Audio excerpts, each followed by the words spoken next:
another Savior. Holy, holy, holy, holy, Adimebujuku, another Savior. Another Savior. Holy, holy, holy, holy, Adimebujuku, another Savior. Well, this is Mobien. This is dedicated to the gallant heroes of the Nigerian Biafra War and IPO families all over the world. I remember the Nigerian Biafran War, in the thickness of the Biafra genocide. Hey, one man revived the vanishing hope to life. Let the great Biafran army to fight, and they were singing out, holy, holy, holy, holy, is another Savior. They were singing out, holy, holy, holy, holy,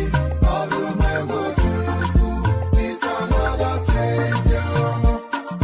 Holy, holy, holy, holy, is another Savior. Many years after the genocide, whoa, yet another great leader has risen up now.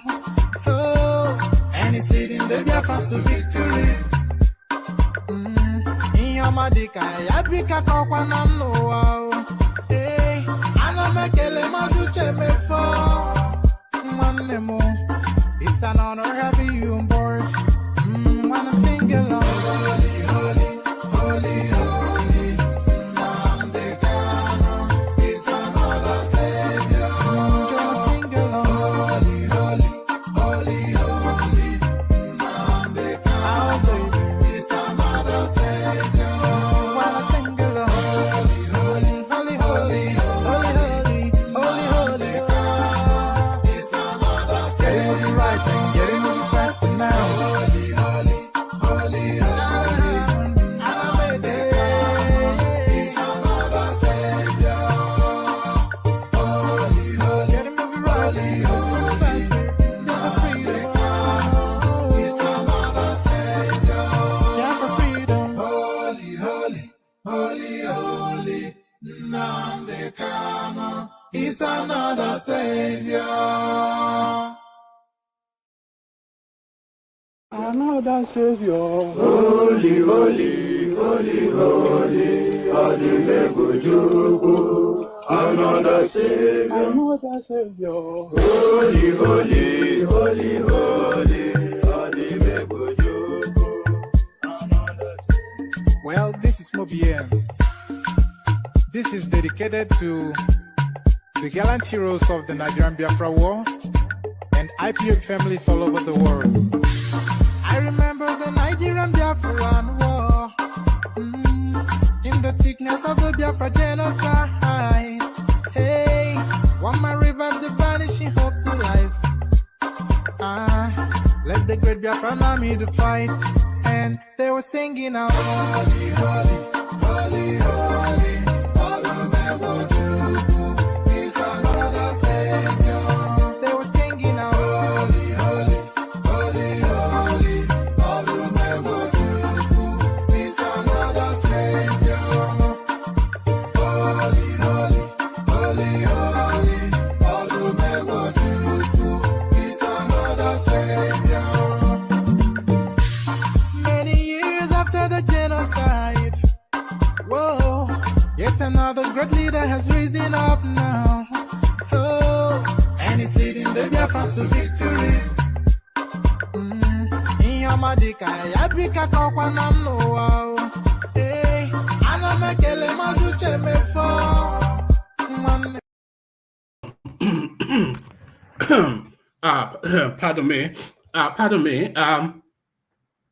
Pardon me. I'm not sure if I really even should be here. My throat feels like it's on fire. So I'm not sure if I should be here, but yet again, here I am. So you have to accommodate me for this particular session. I might well abandon it at some point, but hopefully I don't. Because so much to go through, you see, so much to go through. So where's my manners? good day, dear friends. Good to see you again. Always glad to be in your company. Glad to see you here. So glad to see you here. Welcome and all that. So the usual protocol, let's do the administrative stuff. Click on the like button as you're coming in. If you are not already subscribed, then please correct that because it helps us with the YouTube algorithm. So it helps with the YouTube algorithm. So click on subscribe if you haven't done that already. So click on like and subscribe. If you want to come join us on the studio, you've heard so many voices on this platform. I don't send them text messages to come on, not often, but what I do is I put the hyperlink in the comment section and they click on it. So it's a first come, first serve. It's an open microphone session.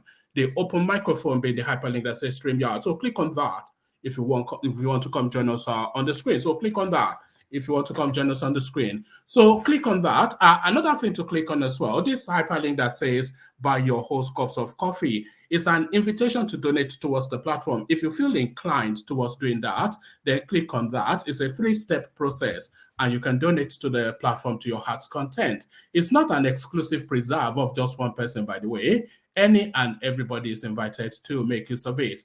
So make use of it as we go to the headlines. So this one is a bit left field. It's more a tweet coming out of the presidency. Elon Musk's Starlink is now active in Nigeria, making Nigeria the first African country to use the service. So this is coming out of the presidency, and we will check to verify it because it gives you a link to SpaceX where it says Starlink is now available in Nigeria, the first African country to receive the service. So what does that quite mean for the Nigerian space, though? That's the question. So what does that mean for the Nigerian space? That's the question. You can all, by the way, just go on Twitter and go to SpaceX, and you'll see the message there. So you don't have to take anybody's word for anything. So now, two more important matters or matters of equal importance. NNPP campaign rubbishes Atiku's claim on meeting with Kwakwanso. So we discussed at great length all this narrative that Kwakwanso put out in space, that he's been having secret meetings, he's been having meetings of possibly collaborating or people collapsing into a structure. He's been having these meetings with the with two of the fourth front-running candidates, those two being Peter Obi and Kwakwanso. And we discussed this at length. And when we arrived at that conclusion is that we have not seen any denial from those two spaces. And often instances, silence interprets as consent. So silence interprets as consent, but not in this instance, not in this instance. Where's that headline again? In fact, there's so many headlines on that narrative. This is another one. Respect your age. We are not in talks with you. NMPP tells Atiku. So that now is just all over the space, the denial of it. So there is no veracity to it, is what they are trying to tell us. Or are they trying to divert our attention? You never really know. But the headline, NMPP campaign rubbishes Atiku's claim on meeting with Kwakwanso. Also, quite what that rubbishing means, we'll find out shortly. So this is going to be an era of denials or a session of denials. Federal government, actually, let me leave this one for a moment because I have to serve it up in the right order. So let me move this one just to the end. I have to serve that one up in the right order. So Atiku, Naira note, voter riggers pushing CBN for extension. So there is Atiku going against the grain, insisting that there should be no extension to the swap over date. So that's just the contrarian politics that Atiku is playing is just still in play. We are not aware of people working against Tinubu. We will preempt this with a video clip where an allegation was made, and then the subsequent denial. We may well have to go. We may well have to go to that video clip fairly swiftly because it builds up so much of what needs to follow next. But before we go to that video clip, I never said I will announce my presidential candidate on camera. So this is what Wike is now saying, trying to reverse a position that he had vaunted for so long. So now it's such a pity. The diminutive little man, short man devil, no balls. I never said I will announce my presidential candidate on camera. So the short little man from River State now had his tails between his legs. His tail between his legs will no longer tolerate containers falling over on roads. This is the Lagos State government. And this is the one thing that it's not enough for them to say that, though. There has to be some sort of roadworthiness system. There has to be some sort of roadworthiness system within the Nigerian space in order for you to be able to take that stance. All of these are trucks that are, we've seen trucks on the streets of Lagos with just three with wheels, with a tire on just three of their wheels, and they are packed to the rafters. So it's not enough to just blow hard on, you have to take the same sort of actions that you took to wipe out the Agberos from Lagos. So there is someone who talking tough, but will he do tough is the question. Talk and do. I think that is the parlance on the streets of Oshodi. So talk and do. They will not tolerate.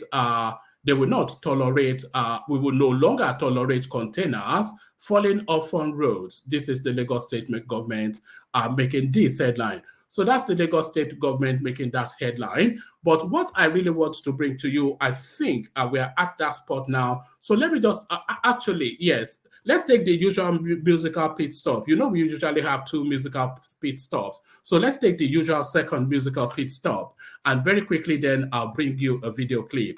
You may well have seen this, but this preempts conversations to come.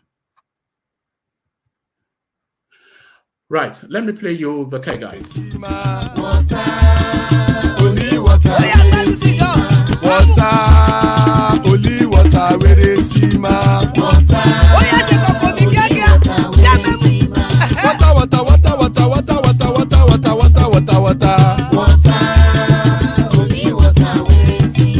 Hapa o naido, hapa o naido. Hapa you don't come o.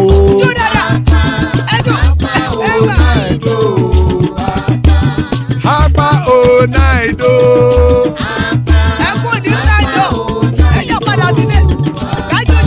Oro kẹ̀kẹ́ ẹlẹ́mù yé o. Ilé sọ́dí kẹ̀kẹ́ ẹlẹ́mù ré o. Bobby master kẹ̀kẹ́ ẹlẹ́mù ré o. Chief Wáìlà tí kẹ̀kẹ́ ẹlẹ́mù ré o. Eruku lẹ̀lẹ̀ ẹlẹ́mùdé. Eruku lẹ̀lẹ̀ ẹgbẹ́ ẹlẹ́mùdóde ojàre o. Eruku lẹ̀lẹ̀ Ghana ti dé ẹgbẹ́ bọ́dì o. Ọmọ ẹlẹ́yẹ ẹyẹ o ó dilé o. Odúyẹ̀lá ẹyẹ o ó dilé o. Petrosonama ẹyẹ o ó dilé o. Petrosodúnkẹ́ ẹyẹ rẹ̀ ó dilé o. Ẹlẹ́kọ̀ ọ̀run mú ìní o.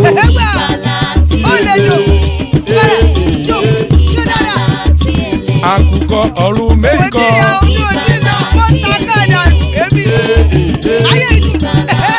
Ikú kò ní ríwà gbéṣe o.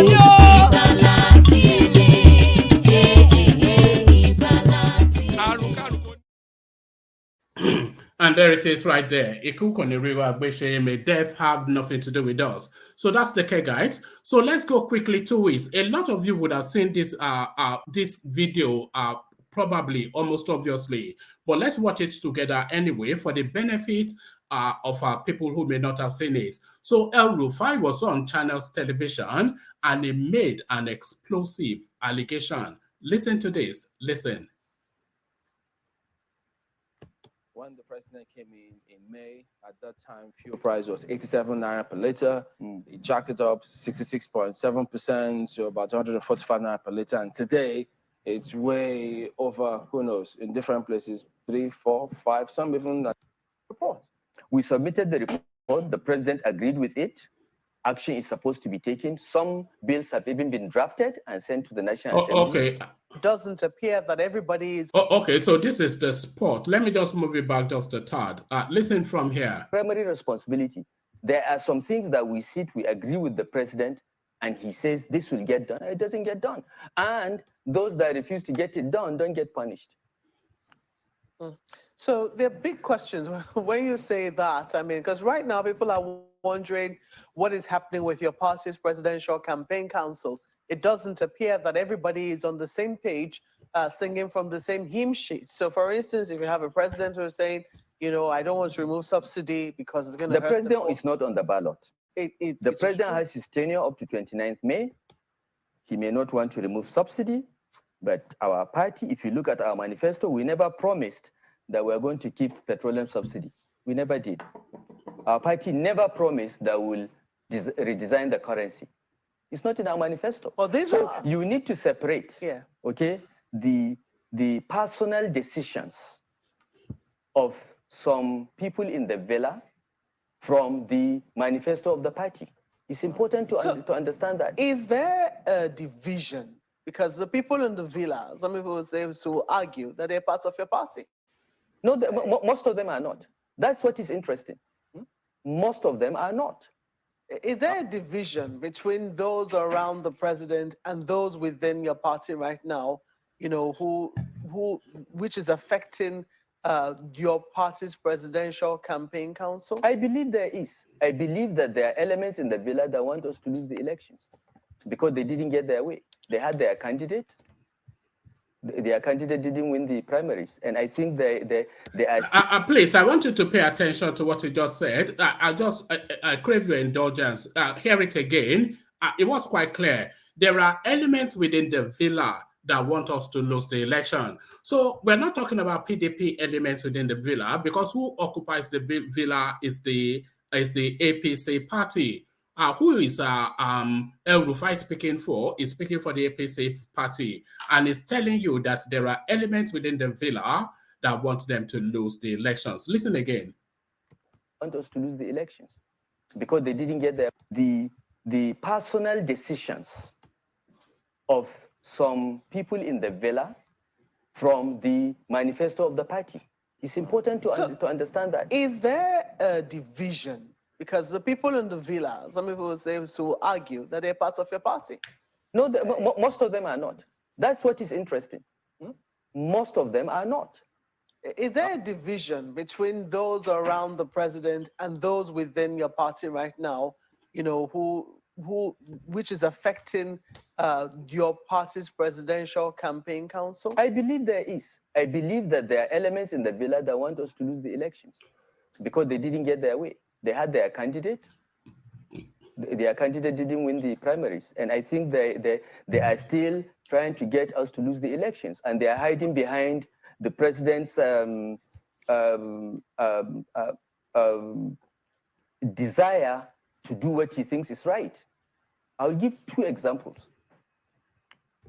This petroleum subsidy, okay, which is costing the country trillions of naira,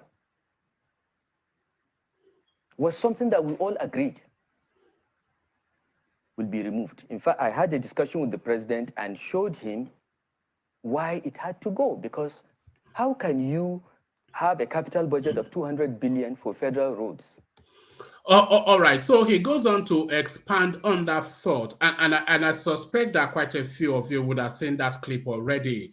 But just for the benefit of clarity, that was Nasir El-Rufai, the APC governor of Kaduna State and a senior functionary of the APC, telling us that there are elements within Aso Rock Villa, which is occupied by APC echelon, wanting Bola Tinubu, the flag bearer of the APC, to lose the election. You heard it.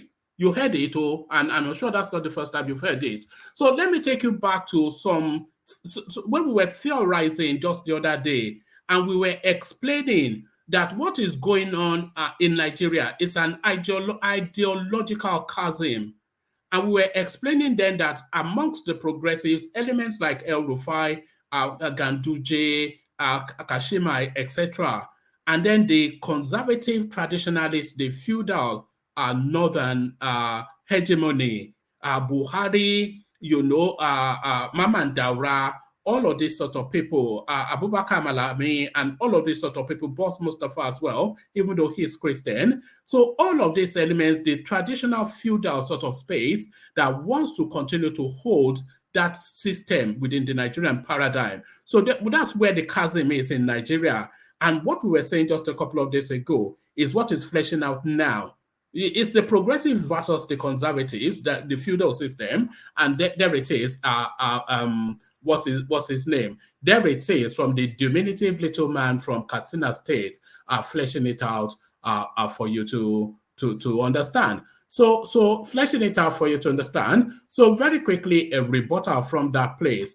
Federal government not aware of anybody working against Tinubu. So very quickly they move. The federal government on Wednesday said it was not officially aware of any entity in the presidential villa working against the victory of the All Progressive Congress flag bearer Bola Tinubu.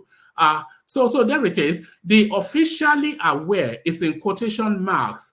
So that is a qualified denial. If you've ever wondered what a qualified denial means, that is what a qualified denial means right there. The federal government on Wednesday said it was not officially aware of any entity in the presidential villa working against the victory of the All Progressive Congress flag bearer Bola Tinubu. It also said that the president, Major General Buhari retired, was neither favoring nor disfavoring any presidential candidate ahead of the February 2015 elections. So a lot packed already into that. I'll just start opening paragraph. So if I can, let me share the screen with you. So if I share the screen with you, you will see right there that the word official, in fact, let me just share the screen and then you'll see what I'm talking about. So let me share this screen with you. It's quite a spectacle what we're looking at now. I've often said that should Tinubu ever win this election, it will have to defeat Buhari as well as Atiku and Peter Obi to get it. So I've often said that, and this is what you're seeing now. So there it is right there. I'll highlight this paragraph so hopefully it's easier to see. There it is right there. It says the federal government on Wednesday said it was not officially aware. So look at this, officially aware, which is saying quotation marks to tell you then that is a qualified statement. The federal government on Wednesday said it was not officially aware of any entity in the presidential villa working against the victory of the All Progressive Congress flag bearer Bola Tinubu. It also said that the president, Muhammad Buhari, so this is another telling piece right there. It says the president was neither favoring nor disfavoring any presidential candidate ahead of the February 2015 election. So that must be news to Tinubu, because I thought the expectation of Tinubu was that the president would especially be favoring him, he being the flag bearer of that party. So they are not, in quotation marks, aware of any entity working against Tinubu, and they are not favoring or disfavoring him. Tinubu being the flag bearer of their party. So there it is. If there is anybody who is working against any candidate, we don't know officially. So it's just so qualified, the statement. The Minister of Information, Lai Mohammed, told State House correspondents after this week's Federal Executive Council meeting, chaired by the president at the Aso Rock Villa in Abuja. Correspondents report that the Kaduna State Governor Nasir El-Rufai alleged that some elements in the Aso Rock are working against Tinubu's emergence as president. El-Rufai, who spoke on Channels Television's breakfast program Sunrise Daily, explained that the persons in question were aggrieved that Tinubu defeated their candidates in the June 2022 APC presidential primaries. He cited the Naira redesign policy as one of the several schemes targeted at the APC presidential candidate Tinubu, who also made a similar claim a week earlier. So a lot of people that feel that Tinubu speaks out of turn. Tinubu speaks from a position of knowing, and he speaks from a position of politicking, because they all know it's an ideological battle within that subzone, that microcosm. There's an ideological battle going on, but within that microcosm, the victory of that ideological chasm will determine the president of Nigeria, not the elections. According to El Rufai, I believe there are elements in the villa that want us to lose the election because they did not get their way. They had their candidate. Their candidate did not win the primaries. They are trying to get us to lose the election, and they are hiding behind the president's desire to do what he thinks is right. I will give two examples. This petroleum subsidy, which is costing the country trillions of naira, there was something that we agreed would be removed. So it goes on then into examples. I think we've already listened to quite this already. So there it is right there, and there it absolutely categorically is right there. When Tinubu made that infamous speech, we were discussing on this platform that what Tinubu was speaking to were machinations to surreptitiously undermine his campaign by vesting hardship upon the Nigerian people, who would then seek to punish the ruling party at the ballot. He said that. People said it was insane. I wonder if Nasser El-Rufai is insane too. He probably have dementia as well. So there it is. Let me just give you a couple more paragraphs and then we'll go to the next one. In fact, yes, so we read that. In fact, I discussed with the president and showed him why it should go. This is the first subsidy. Because how can you have a capital budget of 200 billion for federal roads and then 2 trillion naira in petroleum subsidy? This was a conversation I had with the president in 2021. When the subsidy thing started rising, he was convinced. We left it, we left and it changed. Everyone in the government agreed and it changed.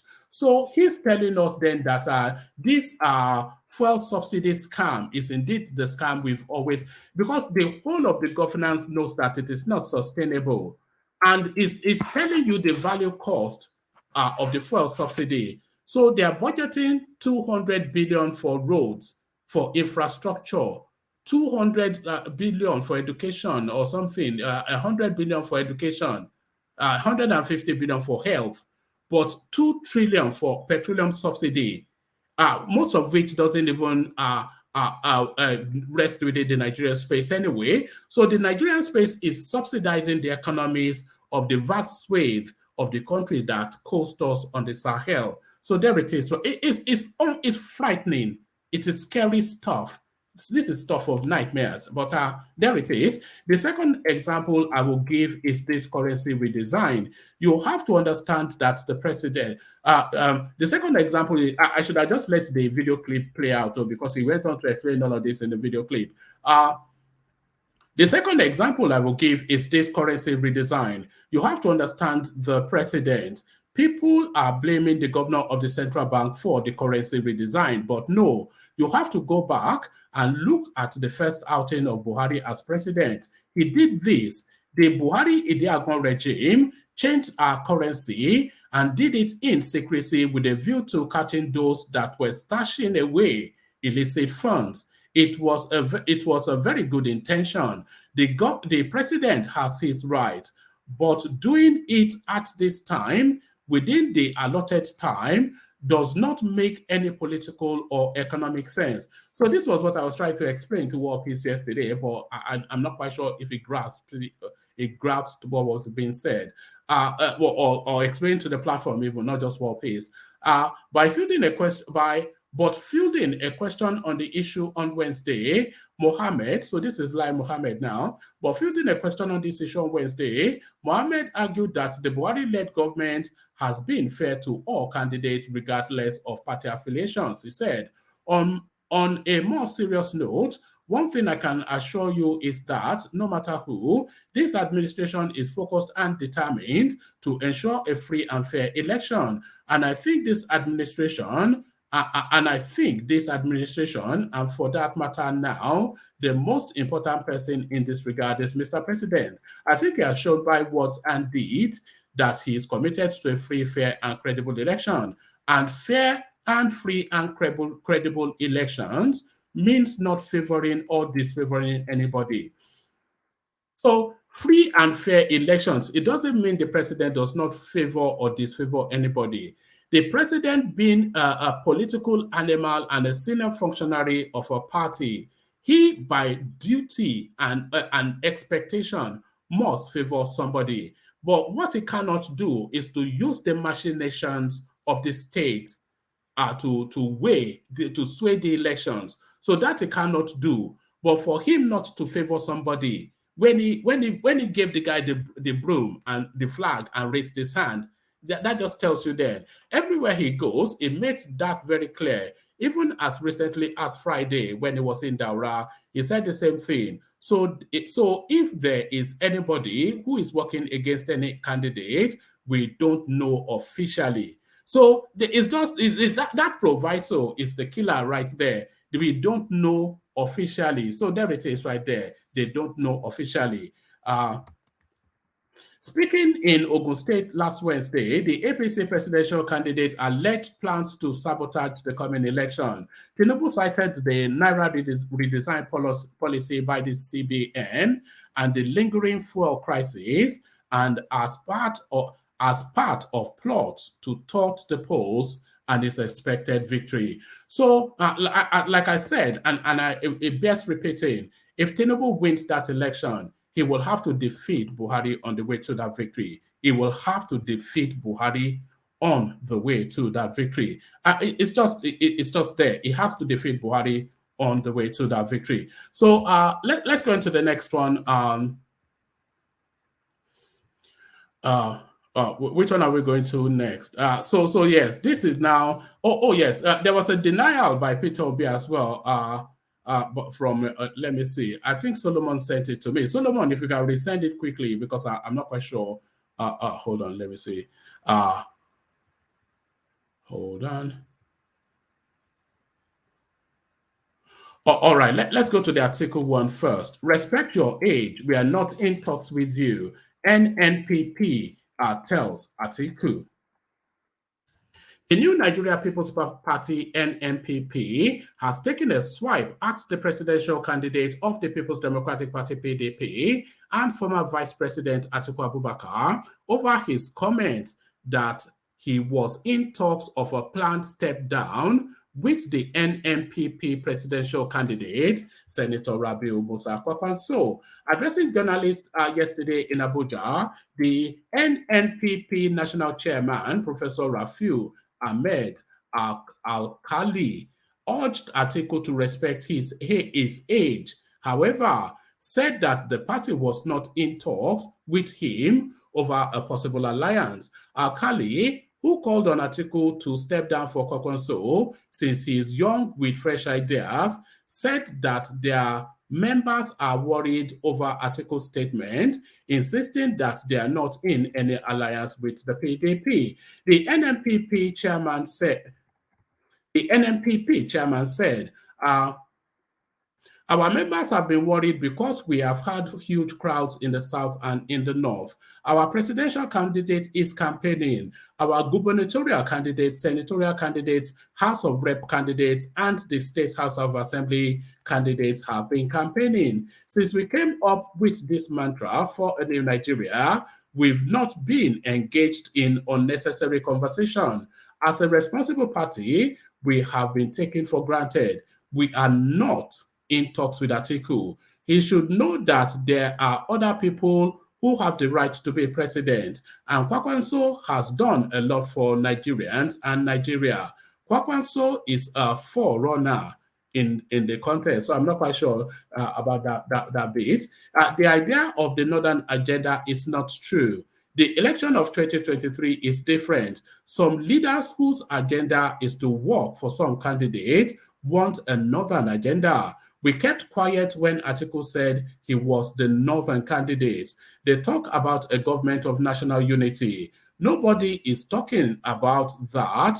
when it is convenient, but we have no talks with Atiku and we're not planning any alliance with Atiku. He should respect his age and he can't force anyone to endorse him. So there it is. According to Akali, we are following the INEC guideline and the Electoral Act.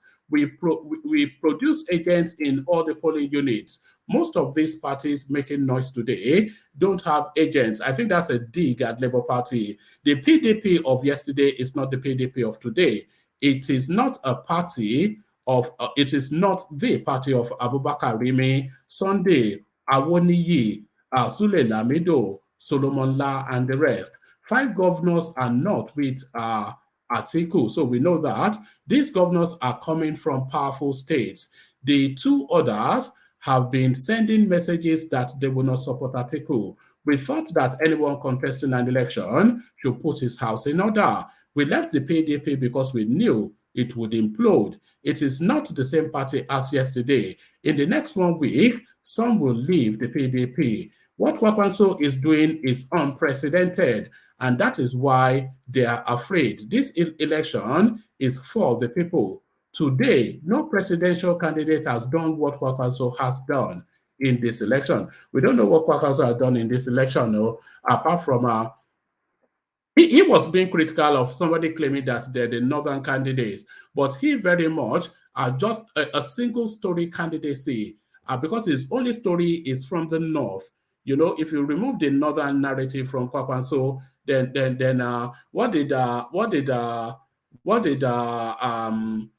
what's his name? The vice president Kashim Shettima.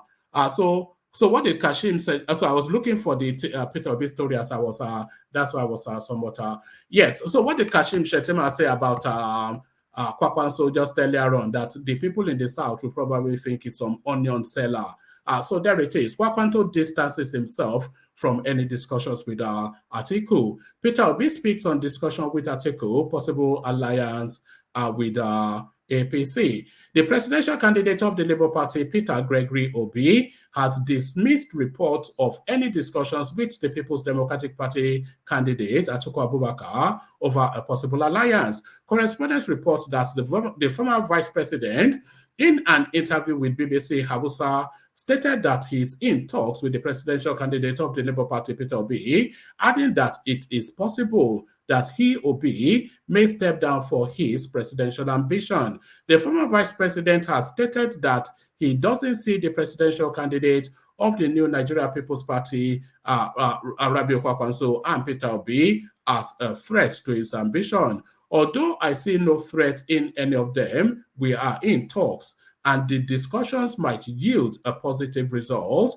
that will see one of them coming, Atiku told the interviewer. Speaking with Peter Obi on Wednesday, speaking for Peter Obi on Wednesday, the Obi Dati campaign organization spokesperson, Yanusa Tanko, said those making the alliance claim are just trying to exploit Obi's popularity, he told correspondents.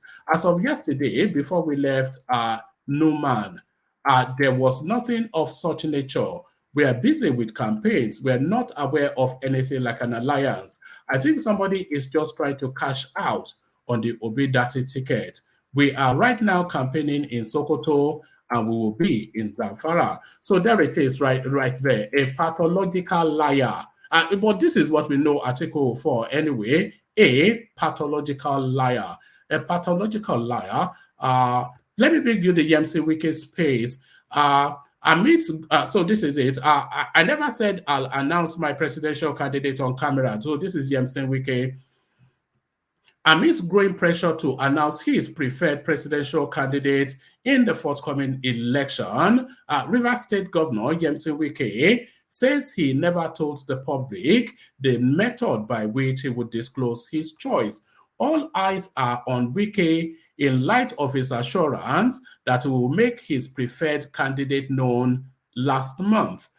His candidate for the presidency is considered significant, given his ongoing feud with the leadership of his, let me scroll this. Yes. His candidate for the presidency is considered significant, given his ongoing feud with the leadership of his People's Democratic Party, PDP, following the emergence of Atiku Abubakar as the party's flag bearer.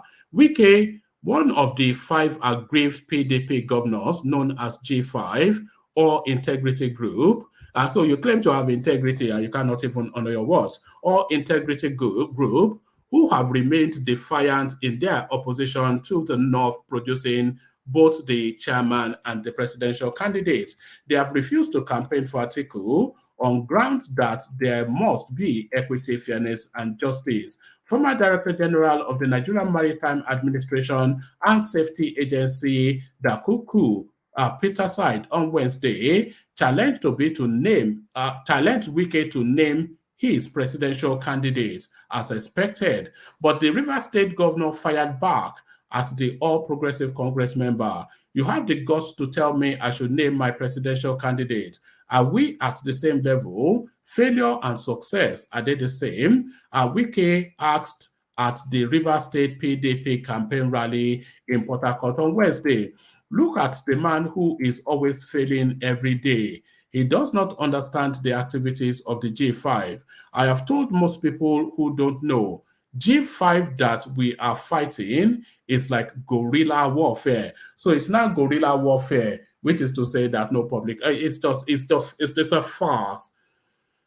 The more you look, the less you see. I never told anybody one day I will bring a camera and announce to you this is who will go. I said I will tell Rivers people the candidates they will support. I did not tell you the method of saying it. I did not tell you I will bring live coverage and say it. So it's the most ludicrous of things, of course, but Rivers people know. So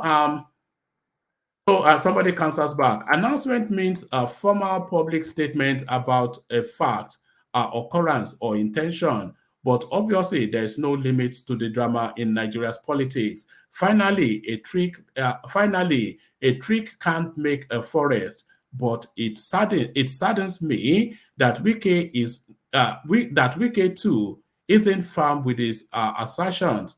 A lion is a lion, no matter how many the hyenas. Chai, Wike for my hand. So there it is. Wike already now a laughing stock. A laughing stock.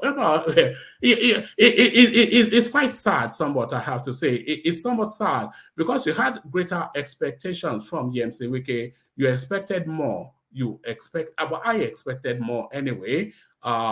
So yes, let me.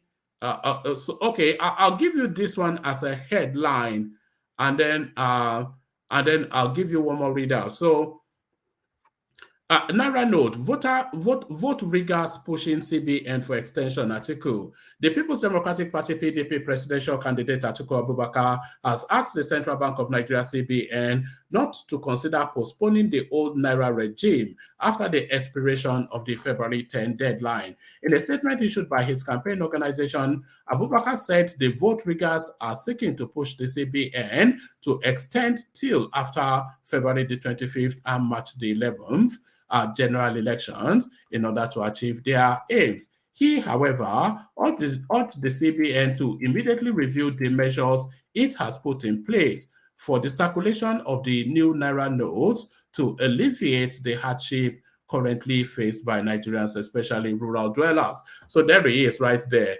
The clean article now, warning against our vote rigging. We've heard it all. Let's see, is this from another person? Okay, yeah, so let me give you the Sanwo-Olu readout, and then we'll come into the room and kick off the conversation. Where is this? Yes, this one now. This is something that we've been waiting to see for quite a while, and hopefully they follow through with it. We will no longer tolerate containers falling off on roads. This is the Lagos State government, and they should go further than that and just have dedicated lanes for them. The Lagos State government has condemned the incessant truck accidents within the state and warned owners and drivers of articulated vehicles against recklessness. The Permanent Secretary, Ministry of Transportation, Abdul Hafiz Toriola, said in a statement on Wednesday in Lagos that the state government had resolved not to tolerate unabated truck accidents caused by large containers falling off trucks, which injures and kills residents going about their daily activity. He said any driver or owner found to be accomplice in any truck accident will be arrested and prosecuted. He said this will be done in accordance with the State Transport Sector Reform Laws 2018. Toriola said the warning became necessary following the recent truck accidents in the Ojuelegba and Ikotun areas, which claimed the lives of innocent citizens and left scores of people injured. The permanent secretary said other truck accidents occurred in the Abule-Egba Road and Odo Yalaro, Maryland bridge, which fortunately were without fatalities. So there it is right there. They are cracking the whip on that space. So they're cracking the whip on that space. So now let's listen to Adale Koko and the rest of the gang crack the whip on the conversation. So let me kick it off with you, actually, Ajan Lekoko. Let me kick it off with you. Before I kick it off with you, let me acknowledge Alexander Gomez's super chat. And can I invite that people avail themselves of the super chat function? It's only on this platform that the place doesn't light up in super chats. And I know that my audience, and anyway, I love the new format, panelist on screen whilst reading out the talking points. Kuishe Landa. So yes, maybe we'll go with that then, if that is the preferred. We constantly look for ways to find it a bit more, to make it a bit more engaging. But Adale Koko, I'm pretty sure that wasn't the first time you heard that El Rufai output. But what are you making of it? There are elements within Aso Rock working against Tinubu's victory. It's alarming, but are you surprised? Adale Koko, good to see you. Thank you, Woman. Greetings to our listeners around the world. Please click on the like button, share, and subscribe if you haven't done so. Some few days ago, I think maybe 3 days ago, we were saying it here that, when Tinubu make that outburst in Abeokuta, when he was saying that they were keeping they were making the cash. That the fuel scarcity and the naira scarcity when it was were designed to sabotage him. To sabotage, yeah. So you remember I was saying it here that that statement was a direct statement at the president. It was intentional and direct statement at the president to let him know that he's not with him on this policy, and to let Nigerians know that, look, I'm not part of this shenanigan that is putting pains and suffering on you Nigerian people. So I'm happy today that El Rufai came out to confirm that some cabal in do you think that was a premeditated statement? Do you think he went there with the intention of saying that? Do you think he even bribed the journalist to line it up? Because it's not something you say casually. Do you think it was premeditated, that statement?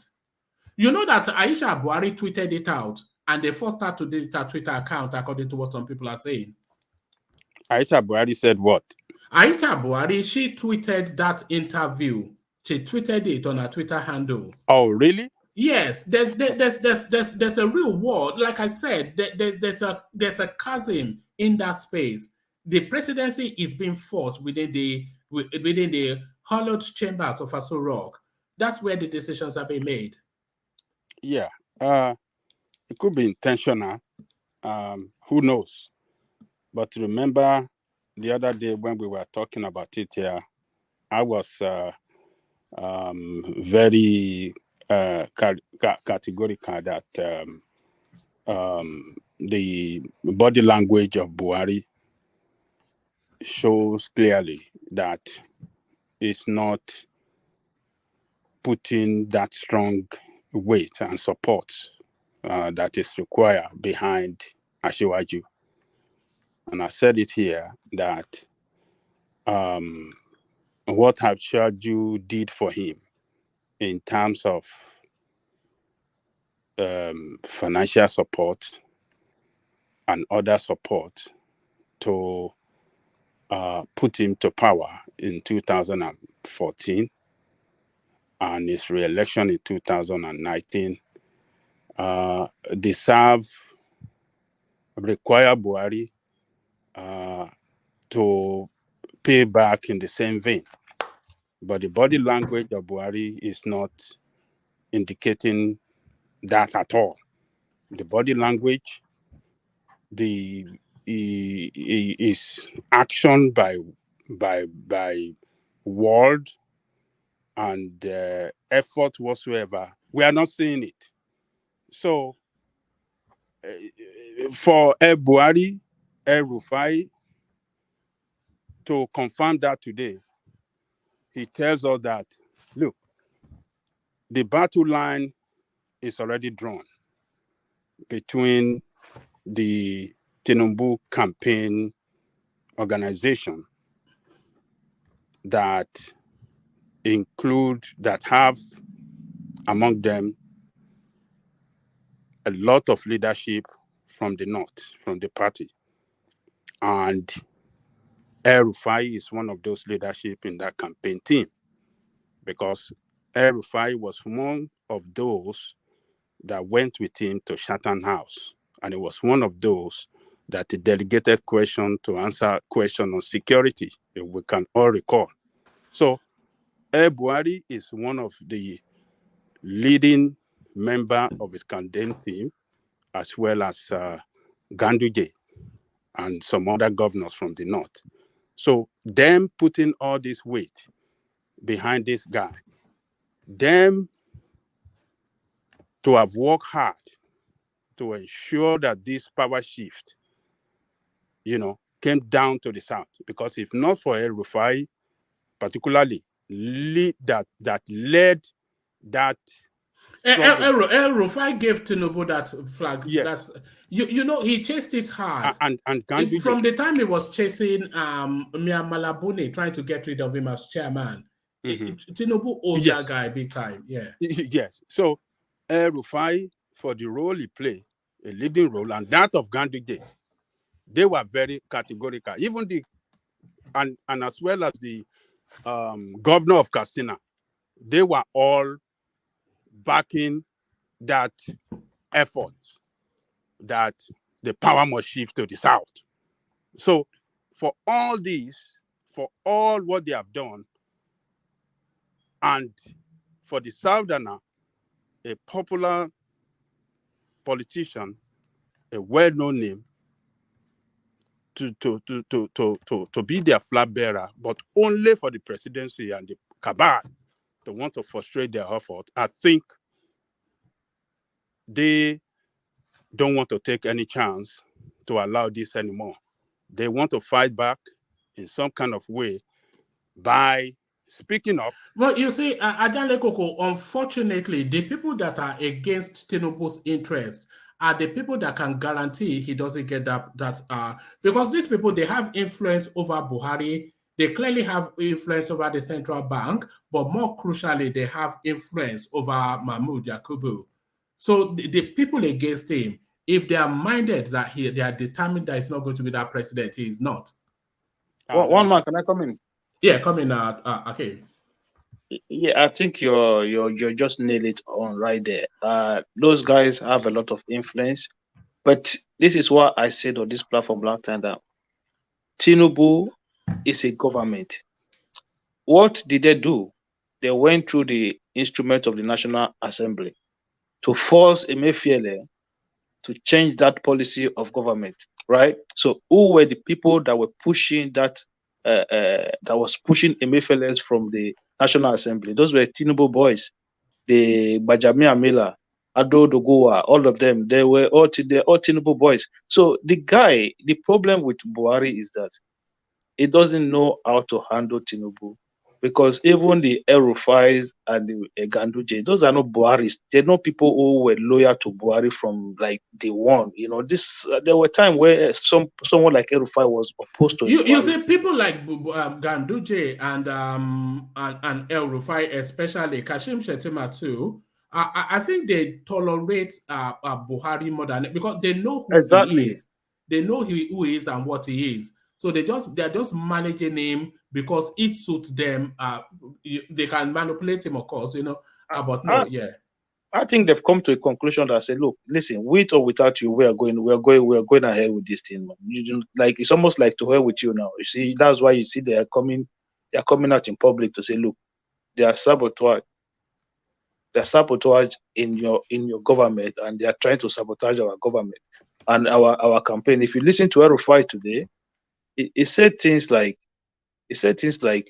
the government policy is not the position of the APC, the political party. What does that tell you, one man? Well, it tells you that this shadowy figure still, it re-echoes what Aisha Buhari told us quite a couple of years ago now, that her husband's administration has been hijacked by Cabal, and it looks as though they've kept hold of it. One man. Sorry to interject. Hello, good morning. Yeah, good morning. Come in, Solomon. Yeah, concerning this Aisha Buhari herself, she even screenshotted El-Rufai's interview today and posted it on her wall on Instagram. Yeah, but they made her take it down. They made her take it down. If you go on her Twitter, if you go on her Twitter now, they forced her to take it. I think they've even told her to private her account now. If anybody can find Aisha Buhari's account on Twitter, let me know.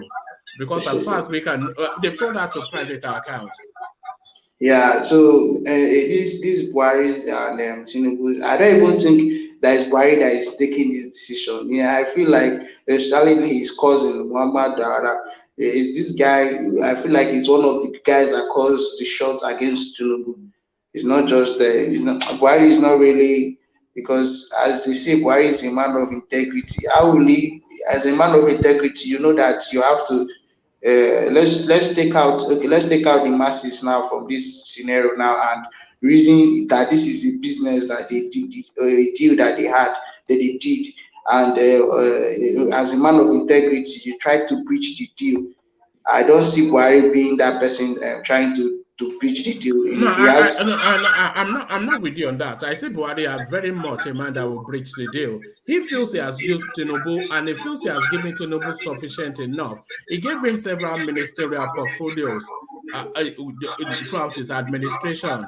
So I don't feel he feels obliged to Tinubu, And we are getting a lot of echo where you are. Sorry.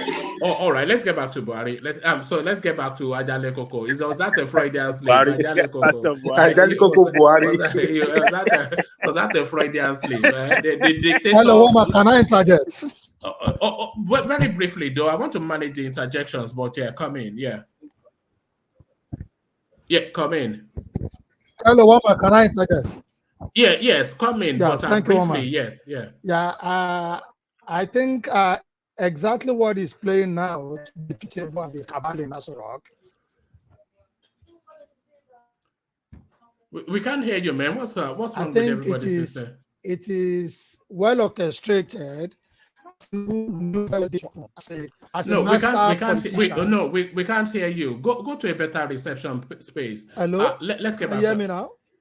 Yeah, go to a better reception space, though. Yeah, carry on. Is it better? A little bit. It's cutting off. That's the thing.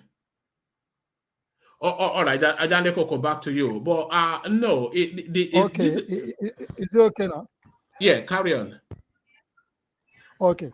So like I said, it is premeditated, and Tinubu is very, very aware of what is playing out.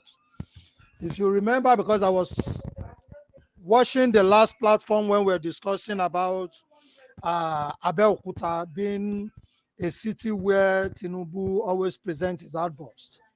The first outburst in Abeokuta was taking the same toll that happened now in this second one. The first one was because Oshibajo was raised up to counter Tinubu's aspiration in Southwest. And that is where the Eleyi issue of Dapo Abiodun comes up, because Tinubu solely gets the ticket for Dapo Abiodun against Amosun. And he was directing that comment to Dapo Abiodun that you need not go and support an Oshibajo after I struggle to give you that ticket. But people turned it against him and said he's a Miloko. The same thing happens at the second Abeokuta episode, because Tinubu is aware that the issue of the Naira redesign and the fuel subsidy, or the scarcity of fuel, was targeted at him so that there would be an apathy from the voters that this is your party, APC, who is not doing well, who is unleashing suffering and struggle on us. And he knew that, and that is why he's fighting back. All you see him doing now is just a fight back, so that he quickly need to separate himself from the cabal in Aso Rock, so that they don't continue to rob him and deny him his ticket. Now, the Northern governor, I think the first time I appear on this program, what I mentioned is that the only thing that is going to sweep the carpet off Tinubu's feet is if the Northern governors who are in his support deny him. But so far, those governors are still with him. Buhari does not have enough structure within the APC space that can relegate Tinubu. Fine. He could be enjoying some cabal because of the power with him now, but the political structure within the APC space is with a Tinubu. And that is what you are seeing playing out. The National Assembly are rising against Emefiele, that the Northern governors are rising against some of these policies But of the government. the Senate president, though, is not with Tinubu. Ahmed Lawan is not with Tinubu. No, He he's might with not be him. He's 100%. with him. He went to He's with even him campaign now. with him. No, don't He's worry. with him. Campaigning, He's with him now. campaign with him is just optics, isn't it? He Yes. contested against him, didn't he? No, And he doesn't have the part of the intention to cabal. contest. You know he when doesn't have the intention. He doesn't have the intention to contest. well, you But don't know. Hold on, you no, don't know that now. What do you mean he doesn't have the intent? You don't know that? because he was the one Buhari want to push forward. And that was Yes, what hold on. Go back to what El Rufai said. El Rufai told us that there are elements within the Aso Rock Villa who are working against Tinubu because their preferred candidate lost out. So who is that preferred candidate? There are only two names you can look. Well, three names: Ahmed Lawan, Oshibanjo, or Rotimi Amechi. Amechi. Yes, Yeah, these are other people. Yes, but I suspect that it's the Ahmed Lawan that they wanted to push through. Okay, let me give you a reminder. You know, when the statement after the 14 Northern governors endorsed Tinubu, he said categorically that they went to Buhari, that the only issues they have with Buhari is that he should give us his candidate, but he should not be of Northern extraction. But Buhari refused because he wanted a Northerner to succeed him. And that was why Tinubu still have an edgeway. Because Buhari intentionally wants to put Lawan. Lawan was not even in the picture referring initially. to hold on? Are you referring to El Rufai, that they went to Buhari to ask for yes, that the 14 Northern governors, they went to Buhari to ask for his candidates. Yes, but Buhari did not. What Buhari said is that he doesn't have a candidate. That according to he had a candidate, which is Lawan. Hold on. That wasn't what Buhari said. Buhari said he had always extended the courtesy to state governors to choose their successor, and they should extend him that courtesy. He wanted to pick. He wanted to pick a candidate, and the candidate he wanted to pick is a Lawan. And that And was why the party And chairman Buhari already said announced him. publicly in the interview with Arise, when they asked him, he said he's going to keep that to his chest, that he's not going to reveal that name, that if he reveal that name, that person will be killed. Yeah, but the party chairman, the party chairman exposed him and mentioned Lawan. That's right. You're right. After meeting with Buhari, he went out and granted a press conference and mentioned Lawan. Let me interject a bit. All right. I I don't. have that interjection, and then we go back to Ajahn Lekoko. Yeah, I want us to be a bit more. Yeah, carry on. Yeah. I don't think he was trying to push Lawan. I feel like it's the chairman that was trying to push Lawan. I think Buhari was trying to push Osibanjo. That's who I think he was trying to push, because it's his immediate vice president, and they actually have more connection than any other person in the villa. So I think that's who he was trying to push, so that he can basically continue his legacy. So I think he was trying to push Osibanjo. Basically, why Tinubu went to Abeokuta and made that statement, because he knew Osibanjo was, trying to gain grounds over him. All right, back to Ajahn Lekoko. So, whatever it is, the plans did not work out for the. Hold on.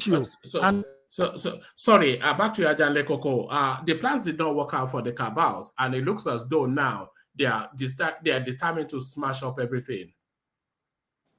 You see what Rufai have done today is just to show to the Cabal that we are ready to fight you guys. We are ready to speak up. We are ready to expose you. And you either join us or we will destroy you. So, and look, the Cabal are fighting Tinubu with Scud missile. But Tinubu and his team, including those northern governors that are strongly behind him, are ready to fight back with hypersonic missile. And they are fighting in the public. But this fight has now spiraled into the public, though, because there's no. All is not. Something is rotten in the state of Denmark, as they say. You see, so he's fighting them with hypersonic missile in the public space now, making Buhari look bad and the Cabal. And Tinubu did not stop. He doubled down today in where was he? Is it not in Calabar? Where again? We thought that the outburst he did in Abeokuta last time would be the end, but in Calabar, I think it was yesterday or so. Is it the way he was talking about the exchange rate? Yes, when he was talking about the exchange rate. So who is he directing that to? He's directing it at the president and their policy, all the people that are the way they run in the country. So they try to disassociate himself from the way he's running the country, which have brought havoc on everybody in the country. So I don't think that. So what they are trying to achieve is to come out strongly against them. They've been keeping quiet all this while, but at this time, when election is about how many days, maybe 20 days or 25 days, they have resolved within their own team that, look, let us come out, fight these people in the public space, and force them to surrender and join the team with all the support that we needed this time so that they can go and win this election. Because now you will see all the leaders with this outburst and this continuous outburst by Tinubu, and then the El Rufai coming on stage as well to say, Cabal address, you're going to see all the leaders going to be putting head together. They're going to be looking at, okay, what is the problem? And you're going to see all the power that be within the party trying to, come together and said, okay, what is going on that is not clear to maybe some people, some leadership? They will say, we don't want this, because if Tinubu fail, a lot of us are going to fail. A lot of positions in this coming election, like the governors and what do you call it, is attached to that Tinubu. If Tinubu should fail, a lot of several seats will fail again, and that might be the end of their party. So you will begin to see solution to the problem. So solution to the problem that is happening, the problem with the cabal as the stumbling block against Tinubu, But Ajale Koko, the Cabal, they are not giving up easily. They've sent the army after Tinubu. Watch this, and tell me how you are interpreting it. Watch this. And the Nigerian Army has continued with its mission to rid Lagos of criminal elements. Commander of the 9th Brigade, Brigadier General Isong Gubong Agbamontia, says his men will continue to beam their searchlights across the state. Senior correspondent Ivy Kano monitored the raid. This appears not the best of time for miscreants in Lagos. 2 weeks ago, the Ojota area was raided in similar fashion. Here in Oshodi, the commander says the all-night raid by his men paid off, as over 100 suspects were picked from various locations within the local council. Brown Street, Araromi, that general area. We raided because we had an information concerning the activities of hoodlums in that area. We were out from 1 a.m. to about 5 this morning. So you can, if you go there, you will see some of the things that were recovered from them, some drugs, some weapons. You see weapons there, charms. You can go ahead and look at them there. Those things were recovered from them. But what is the next line of action after the arrest? So we will screen, and those ones that, before we file them to the police, those ones that are found culpable, look at those ones, look at the weapon, look at the charms there. The ones that we are sure, especially the ones with those charms, with those drugs, we'll hand them over to NDLA, hand them to police, any agency that is necessary, or who is in charge of those crimes. As I speak to you now, this same night, same activity is being carried out in a Festa General area. So my troops in that area are carrying out this same thing. So it's simultaneously, not only that is coming after one, is going on, and this will keep on going. The police too are working, everybody, just to make sure that Lagos is safe for us all. He also challenged the residents to come forward with useful information that will help. So, Ajale Koko, I have a couple of questions for you. When did a hammer and a pair of scissors become weapons? When did it become illegal to carry to have charms in Nigeria, where we're native people? And when did it become the job of the police to go and be the army to go and be mopping up vagrants on the street? So this is an attack on Tinubu. This is what a lot of people read into that. So they're throwing the army at him now. This is what a lot of people are saying. Well, we don't know. It's wrong for the army to come on the city and start raiding when we don't have insecurity problem that is beyond the control of the police. If it's beyond the control of the police, yes, we can say, yeah, maybe they require military men to for support and to complement their effort. But we don't have a state. The state of we don't. I mean, Lagos is the safest state in Nigeria today. The So insecurity in Lagos is certainly not to the it's level of. Is that they also rolled out army in first act? So that's an act of intimidation. But who are they looking to intimidate? well, this is time of politics. We're going to read political meanings to it, particularly when Tinubu is at loggerhead with the Cabal. Yeah, but Africa. what So, else is there to read into it, though? Adanle Koko, the army, they are telling us they are in Oshodi, are sweeping up vagrants and hooligans yeah, and hoodlums. all this can be done by police. What Of they are course, doing, that's the job of the police now. that's the job of police. What is we don't have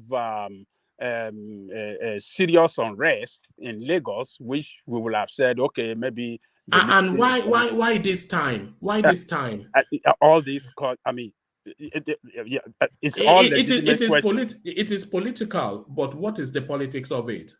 That is what we don't know. But people can easily, read meaning to it that, oh, they're trying to show to Tinubu that, look at the power we have. We can use it to destroy your structure in Lagos, the structure of what you have and your political power, your political talks, and all the rest.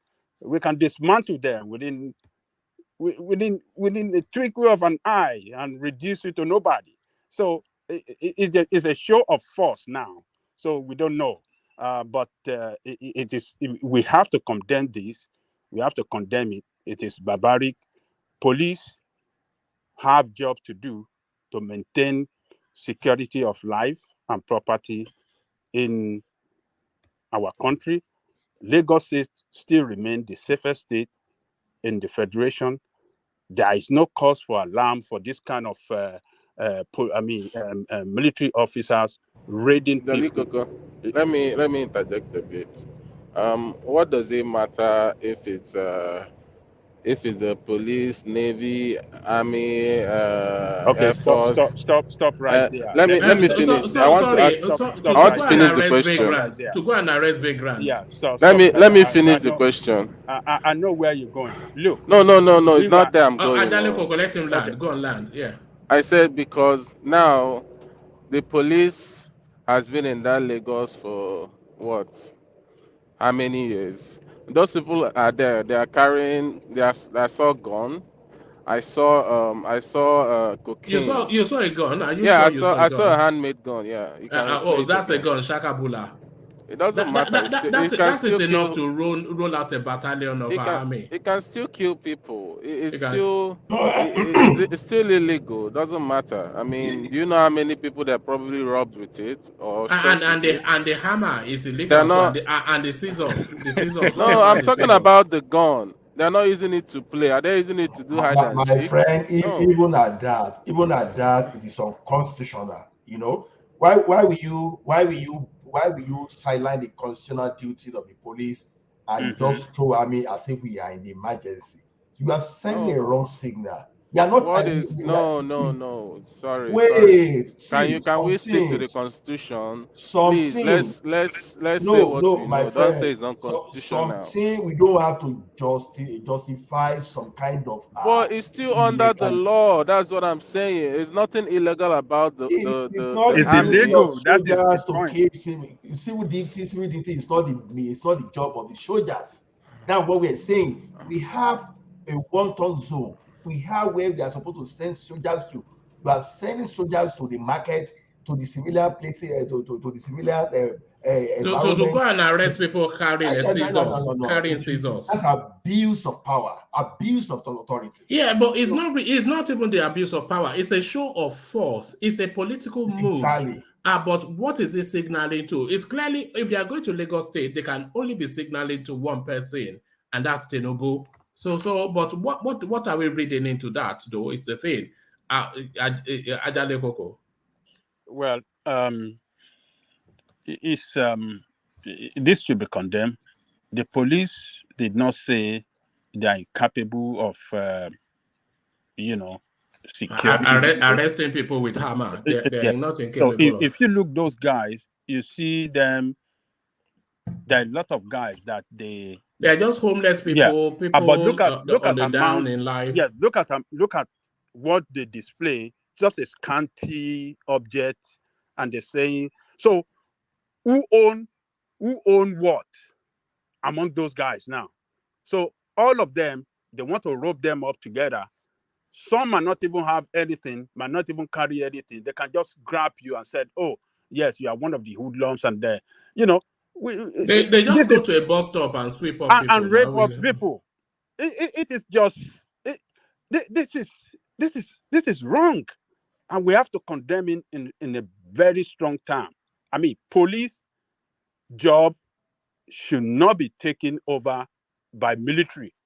The military have the job to do to go to Sambisa's forest or where we have serious insecurity problem, where they are kidnapping our people and killing our people in some other places. Not Lagos, that is safe, still the safest state in the country. A lot of people cannot travel to their hometown. Anytime they travel to Nigeria, they stay in Lagos to enjoy their stay and do everything in Lagos before going back to where they live outside the country. So, but what are they doing this for? Who authorized them? This is the question. Who asked them to come and do this job? On whose authority and for what? What are they trying to achieve? We want to know. So it's just are you reading are you reading a political meaning to it, Majande Koko? Oh yeah, because of what is happening. Yes, people can read political meaning to it. That maybe they're trying to show that a power of superior power of military and force against the political power in Lagos. So, and that is we should condemn it. I don't. You see, military should not be around us for any reason. You see the what do you call this thing? The what happened? The protest that they killed a lot of people. NSAS. The NSAS. The police managed it very well. Until when the military came, that was when they killed a lot of people. They don't know how to manage anything. They are destroyers. Those people those people that they are sweeping up, guaranteed that they will beat them black and blue when they take them to the. They don't know how to manage even the security at all. Security management, military doesn't know how to run it. They will just come, kill. They are kill and go. They are destroyer. They will unleash mayhem on wherever they go. And that is what they're trying to do in Lagos. And it could spark into a very serious, unrest if something is not done quick. If people cannot ask these people, who called for you? I don't think it was sparked to any arrest or Ajanle Koko because it's the downtrodden that at that time they said about 1 a.m. in the morning. So anybody out on the streets is usually somebody probably downtrodden. Downtrodden, and a lot of homeless people are in Lagos. Yeah, nobody will care about that, A lot of homeless people are in Lagos now that sleep, wherever they just have their night. They just sleep over there, and just in the morning they go about doing their daily, their daily job to make some ends meet. So it is not. It should not be welcome. We should condemn it. I'm not. This is barbaric. So let us go back to El Rufai. So El Rufai confirms to us that situation is not well between the military and the force. And that is what they are trying to do in Lagos. So, but what are they doing this for? Who authorized them? This is the question. Who asked them to come and do this job? On whose authority and for what? What are they trying to achieve? We want to know. So it's just situation is not well between the Tinubu campaign and Buhari Cabal. And for them to speak up, they are trying to force the Cabal to come to the negotiation table. What is the problem? Let us find solution to this problem. Let us go together to this election with, let's go together in with one purpose, one commitment, and let's go and win. I believe the leadership of the party across the board now, they will be putting head together. They will be saying what is going on is not good among them, and they have to find solution to it. I believe they have discussed about this problem behind the closed door. Solution is not gotten for that problem. So now they bring it to the public space, and you will see a lot of pressure on the leadership. Do you think we'll see? Do you think off the back of this bombshell by El Rufai, do you think we'll see what's it called, Buhari campaigning more aggressively for Tinubu now? Do you think we'll see more of him now on the campaign stance? I think that it's going to bring. I think that it will put pressure on him and the Cabal to join Tinubu campaign, and by action, by word, by all effort that is required, they will be forced to join that team and put their weight behind and all the support that is required for their party to get re-elected in 2023. That is what the Tinubu is trying to achieve, and Rufai, that is the leader of all the northern governors. So they will put pressure on them. They will force them. They will force them to joining the campaign team and on the way forwards to winning the election. That is what they're trying to do. They will look. Politician has a way of fighting among each other, and at the same time coming together for a common purpose. So I think Tinubu, being a strategic politician, he's been in this game for a long time. He knows how to play it. He's playing it at the best, and Rufai joining him, and others, I believe they will join. The Cabal will join too. It's going to be the outburst in Abeokuta before the primary achieved results for him. This one again, I believe, is aimed at achieving results, and that is what I see that will happen. Everybody will come together, and for the common good of the party.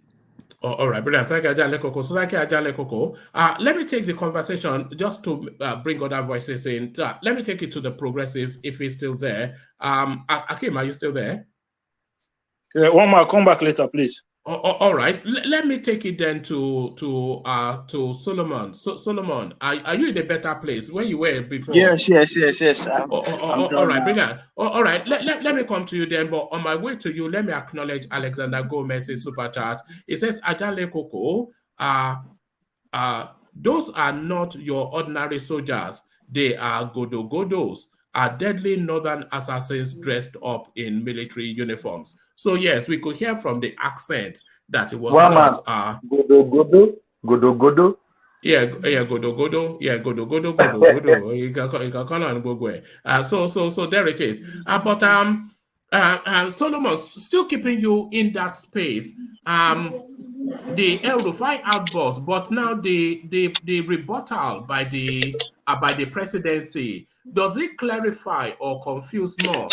Because what the presidency are telling us is that they are not aware of any official. It says the federal government on Wednesday said it was not officially aware of any entity within Aso Rock working against the victory of the All Progressive flag bearer, Bola Tinubu. So does that clarify? Is that a full frontal denial? Does that clarify or confuse more? Yeah, good morning, everybody. Good morning, woman. Good Yeah, morning. that message from the presidency, they are just trying to clear their head, but we know that they are lying, and whoever made that statement is just lying because with everything they are doing, you know that they are working against Tinubu's ambition of becoming the next president of the Federal Republic of Nigeria. So the presidency is not in support for even Aisha Buhari to post this thing. And this woman has said these things.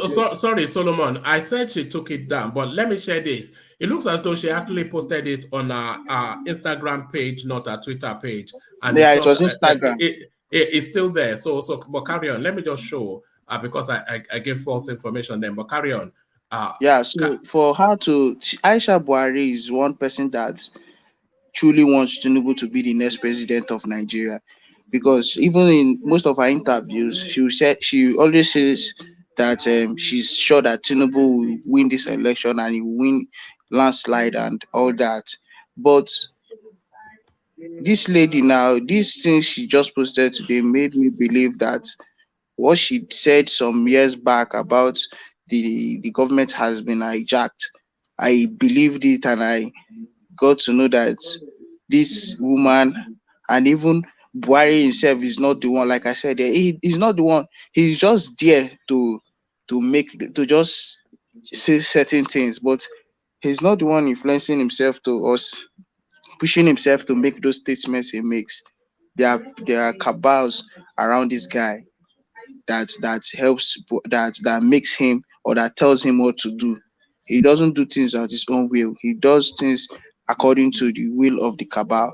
And this his wife Aisha Buhari is totally against it. And these people, I don't know how somebody would sacrifice financially and in human resource to help you get into somewhere, and all of a sudden you turn back against him. It's politics. I don't think Buhari himself is against Tinubu, but like you said, the cabal, they have other agendas. Like you said, very difficult to control Tinubu from the moment he is sworn in. And this cabal that have had the lay of the land in Nigeria for 8 solid years, they will be completely out of relevance if Tinubu comes in, because Of course, there'll be a new set of northern structures. He will bring it in so northerners, the Eurofights, the etc. So they are completely out, and they of don't want that. course, of course. This is a very like for instance, one person I keep pinpointing is his cousin Maman Daura. Mama Daura. Mm. That guy, one of the reasons he has influence in Buhari's administration is because of the fact that he in the documentary Buhari released some weeks back, or some weeks back. You see this guy he and his father played a very big. They played significant role in Buhari's life, and Buhari in a way is using this his administration in form of, he has always, even right from he was head of state, always um, even growing up, he has always stood in the ground of paying back with loyalty, and as in he pays back this his family with any way he can. And now in this his last presidential tenure, that is this one, he became president from 2015. This Muhammad Daura has been influencing his decisions, telling him what to do. And this guy has been there with him, always instructing him, telling him what to do and all that. And he will listen to them, because these people, even if some Nigerians, because in Nigeria we feel we are too educated, that we take certain things out of context, and feel like because of how educated that is not possible. This guy is doing things out of with the kind of role they've played in Buhari's life. And power is something that once you test power, once a man tests power, it's very difficult for him to leave that thing. And that is one thing at times you give it to be for the way for not stepping down. And even though at a time he tried to, but he still tries to pull out from power, like in his during his tenure in Anambra State, after his tenure in Anambra State. But you see, this Mama Dara, even if he's not the president, but he knows the influence and what he's enjoying. He would not want, because if Tinubu gets in there now, Tinubu is already, like you said, he's already surrounded by certain group of Northerners, because in anybody that comes into this Nigerian administration, the Northerners must be with that person. That one you cannot take it down. That is what. But you know what continues to puzzle me, Solomon, is the phraseology of the rebuttal from the presidency. It says the federal government said it was not officially aware of any entity in Aso Rock working against Tinubu. So officially aware, why did they use that phrase, officially aware? That is because that's not a denial, is it? That doesn't deny that they are not working internally against Tinubu's candidature. Yeah, that is like I told you here now, that just mark that phrase. That's that word official. The like we Nigerians that claim that we're educated, we say because it's not official, we would say it is something that you should not put in book, or we should not talk about. But now you see that the person that made that statement, the spokesperson from presidency, said an official. So this thing and this Mama Dara's relationship is informal. It is not official. So anything, and that is how the cabal is. The cabal, is it official? It is not. It's an informal body or informal agents that are working against Tinubu's ambition, and it's very true. But you see, El-Rufai coming out to talk today. Don't you think that? And I feel that this thing is, I feel in a way, is bigger than them. To be honest with you, it's bigger than them. Except there will be reconciliation between, and there will be a backdoor meeting, a very big and tough meeting that would help them. That all even Buhari, El-Rufai, like the northern governors, and the in fact the cabal, we have to meet and reach, get to an they will decide on something. They will have to have an agreement and all that to know how this thing will stop this work they are going against Tinubu to stop. So do you think it was do you think it's the right strategy for the Tinubu camp, Tinubu himself, and now El-Rufai, for them to bring this fight into the public space? Do you think that's the right strategy? Yes, this thing is trying to show, like this thing is showing that this Buhari's administration, I don't know, when people come and claim that Tinubu did this, Tinubu did that, it is in a way clearing these guys' image, redeeming their image, that Buhari's administration, they never had any say in Buhari's administration. And for instance, this army now that they sent to Lagos, this is to show that truly Tinubu never had anything to do with that Lekki massacre. Permit me to say that in my own way. I feel like Tinubu never had anything to do with that massacre, because he's not even, he was not a state governor, and the state governor, I don't think, okay, but he was not a state governor. Sorry, Solomon. What are you? Someone that came out and after the massacre, he said, "What are they even doing there?" I started blaming the people that they shot. What are you talking about? Wait. One man, don't worry. Let me reply him. Now. What are one you man, saying? wait. Let me reply him. It's just like you now, as a parent. Now your son throws something, or your son do something. You have a child with you, and something hurt him, and you come and won't you come and start blaming? And even if you're not the one that did that thing, I am not covering up for this guy. I am not covering up for this guy, but we have to be rational in our contribution in this platform. What influence does Tinubu have to other armies onto the street of Lagos? Anyway, let's just leave that. It's just that obedience. Because this evening, I just concluded. I don't support Tinubu, and I don't like the man. Yeah. 30 seconds, please. Yeah. If you remember the time of NSAS, one of the friends of Tinubu's son called Tinubu from outside country. Tinubu even doesn't even know that he was being taped. The guy was asking Tinubu directly, Daddy, why did you send, he was speaking in Yoruba, that why did you send people to go and kill people in Lekki? And Tinubu answered him that, why will he send somebody to go and kill? Even Tinubu didn't know that he was taped. Come on, guys. Tinubu has a son. No, is that obedience something again, isn't it? It's just I'm continue, my sorry, brother. one man. This space has been there way before obedience. Let's get that fact straight. It has been there before obedience. And when you say Tinubu doesn't know, this is Tinubu's target that he still collects money from Yeah, but what every has the single toll gate time. got So to do when with? is the target now? Is it not the target they shot? So he knows clearly they have blocked that target for over almost how many weeks? He hasn't been getting money and he was frustrated. It's just as simple as that. All So right, when okay. that thing happened, even if he couldn't condemn it, that shows that, and he started blaming these people that got killed. It doesn't show. I beg. Let's No, you are the one that is a beg. All this So, far-fetched thing and no one man. it's just beyond you know.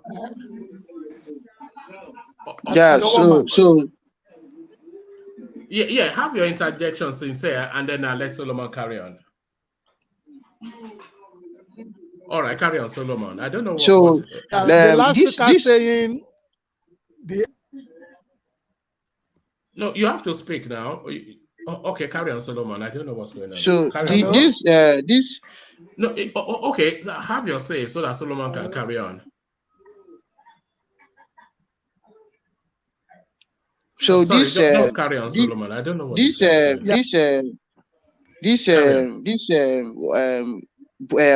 the army now, in the presence of the army in Lagos now, it will show you that these people, and why is somebody that can take that kind of drastic decision of doing such thing. He can take that kind of decision.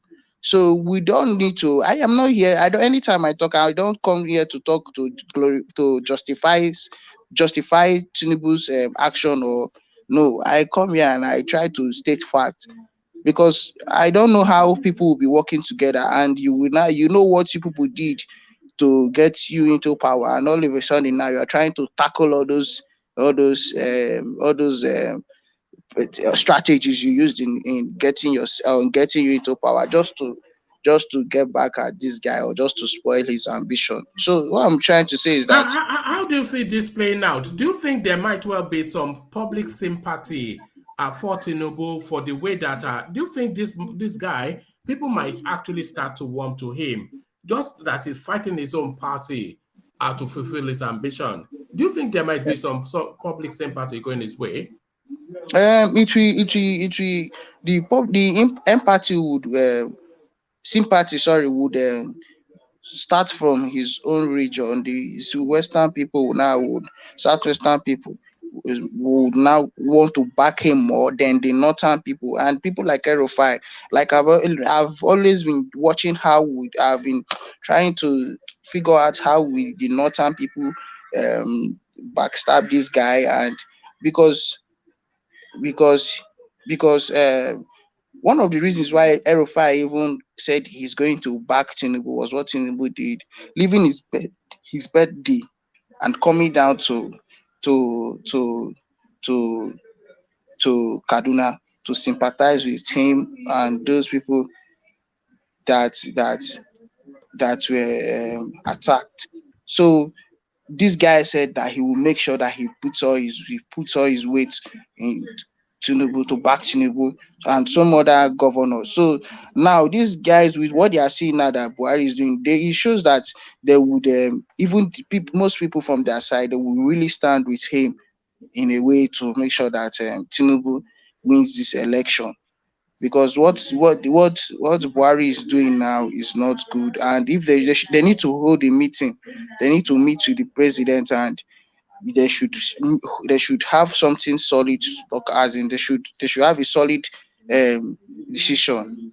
They should have a solid decision about this thing, about this election. But Tinubu is really trying, because this is to show you that he knows his onion well. That I mean, in this politics, him now screaming that look at it in a way, saying things in parable that they are against him and all that. He knows what is going on. And like this song this boy sang for him, Ruga, I'm ahead of them, Asiwaju. That song is is Wait, really something that who sang for him? there is this. It's not really for him, but he sang that song. But he referring to Tinubu. But even though he did not dedicate it to Tinubu, but it was especially after that primaries, he released that song. And that song, when I hear that song, I'll just be laughing. And I know that in a way, he sang that song for Tinubu. Most APC young guys that like this is national, is youth chairman or what.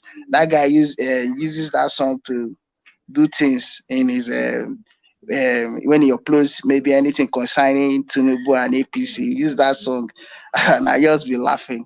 So Tinubu is really trying. He knows his game well, and I know that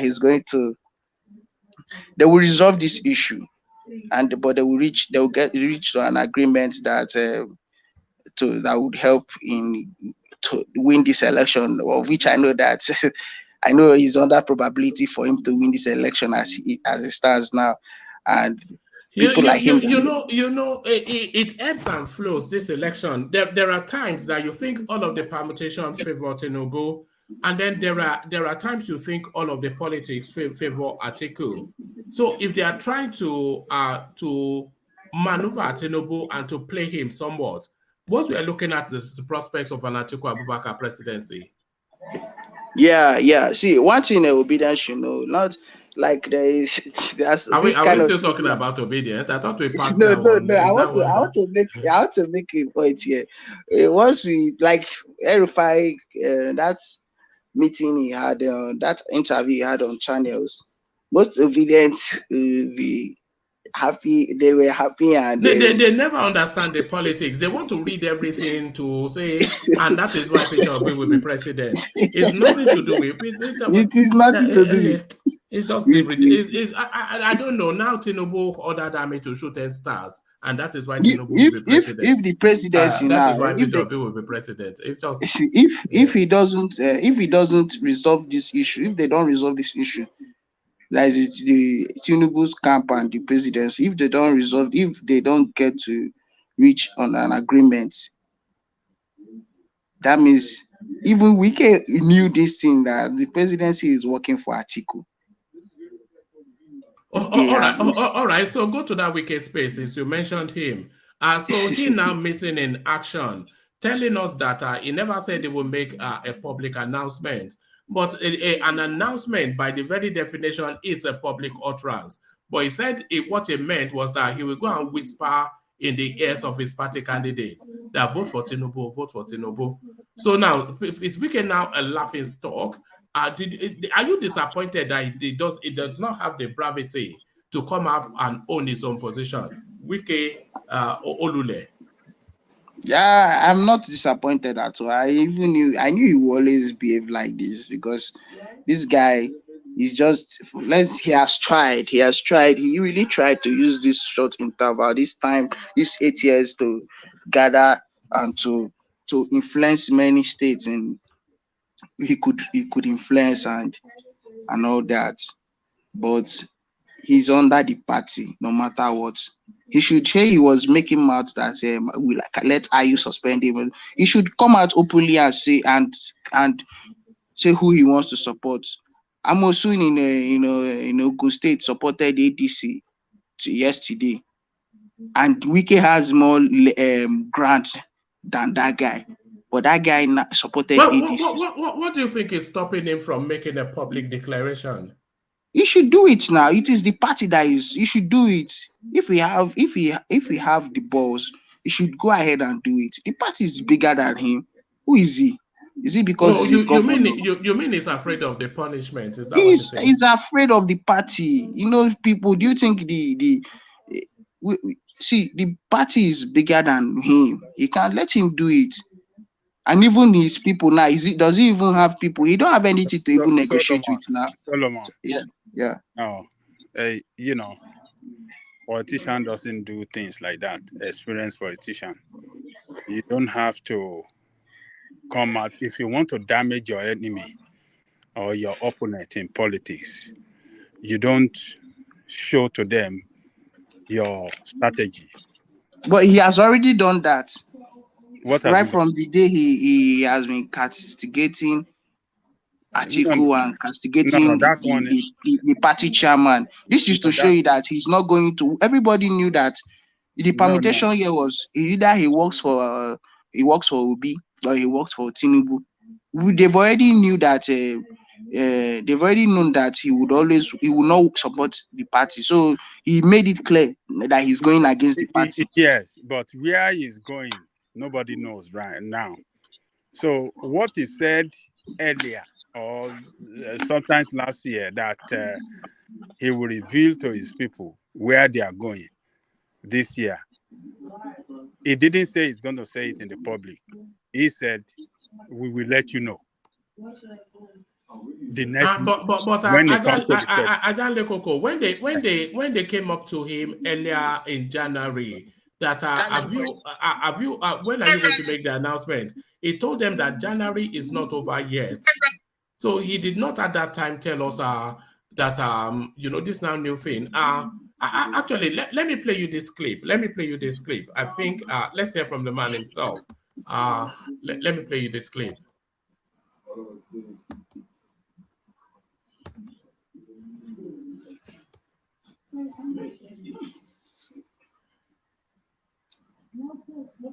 Let's yeah. The man who has enthroned the development of Port Harcourt, the Dikoha of Ikwelewan. Do you want to hear from him? Come out from your canopies anywhere you are. Come on here from His Excellency Eze Barrister Nyesom Wike CON GSSRS POS Africa Live Venture HIV. Give us the and they like titles in Nigeria, Sha. XYZ. Yeah. Hello. The Diko High is his way. The emancipator of the Kingdom. The emancipator of Rivers State.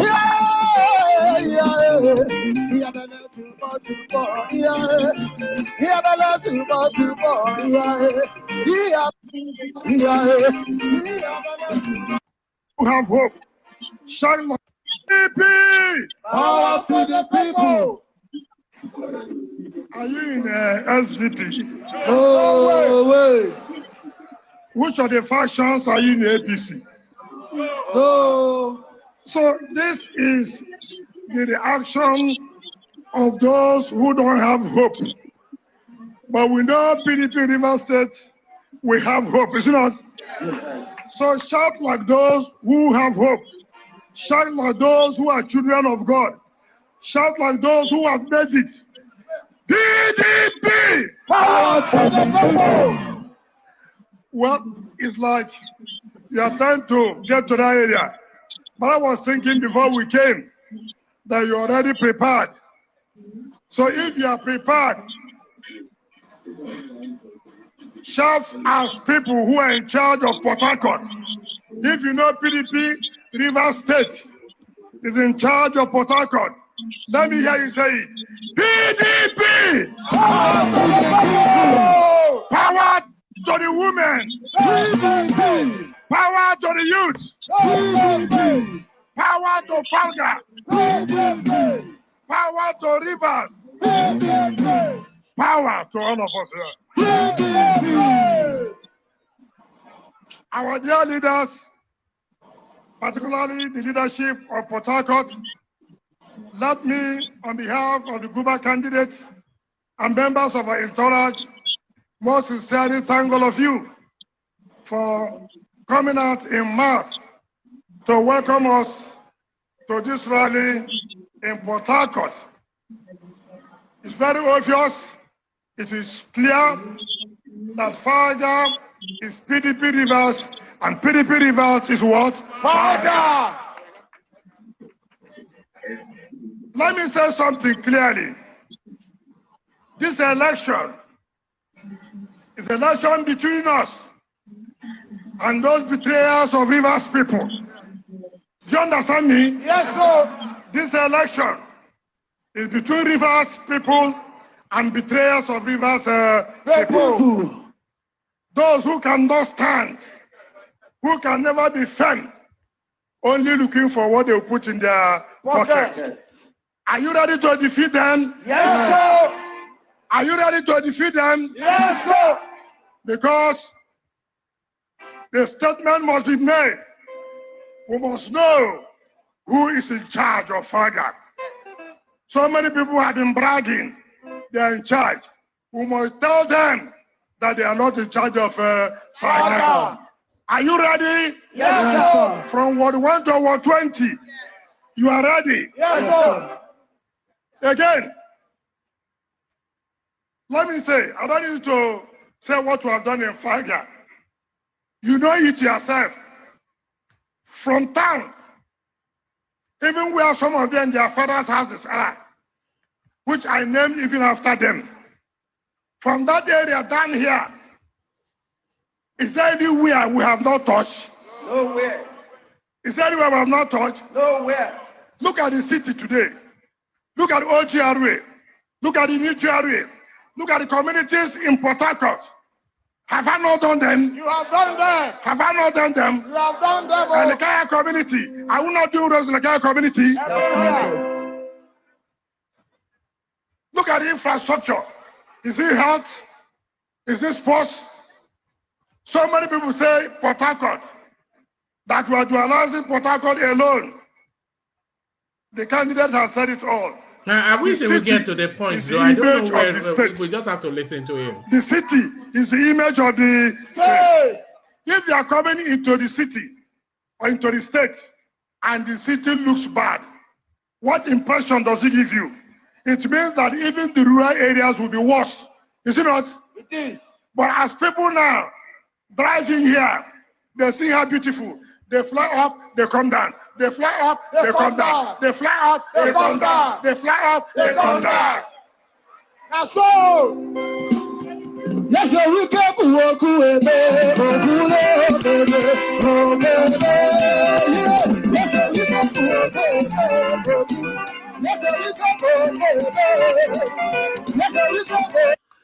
Okay, I don't know quite the spot that he makes the comment, so we just have to listen to him. You know how he likes to label his speech. I will have not done anything. No way. Have they said so? No way. Can they say so? No way. Sin is what? Believing. Sin is what? Believing. How many of you have been opportune to go overseas? Particularly America. Who has been to America here? You have been there. Okay, you may have gone to South Africa, so many places, right? Is there any difference between Port Harcourt and those countries now? Okay. Is there any difference? Okay. So there you heard it. Port Harcourt is better than America. Come back home. That's about the project. Have they not seen it now? They have seen it. So you will be glad that you come from Port Harcourt, is it not? It is. You will be glad that you come from River State, is it not? It is. It is because you supported us. If you didn't support us, we would not have achieved it. Now, they have told you who to vote for. The governorship candidate and his deputy, the Senator Oluwoloyeso, the House of Reps Chima Bombs and Ms. Blessing Amadi, and then the three assemblies, Solomon Wami, Ansedo Opara, and Smart Adoki. All these people will consolidate and continue with the good work we have done so that they can, Rivers people can benefit more. And I believe the governorship candidate, by the grace of God, who will be sworn in May 29, 2023. That's all. We'll do better. Let me also say this. Some people say violence, that we are stopping people from campaigning. You know people who their DNA, when you open their body, the blood, what you will see is falsehood, lies, propaganda. There is a law which says if you want to use public facility, government facility, built by government, if you want to use a school, if you want to use our stadium, you pay certain amount of money so that if you destroy anything, government will be in a position to use that money and rebuild whatever you have destroyed. And they said they will not pay. We as PDP, we are in government. Oh, all right. Let me try and skip it for a little bit. We have paid the money. Are breaking the law. You know the truth of the matter. You are scared so that they don't do what 2015. I don't know where they say you come from. Is it Abia or Opoposa? Which of the area? Kogi State. Okay, you will know better. The more you look, the less you see. I never told anybody one day. Okay, there it is. Are we at the same level? No. Ask people, what did he bring? Nothing. Did he bring anything? Nothing. Shameless people. Shameless politicians. You have a position, you cannot help your people. And you are coming out to open your mouth simply because you didn't get, and they did not give you second time to be DG of Nimasa. You have the guts to tell me I should name my presidential candidate. Are we at the same level? No way! Failure and success, are they the same? No way! Look at the man who is always failing every day. And let me also tell him, he does not understand the activities of G5. I have told most people who don't know, this fight we are fighting is like a guerrilla warfare. Yes, so. Do you understand? Yes, so. The more you look, the less you see. The more you look, the less you see. I never told anybody one day I will bring camera and announce to you, this is who will go. I said I will tell Rivers people, the candidate they will support. Not so. That's so. I did not tell you the method of saying it. I did not tell you I will bring live coverage and say it. But Rivers people know, is it not correct? Yes, sir. Are you not aware? We are aware. Are you not aware? We are aware. So Mumu people. Too much, so we don't my dance. All right, it took us the scenic route to get there, but he got there nevertheless. So there he is. He never promised you that he will say it in public, even though he said he will make an announcement. So I'm not sure if anything can be more ridiculous. The guy is let himself down. No. One man. He's exactly right. He said he will tell Rivers people where they will go when it comes to presidential. He never mentioned the method he's going to use. All right, we've lost you, Ajan Lekoko. Back to you, Solomon. Yeah. So this guy, he has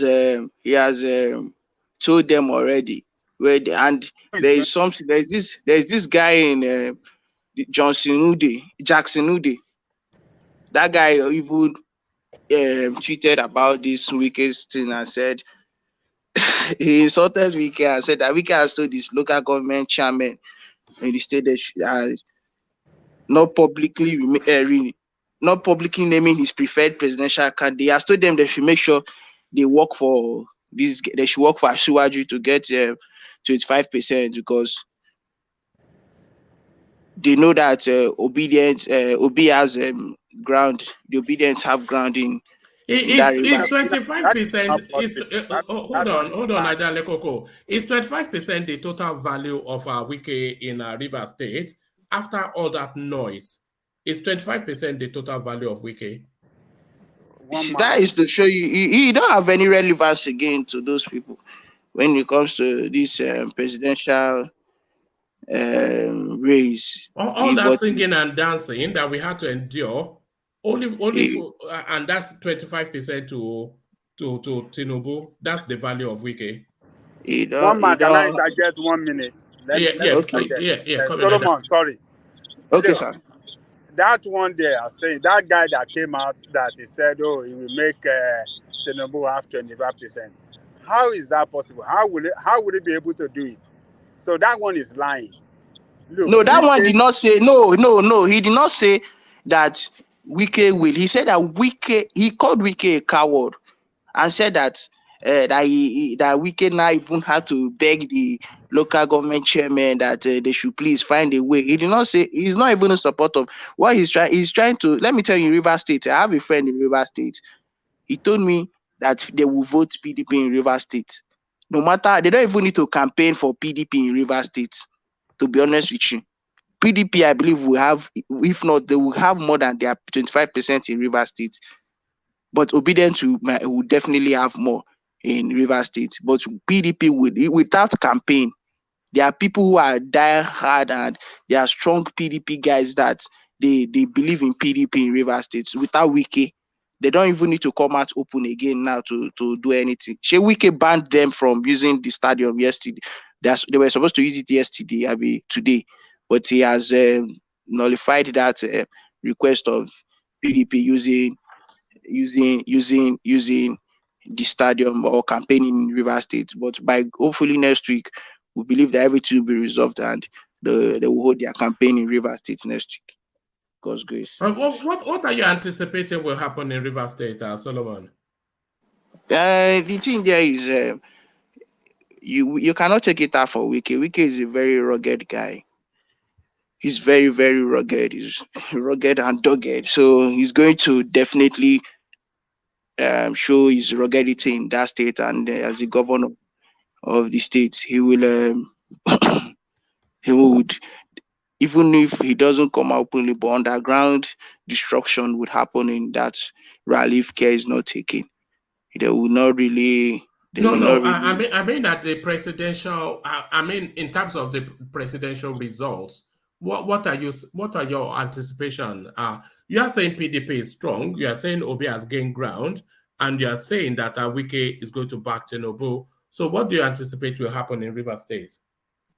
Do you mean at the presidential space? Do you mean like the percentage these parties will get from the state? Is that what you mean? Yes. Who will take it? By what margin? So yeah, that yes. What's your anticipation for River State? Let me just say maybe Labour Party will get like 50%. Let me just give them 45% in River State. Then so they will win. They will win River State. Labour Party. They definitely they might win River State. They might, but with the force of Wike now going to work underground for Tinubu, and somebody like Asari Dokubo now is for Tinubu, and people believe in Asari Dokubo in his own side and what is this guy's name? Amechi is there, Tony Cole is there. No, this thing I just give Labour Party that 45. Let me just give them 45-40. Yeah. Let me give them 45-40 because you cannot really tell, and especially as they don't have it's not all local governments that they might even be able to get that their vote from that they are talking about. But let's just leave it for them 40-45. All right, brilliant. All right, brilliant. And let me take you to the discussions. Just yesterday, we were discussing how Atiku went on BBC to tell us that he is in talks with Peter Obi and Kwakwanso to step down for him.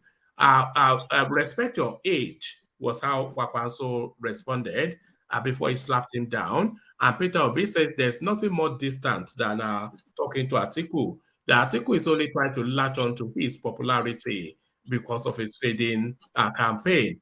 So why is Atiku making a mockery of himself on the political scene, Solomon? Yeah, these things, like you said,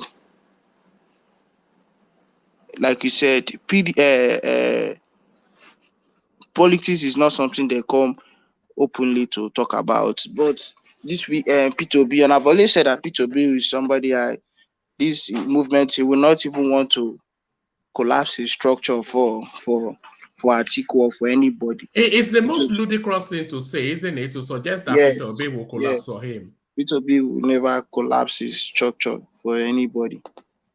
But you don't need to mind Kwankwaso. He will just talk, because that guy himself in a way is an arrogant guy. Kwankwaso, don't take it away from him. Yeah, but is that not precisely why he would not step down if he's arrogant? Yes, now because of the pressure that they are putting on him. But you cannot say people like Buba Galadima now, once he comes in now and then find a way and talk to him, because I believe he listens to that man and some other elderly politicians in the northern space. He will definitely succumb. He will listen to them, but he would, like I told you here the other day, he's not going to throw his support to Atiku openly. This is something they will do underground. He will not. It's a very funny politics where nobody is able to openly endorse where their preference is. Wike cannot openly endorse. Atiku Kwakwaso cannot openly endorse. It's quite a curiosity, isn't it? Yeah, Wike, upon how rugged. Even rugged. Wike is a very rugged guy. Like, I know, I've heard of his calls, and he could not even come out to say anything. And this is to show you that this politics again is really a game of interest. It's really a game of interest, to be honest with you. So, all right. Yeah. All right. Thank you, Solomon. So thank you, Solomon. Let me take the conversation to Thomas, who hopefully is there. Thomas, are you ready to go? Yes, please. All right, brilliant. Good to have you, Thomas. So good to have you, Thomas. So, Thomas, there's only one place to start, and that place that we are starting is the space that the election actually starts. The election, the president of Nigeria is going to be decided within Aso Rock, because the chasm that exists within the echelons of the Nigerian governance, it has now spiraled out onto the public space, and everybody now knows what is going on. On the one side, you have El Rufai, Ganduje, Ashetema, Aisha Buhari, etc., all wanting the power to pivot to the south and to go to Tinubu. On the other hand, we have shadowy figures, and we can say that categorically now. We have shadowy figures within the topmost of the power structures in Nigeria who are working against Tinubu. So now it narrows down. If the Cabal, if they have their way, the president to be announced at the end of this month will be Atiku Abubakar. But if the progressives get their way, Tinubu comes through. So what are you then making then of this palace intrigue that El Rufai has brought into the public space? Oh, thank you, Waman. Good evening to everybody. Good afternoon from Dan Honda here. Now, with this revelation of the little man from Kaduna, now I've changed. I have that position that Buhari is backing Tinubu, but with this double down with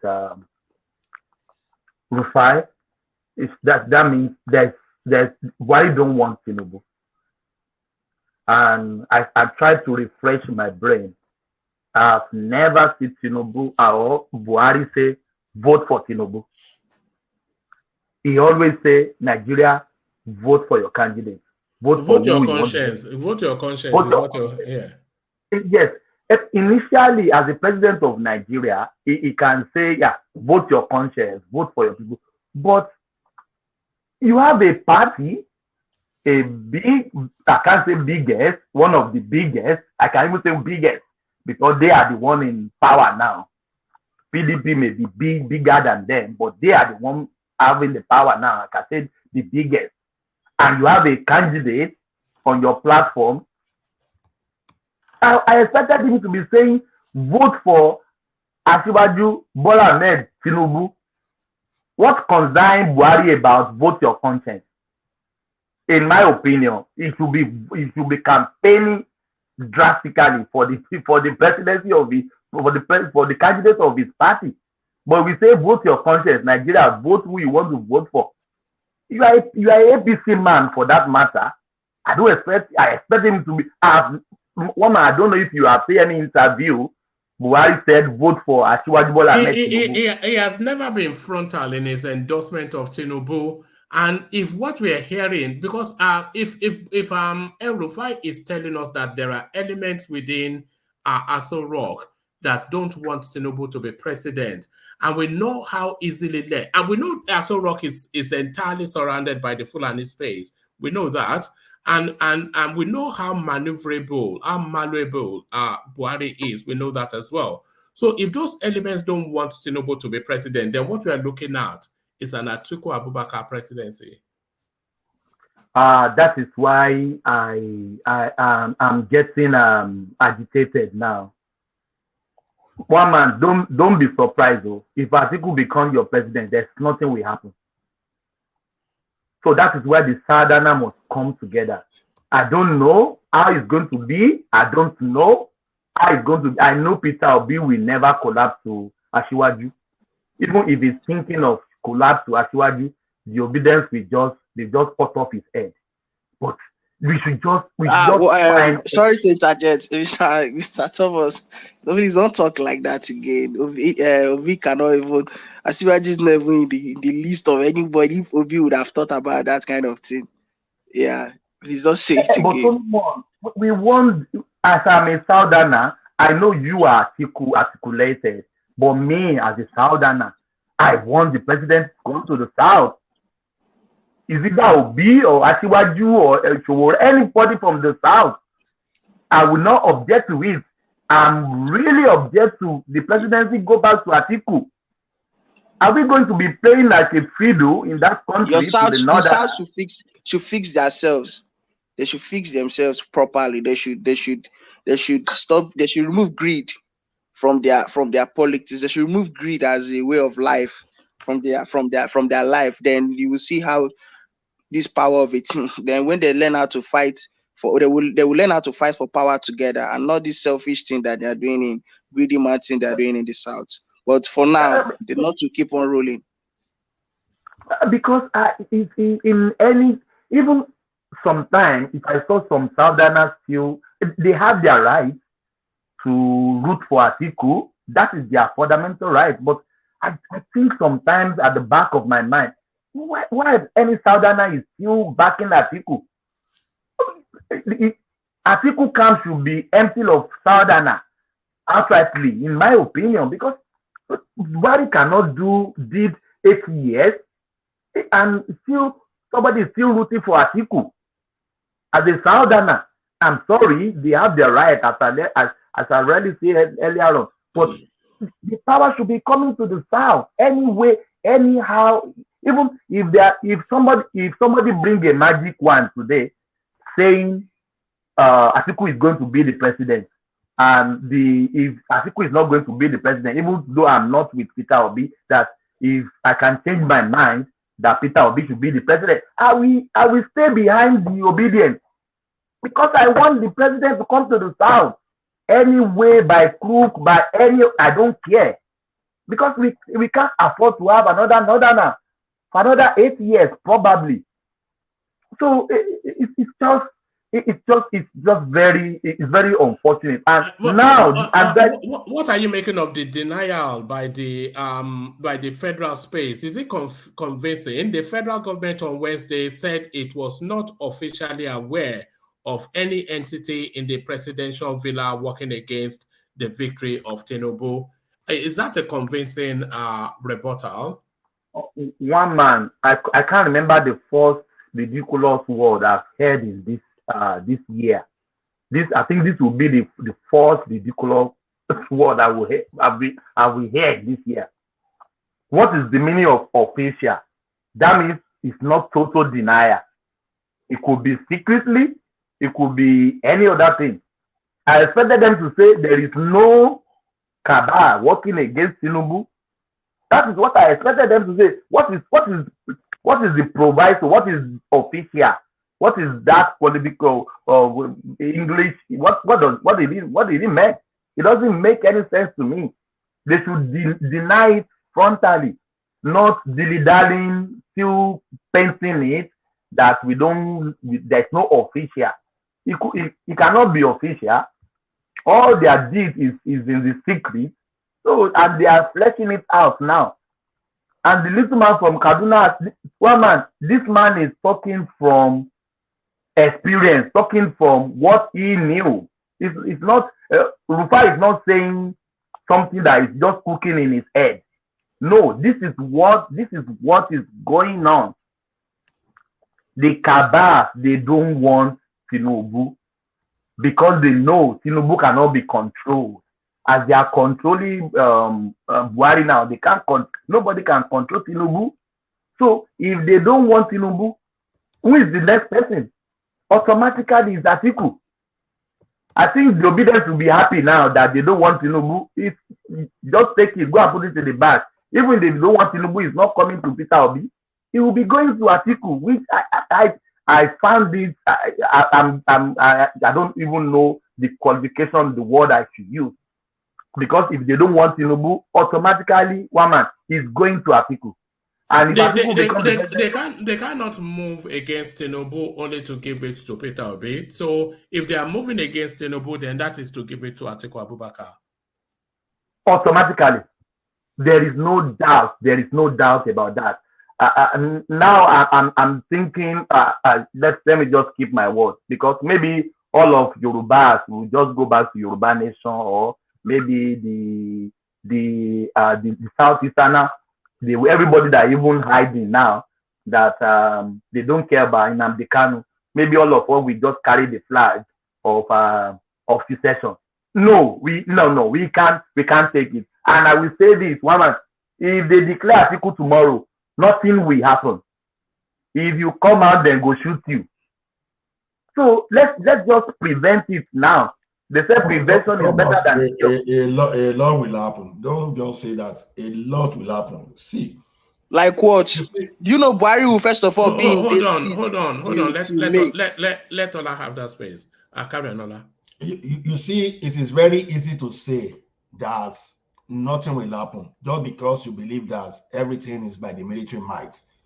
The situation we have is totally different from June 12th, because the level of advancement we have now, the proliferation of small arms or whatever we say, you understand, is beyond what you can just say anybody can just mess up with the country. You see, all these things that Buhari, Kingsmen, or whatever we call them, they perpetrated in the past 6 to 7 years or so, people just try to keep quiet because they were expecting someone from their clan, their kinsmen, or maybe from the tribeman to become the president. If it doesn't happen, you and I, we have something to fight for. That is why you think nothing will happen. Some people, they have nothing to fight for, and that's a life. You will see them and you'll be shocked. So even if the president himself know, it was not for fun when the president wanted to raise his own candidate, that the governors shut him up, and that is when you know that the governors, they actually have power. Now those governors, you see, some of them, they have some skeleton in their own cupboards, and they have some candidate that they think can cover them. They can, to the best of my knowledge, they don't trust Atiku.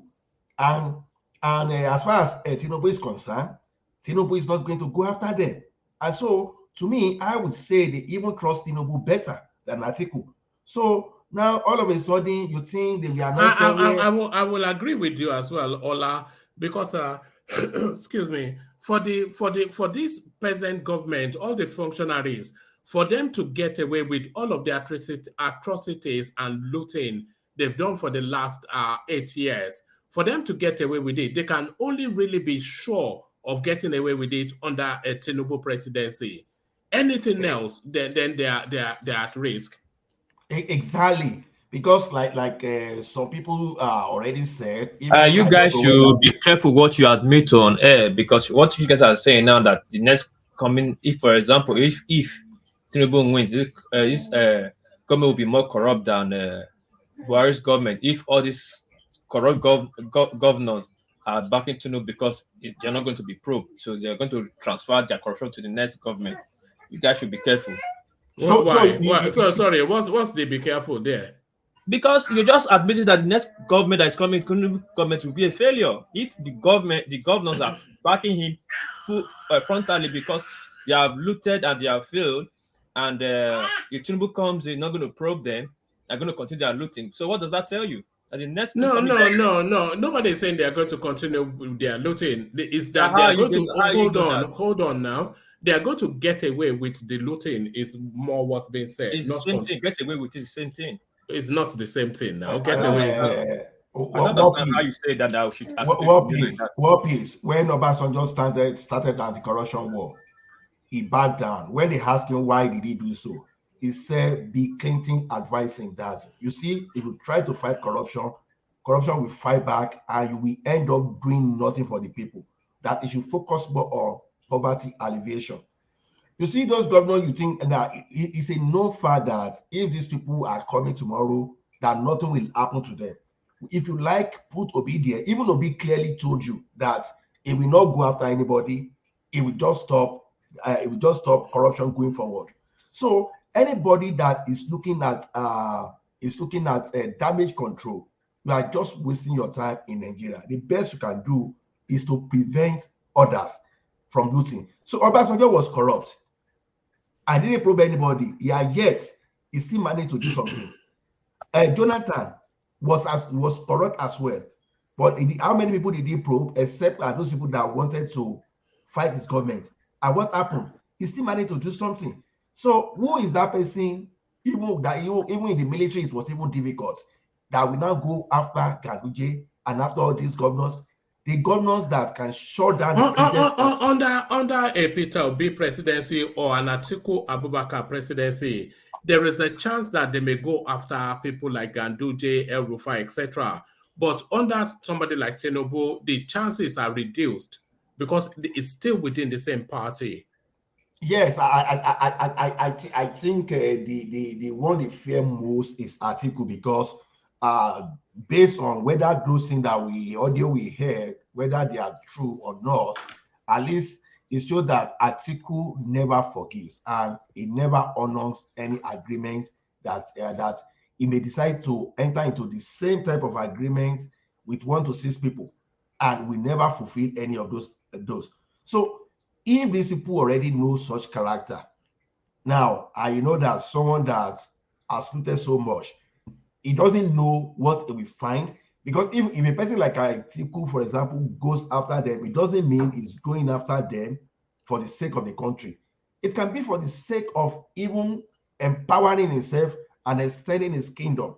So to me, for those governors that are coming, and you are just saying that, oh, I will just carry everything when I know that APC will benefit me, I will just go and throw my weight behind Atiku. I don't think so. I think the major problem here is that some cabal within the actual rock that think that, oh, this may no longer be our power, we may no longer be within our control again. I think those people are the ones afraid and plotting. From the governor's side, I don't think anything is happening. Because as a matter of fact, if I should believe some kind of political rumor, every one of them, they already know the roles they are going to play in Tinubu cabinet already, as they are. So we saw that at Chatham House when he was already delegating. Not to say that El Rufai, and why can't El Rufai even be the Minister of Defense? But we certainly saw we saw a cabinet taking shape at Chatham House. Exactly. Anybody that knows Tinubu, that is exactly who he is. So Tinubu will not just, it's a good bargain because Tinubu is as corrupt as them.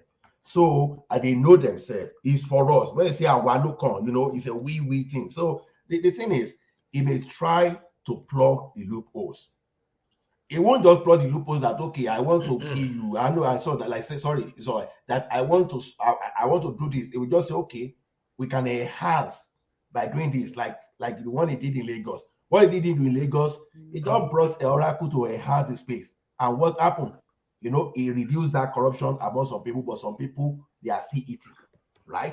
So to me, I think, I don't believe within my heart, I don't believe that even Atiku has any chance in the upcoming election, no matter the plots, whatever they are plotting. So all of the indications are that Tinubu is still going to win that presidency, but it's been so easy sailing for him. So we always had the anticipation that there will be a stumbling block at some point, and if he's able to huddle this cabal within Aso Rock, then the victory is his. Yeah, to me, the only person in the global, in the entire universe that can stop Tinubu as it is now is only God. That's the only person that can stop Tinubu.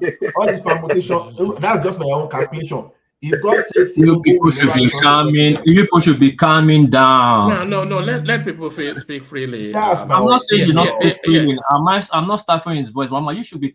Sorry, man. No, you're just talking. Yeah, you're not there. You're not working that so wrong. Can I go wrong? As long as nothing. Am I allowed to go wrong? Hold on. If things are easy for Tinubu, he will not be crying out on his capacity. It's not funny where he is there. No, this is the final hurdle that he has to scale. We don't know. We don't know what's happening next week. If it's easy, Ashraf Buhari will not be crying out. El-Rufai will not be crying out. It's not easy. They are passing through difficulties there, and they are crying out. If it's easy, they will cry to the public, to political who support them. Do you know what the cry is? It's for public support right now. It's beyond their what peace? Yes, now. Man. Hold on now. Emotional. We are adults here now. No, don't worry about us being adults. You can have your contribution, of course, but let people have their sense. I'm not stopping anybody. But when you just sounding, it's like it's one way. There's no need to talk about it here now. We just let it happen. What do you mean? It's a political platform now. If we don't talk about politics, what will we talk about? If he's winning, then it's just let him win. If this guy is not finding difficulties, there won't be any headline then. If I'm allowed to go wrong, you are saying it's easy. That's why I told that guy. No, nobody is saying it's easy now. What is being said is that he has this final hurdle to scale, which is a hurdle. We don't even know that final hurdle. We don't know, but just let's hope he passes. No. What do you mean we don't know? We're punditing to politics now. So this is what some people think. Are you saying they shouldn't think that? I'm not saying they should not think that, but they shouldn't express it. I don't say they should not express themselves. And you can disagree now, but don't say they shouldn't think it or say it. No, most people express themselves based on emotional. No, that's your understanding. Yes, that's your understanding too. But sometimes let's just common sense here. This guy is. What if we don't have common sense? What about that? You are giving us too much credit. Maybe we don't have common sense. This man is passing through a hurdle from the Cabal in Aso Rock. Do you know the power in play? That is, equipment have more power than aspirant. They are in charge. Hold on. It's not a joke. Yeah, yes. Is that not what we're discussing? And so since you're just saying that you're still gonna win, it's not easy. If these people come out with the last minute executive order, what are we going to do? Executive order to say what? To say what? If I decide to say tomorrow elections are going to go on 25th, they're going to postpone it, what can we do? We're going to go down and shut up. Body cannot decide if elections will hold or not. Oh, why? If the Naira note can be moved. If the Naira note can be moved. What are we saying? It's not the kind of democracy we are running in Nigeria. You or I know anything can happen in Nigeria. But we are trying to make it more legit and more do it more like civil. But we are we know the country we are in now. But let's do things the way it's supposed to be. We all know Tinubu is passing a lot of difficulties. We are expecting this, but we don't know the hand that is playing in it. But make it sound here. I'm not saying it for. I'm saying. I'm not clear on what you're saying. What are you saying? Sorry. Just hold on. What are you saying? I'm not clear on what you're saying. See, I said the way some of you guys are standing here is making it look like it's very easy for Tinubu. Whatever. And then you've not been listening for the last 2.5 hours. Nobody's described you guys have the anything last easy. 2.5 hours. You guys just ended up with just last one that let me go to our last thing. No matter what, it's only God that can stop him. No matter what. No, that's what he said in my opinion. That's what I'm saying. I'm not saying it's not his opinion. But I said, listen, guys, this guy is passing through difficulties, serious one. Yeah, no, it's playing out in public now. We are all aware. It's playing out to the public support. Yes, we know that too. So we have to take that. What is going on, one man? Hold on, I'm trying to be clear on what he's saying. Yes. What I'm saying. It's not easy. And let's look at the danger guys are really facing. If Erufai have the power to change things, he will not come out of the training. He will go there and change it. Erufai has no play in this cabal. When he tries to change Malabunami, what happened? He changed it. He came back before he got to Kanu. He was changed back again. He just screaming from the outside. No, what peace? That is not what happened with my Malabuni. What my Malabuni has to do with legal issues. I understand. The time frame to change my Malabuni was not there. Yes, I understand, but that's the surface. But undergroundly, we know control the judiciary, and things were changed. So we know the danger. I'm not saying what you guys are saying. I'm saying from the aspect that Tinubu will get more support, not the way you guys are saying. If you guys are saying like this, I will have less fear that Tinubu is going to just succeed whatever is throwing at him. But this guy is passing through. Yeah, but is that not everything that we've just been discussing for the last 2 hours? I said the last things you guys said just spoiled everything you guys been discussing. Because making it like easy. What peace? Let me tell you something. I don't know. Hold on. Let me tell you something. Let me quickly round up. Okay, Baba. Okay. Now, what peace? Look at it this way. If they say you are going to become a star, it doesn't mean you become a star on the platter of gold. You must suffer. You must cross the hurdles to become a star. Without challenges, you can never become great. Nobody is saying Tinubu will not face any challenges. All these challenges are meant for him to be crossed. That's why I said only God, in my opinion, only God, based on my analytical mind, can stop this man. But everybody knows that I am my own candidate, even I don't need to mention. And I say it's only miracle that can bring my candidate there too. How does that sound? My brother, Tunde you know your consorting. your candidate. Tunde Bakari. Exactly. Sorry, let me chip in a bit. No, overshadow my voice. I want to round up. Now, Tunde Bakari can only be miracle projects. But when you look at it analytically, it doesn't make sense. So what makes sense now is Tinubu, irrespective of the gang up they won against him. And I said only God can stop him. If God is the only person that can stop him, that is miracle. Analytically, only God can stop Tinubu. That's just my own opinion. Okay, can I chip in a little bit of something? Let me chip in. Sorry, enigmatic. Let Des come in before you. It doesn't usually take long with Des, but Des, come in. Yeah. Only God can stop Tinubu. And at the same statement, you're saying that everybody have to face some hurdles. And most people, those hurdles can stop them. So try and make sense to what you're saying before you say it. Try and listen to yourself first, please. Okay? Okay. Make I just talk with on top one man. Because let me just say one thing for clarification here. I know some people, when they hear Tinubu's name, they get triggered. They have high blood pressure. The only thing they want to hear is probably that will make them, really happy this year. Is probably they heard that probably Tinubu slept and he didn't wake up, right? Probably that will be the best for them.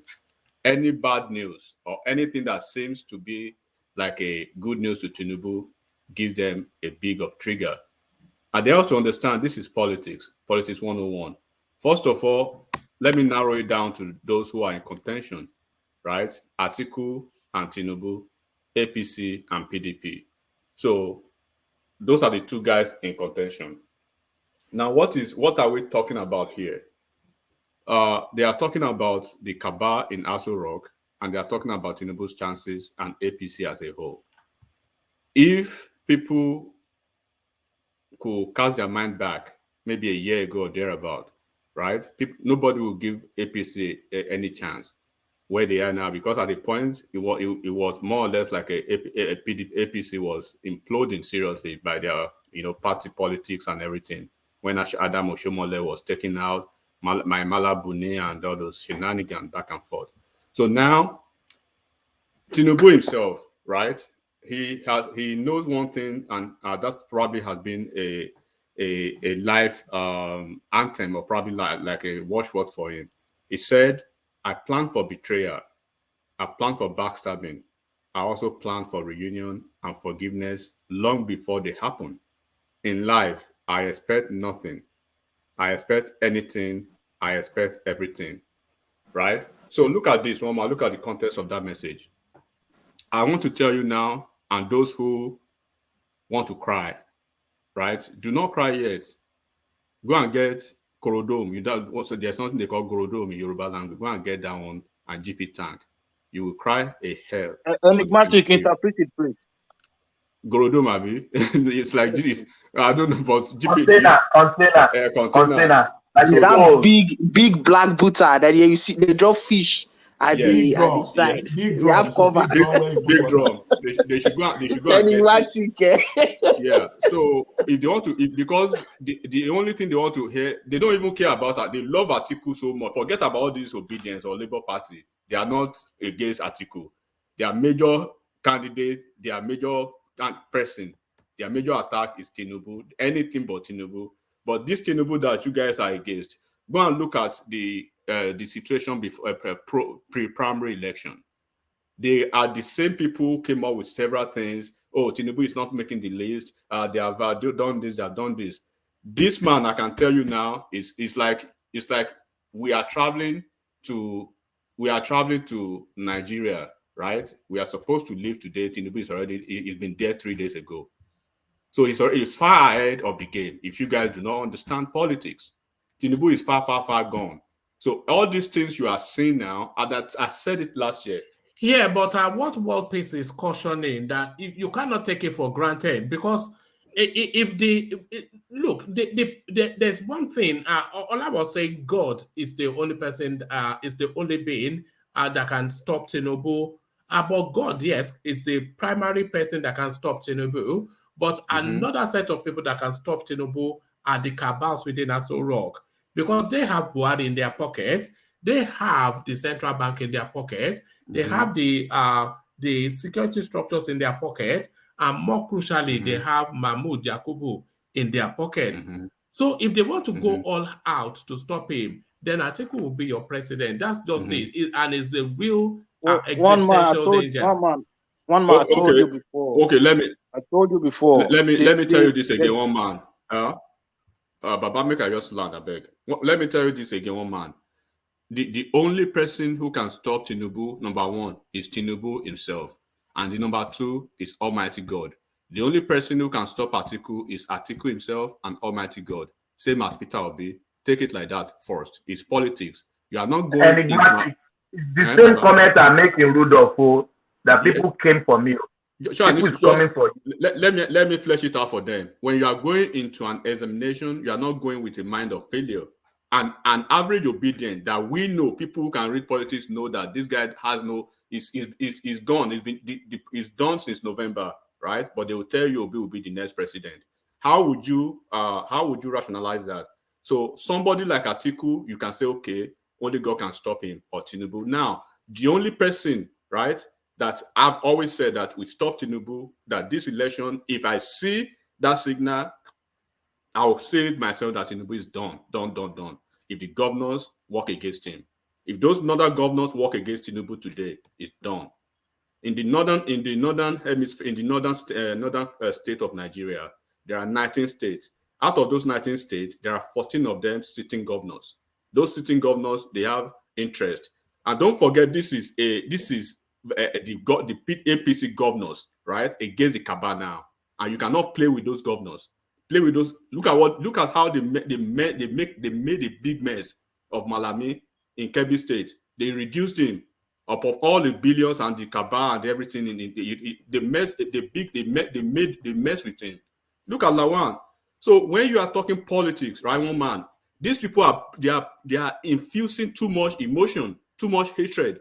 into their politics. When you make a departure, a clear departure from that, you'll be able to reason like a clear-headed human being, and don't look at the hatred you have for Tinubu or the possibility of him being a president. No, right? no, You hate him or you don't hate him. enigmatic. Today is the 2nd of February. So I think it's time for us to just abandon the Obi space, because the contention is between Atiku Abubakar and Tinubu.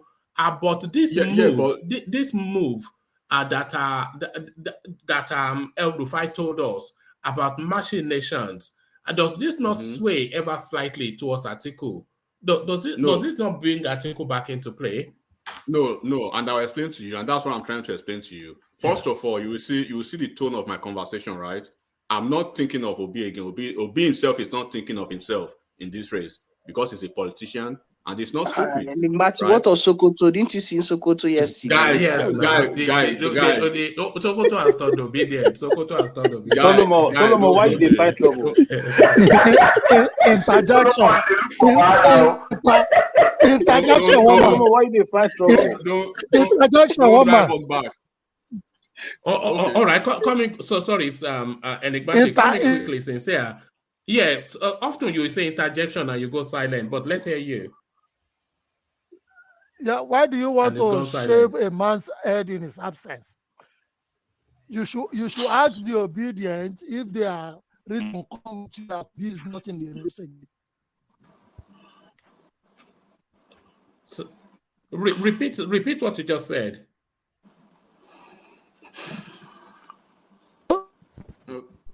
One man, there is a delay. I said your connection. You can't shave their head in their absence. Ask them first. Okay, Baba. The obedience are happy. You need to go and connect to a broadband. A broadband, yes. Let me go ahead and carry on and tell you what is happening, because now, one man, we are days into a major presidential election. This is no kid play again. One man, this is not a game for kids. This is a big boys game now, right? So when we are talking big boys game, Atiku is a very big boy. Is a big boy in Nigeria politics. What Atiku is doing, and Atiku is very desperate. He has lost his ground in Southeast. He has lost his ground in South, right? And then this is a desperate man that has tried to play the ethnic and tribal politics in the North. They rejected him. They are rejecting him. He has tried to corner some governors. They told him they tell him, go F yourself. That's what they basically told him. He has done everything, because you can only make a deal with somebody you can trust. Atiku has lost trust in the political firmament of Nigeria. Is that not what has destroyed him? That all those treacherous things that he has drawn all through the years, is this not all of them now culminating now? He has this reputation of just being a chancer. Everything is culminating and eclipsing at this time. It's like a big camera now. And then when you want to say, okay, let me have an inflection of mind and see if I can give it the thought to work with Atiku, then you turn around, you see Tambuwa there. Tambuwa, the man who made Tambuwa governor in Sokoto State, Wamako. Wamako is hemorrhaging PDP in Sokoto as we're speaking now, pulling all the big men, big wigs in Sokoto State into APC. So when you look around, you see Wamako, you see Saraki, you see Dino Melaye, you see Yoshiayu, you see all of them. If they can you see Okowa, then how do you want to work with these men? Even from the North, the people who Atiku are trying to talk to, they told him, number one, look, you have 14 states. You are supposed to control 14 states. 8 of those 14 states are not working with you. Out of those 8 states that are not working with you, you have strong, hell-bent, vehemently opposing your candidature, the G5. So it means you have G5, you have 3 other renegades group. One of them in Bauchi State, that guy that told Buhari that whatever you want me to do, I'll do it. Bala Mohammed. So 3 governors are by one side, G5 they are one side. Peter Obi has taken your route in Southeast. South is 50-50 for you. Then Kwakwaso is still there. Kwakwaso would have been working with Atiku, but he has betrayed Kwankwaso twice, and then now the possibility of Kwankwaso even collapsing structure is even when it collapses structure, they've already made the analysis. Even if that happened, it's not going to change anything. The only reason, one man, again, I'm saying it over here. The only collapse structure that can impact this election will be Peter Obi. I don't see Kwankwaso collapsing. If it collapses for Tinubu, it will help Tinubu. But if it collapses for Atiku Abubakar, I don't think it will impact in any significant manner. APC and APC. The only thing that can bring Atiku back into play is if Peter Obi collapses for him. Yeah, APC and APC apparatchiks, right? One man. They will go on the highest mountain in the world to hold the best of prayers so that Obi will not collapse the structure. And they don't even need to do that because Obi cannot move an inch. Obi is owned. Obi is not in control. Obi is caged. So Obi cannot move. So that is a safe one for APC already, because they know that is safe for them. As long as Obi remains in the race, it is still a very good race for them. So the 14 governors are standing tall. They are saying, no, this is our political party. Because take it or leave it, one man, Buhari has less than 6 months in office. They can take a brutal fight face to face to Buhari now. There's nothing he's gonna do. They will just take it until the next maybe 25 days or 30 days, and then they will stick it out to him. And he's already seen the handwriting on the wall. Don't say there's nothing they can do, because we saw what they did in 2019. The way they used the instrumentality of states to return Buhari. Oh, one man, that you are talking about Buhari now, right? Because all these folks, they work together as a unit, including the Cabal, right? So now it is the Cabal against the APC apparatchiks. And that APC apparatchiks, you have 14 governors in the north, right? Out of them. And you have the southwest governors, solid. And you have some other groups, splinter groups here and there. So when you look at this fight, the Cabal, and what you are seeing all of them doing now, politicians do not come out to make certain statements. I'm not talking of all these baby politicians now. Politicians do not come out to make random statements the way El-Rufai has done, right? They are blowing the whistle. They are blowing whistle to them. And people who are strong now, right, close to Buhari and close to all those Cabal, they will be whistling to their ears. Because take it or leave it, right? Atiku knows if he's going to win now. Tinubu knows if he's going to win. They already know their strengths and their weaknesses now. They know where they are right now. They really know where they are. They know 24 days from now, I'm going to be the president-elect. They know 24 days from now, I still need some stuff to do over here. But so for some political... You can see that in their body language, enigmatic. From Tinubu's body language, is going from a position of strength to one that the party is about to cost him. But from Atiku, he's lying all over the place, that is having alliances with people who are now coming out publicly to mock him. So that tells you how they both think the future is. And that's the desperation you see in Atiku is in a vulnerable position. He's very, very vulnerable because he messed up big time to put his political party together. The elders that he met in the north, they told him there is no possibility of working with you when your house is split. Like, you can see it. It's all over the place. Even if the Cabal, right, continue to work for Atiku as quote and unquote, maybe possibly with the presumption of the fact that they've been working for him. If they continue to work for him, it's not going to land anything because APC is coasting on with their own arrangement already. As long as they do not break rank, right? Those governors in the north, as long as they do not break rank, and then there is no division within that team, they're already defeating the Cabal to their games because all the roadblocks, all the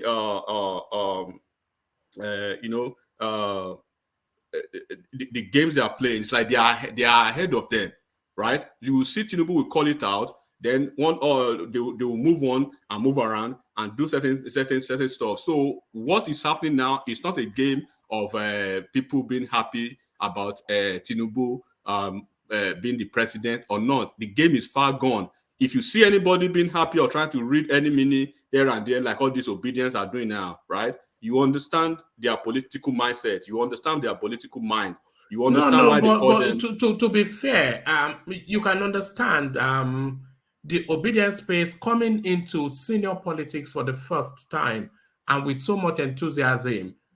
They will take the learning from this for the next cycle, but a bit of empathy. This is their debutante into senior politics. When So you come, there's when you come, There's when no you next come as a, cycle. It's going when to you it's going to evaporate after 2025. Nothing like next cycle. Obi may evaporate, but the Southeast coming into senior politics will not. They will take They've the already learning. told us they're going back to Biafra. They're going to do they their are going Biafra. one man. They won't do back to Three Biafra. things will happen. Three things will happen. One man, Opita Obi, right? When eventually, inevitably, he loses and come distant third or fourth, he will move. He will run back the way he ran away from PDP. He will run back to PDP. That's a given. One. Number two, the IPOB group, they will withdraw from that group and they will move back to their IPOB. The ones within the Biafra coven will move to the Biafra coven. So now, the like, ones IPOB people are not coming back again. They are So see, IPOB have strong ground now. As you see, IPOB have strong ground now as it is like this now. So what you will see? Let me just finish that and let this have his Okay, land it and let this come in. So and I want to have a conversation. So what you will Thomas see, still has the floor, but carry on. Yeah. So what you will see there is that you see people like Solomon, right? Solomon who can reason politically, right? And then you can see that the likes of Soludo, then they will not want to come back and say, okay, which way forward? What do we have to do now? How do we move on? How do we work with this present government, right? So that's how everything is going to play. Yeah, but Soludo will at the end still of the have day. to. Soludo will still have to harvest this field that Peter Obi has planted. So that's why I'm thinking that they will not go back en masse to the trenches.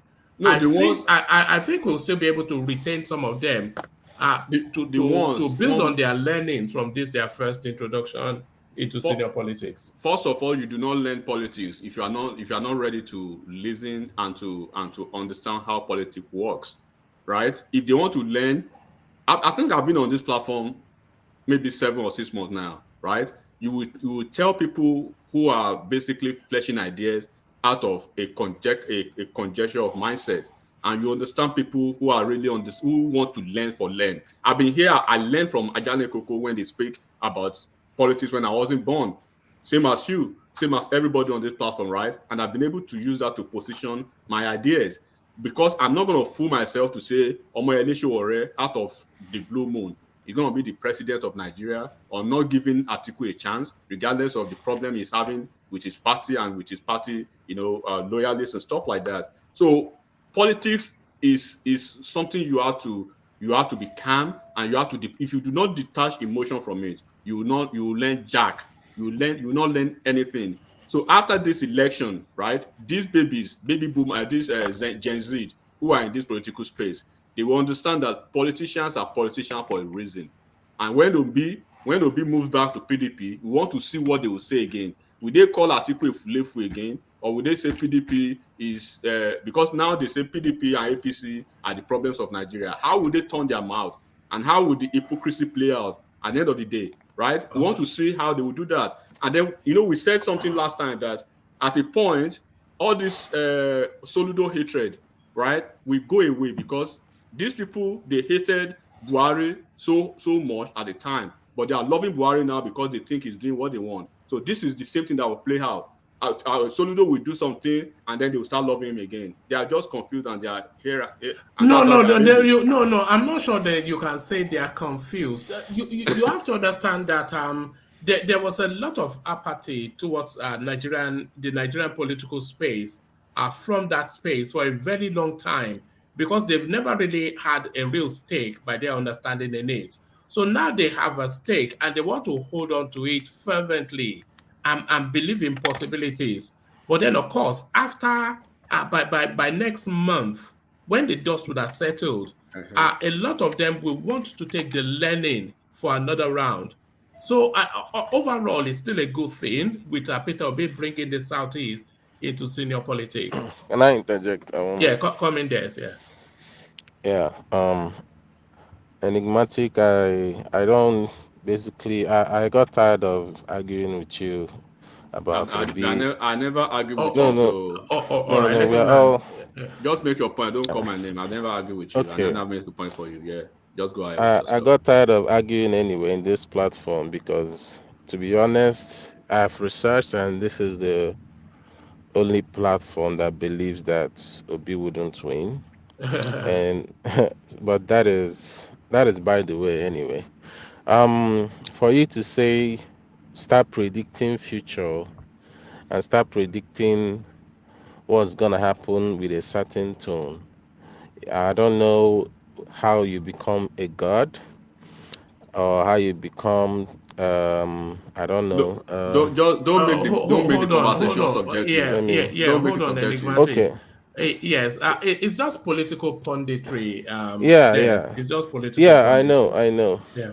Yeah, so there is something about pundit and something about when you start making a statement. First of all, Obi is not an Igbo, is not just the Biafra that supports him. So if you make a statement and try to classify Obi every time, and whenever you make One a, man, give me a second, please. One man, please give can me a I second. No, finish? Give me don't a second. personal. I don't want it to be No, argumentative, I'm. but No, No, give I'm me a not. second. I've never called your name. I'm just Yeah, saying let this if land because he let anyone, you I'm not land. saying Yeah, I'm not yeah. talking about enigmatic now. Carry on this. Yeah, carry on this. If anybody makes a statement and starts personalizing Obi as a Biafra and makes a word and Biafra doesn't always steps out of the mouth of the person, I tend to feel like that person doesn't know what's going on in the political space that he assumed to know very well. And also, Okay. One man, Hold on now. Let him wait, land. No, he has to land. Let him land. Yeah. and Sorry, carry on also, this. yeah, and also, I believe that knowledge is power, and I've read a lot of things about politics, and I know a lot of people that are even younger than me. And when they start telling me what happened in 1960 something, I'm like, oh, really? So it's all about everything is all about knowledge. Isn't you can go to the library and see so many things. You can read Obasanjo's book. You can read so many people's book and understand what's going on in that space. I don't want it to be because you're you're a certain age or you're from a certain demography and you feel you know better than One man, someone that is can in you this see what I'm talking demography. about now? I Right? don't want it to be No, like this. this is entitled One to his man, own. please. Do you I understand? imagine one man, please. Let me say the death, please. Yeah. With due respect, can we speak to the issue? Please leave the personality out of your talk. Please, Please, what's the I issue? beg you in the name of God. Leave enigmatic out of No, Thomas, yes, and Thomas, hold on. listen. I don't want it to. So enigmatic. Where the conversation is the explosive interview El Rufai on Channels Television and how it's going to impact the politics of now. So where we were in the conversation was that if the cabal or the elements that are as El Rufai described them that are machinationing within Aso Rock, if they win through, that will land us an Atiku Abubakar presidency because the people that are plotting in Aso Rock, they are not plotting to bring Peter Obi in. So if they are plotting against Tinubu, the only beneficiary has to be Atiku Abubakar. Do you disagree with that? But one man, Hold on now, please let him speak, please. Yeah, Des. Yeah, one man, I No, would say do you disagree with that? Yes, yeah. I don't disagree with you. I mean, the president has the power. I mean, we saw what happened in Lagos. People, I think Ajali Koko was making a statement that it's not right and it's not It's not legal, but I told him that there's no way in the constitution, because even if you look at the constitution, section 217, Are you a subsection lawyer? 2c, Are I you a mean, lawyer? it's basically stated that the commander in chief has the right to send forces to protect life and property. So he has that right to do whatever he wants to do with his military force, and if he wants to use it to No, send to the Lagos. permutations around El Rufai's expose on Channels Television. Oh, okay, that's sorry. Yeah, one man. It's obvious that Erufai knows something is going on in the Aso Rock. Buhari has, Tinubu has come out in Abeokuta and made a statement. And I believe that day we said that he was talking to Buhari, and so many people were just, trying to, fling around the bush as if we don't know what we're saying. Everything is becoming very, very clear. There is a war going on, a sort of internal wrangling going on in Aso Rock, and everybody is seeing it now. And that, for me, is majorly, I don't know, whatever happens, is majorly going to affect Tinubu. I'm not saying that I don't like Atiku. I don't like any of them at all. But what we are seeing, if you're reasoning with your objective mind, there's no how if Buhari is against Tinubu, he's not gonna affect Tinubu. He has the power. He has the authority to do whatever he wants. Like I was telling you about him sending the army No, to leave the army. Lagos. No, leave the army. Leave the army. Everything you said is what we've already discussed now. That the presidency, if they are moved not to have Tinubu, they have all of the instrumentality of states to stop him. They control Yeah, INEC, the security apparatus, the money, everything. yeah, they control everything. One man. I mean, he has that power. So I suggest Tinubu should start. I mean, if begging for Buhari's He blessing, doesn't have because to beg. He has to politic. politic, do anything he has to do. I mean, when he went to what's his name, Benin, was begging the Oba of Benin for blessing. You can still do it that way. So he has to find a way to reconcile with uh, you know, Buhari, and I don't know how he's gonna do it. He's a very stubborn man, as I can, we all know that he's stubborn and he's prideful, and he feels like he's powerful too. Powerful people Is don't. it not? Is it not? Is it not powerful? Yes, he's powerful, but the power is big. There is power that is bigger than power. Do you get? I don't think that his power is more bigger than Buhari's power. It's not possible. You're under Buhari, so there's no way you're more powerful than him. I mean, you can have people that can interrupt. That's why I said, I don't know if you remember the when they changed the money policy. MFLA ran out because he knew what was happening. He went out and stayed for a while, and Buhari told him to come back. He's going to protect him. That's why you saw so many military in MFLA's house. They couldn't come to arrest him. Even when he went to that meeting, when they called him to come for whatever. All When right. when Yeah, they yeah, came to that yeah, yeah. meeting, one Taking us man. somewhere else now. No, I'm no, okay. Yeah, I'm going land it and somewhere. then yeah. When he came to that meeting with the House of Rep and all that stuff, there was so many military of MFLA outside trying to still protect him from getting, you know, harassed or getting whatever. So it's power is basically Buhari's power. MFLA doesn't have that power to carry out that military. So it's Buhari that is supporting him. So if whatever Buhari says that's gonna happen, that's what's gonna happen. I really don't want Atiku to get that ticket, or sorry, to become the president. But that's why I'm pushing Yeah, but towards. if Buhari is determined to stop Tinubu, then Atiku will be your president. Do you agree with that? I hope not. No, I no, hope no. not. You can hope anything now. You can hope, but the question: if Buhari is moving the state resources to stop Tinubu, who do you think will become president? Oh man, I don't know who will become president. No, no. To I'm be not saying you honest, know now. I said, who do you think will become I don't. president? I'm not God, No, no. so I I said, don't who do know you think? who I think.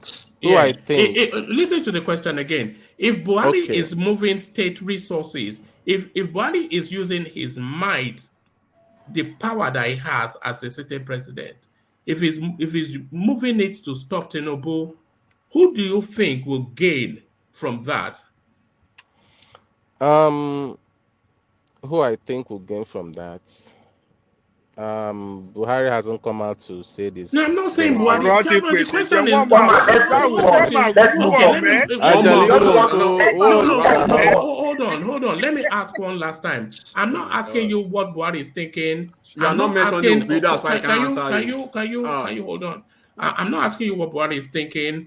I'm not asking you that if you are God or not. I'm asking what do you think.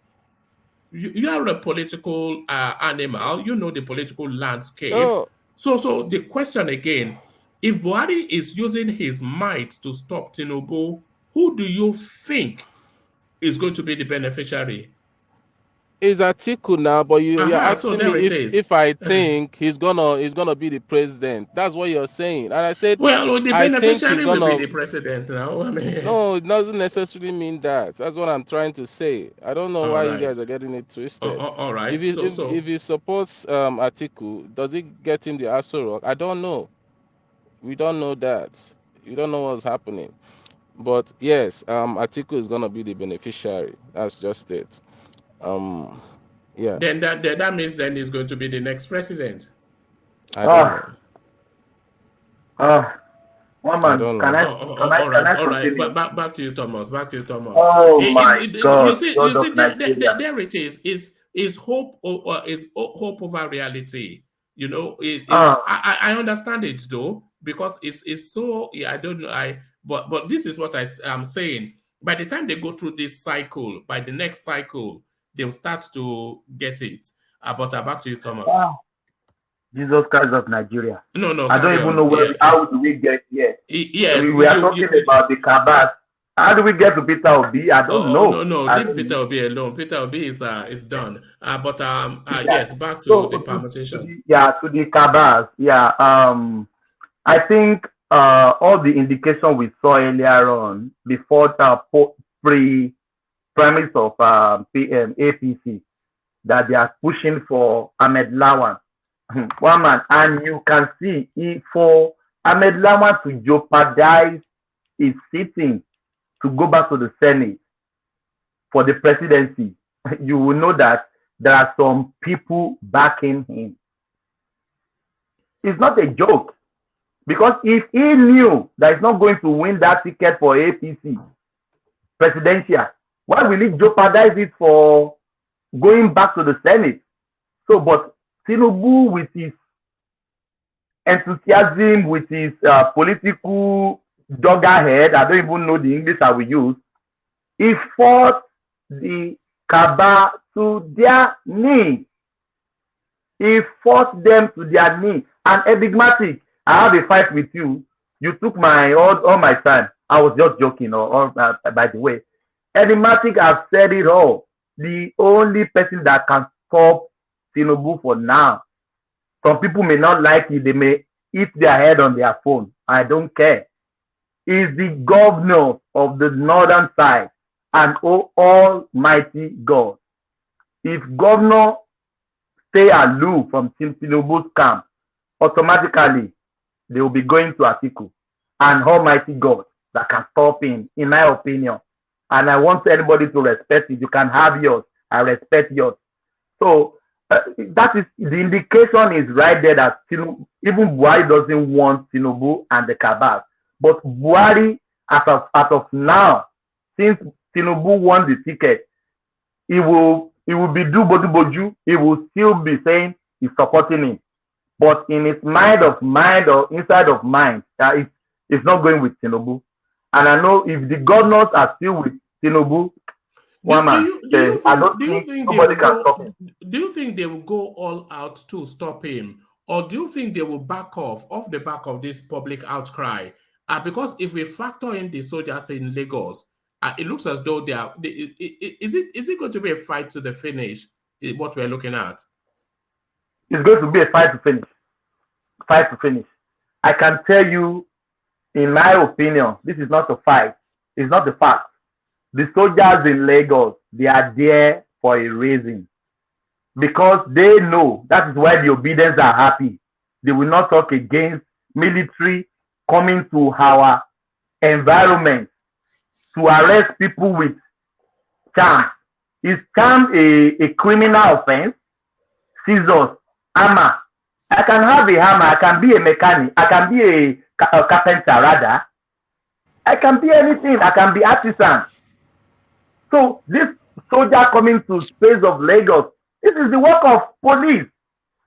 Lagos is not in a war. Lagos is still the most safest place in that country. Some people even go to Nigeria, they can't go to their state. They stay in Lagos because it's the safest place for now. Lagos is not in the war. So why are they sending the military to Lagos? The police are there. The police didn't call for any help. But they know this is the apparatus Tinubu had, maybe to rig the election or to stop people to vote. I don't like that as well. But they know that is the Agberos, the artisan, the people. They are the NURTW. They are the tools of Tinubu. If we are saying it is not, we are deceiving ourselves. So they are trying to move against this guy. And this is a ordeal he has to cross, in my opinion. So the soldiers in Lagos, they are not there for fun. They know what they are doing. But if the governors are still behind Tinubu, he's unstoppable. Why they try to stop him at the premise? They couldn't stop him. The governor fight for him. And they are working in their right senses.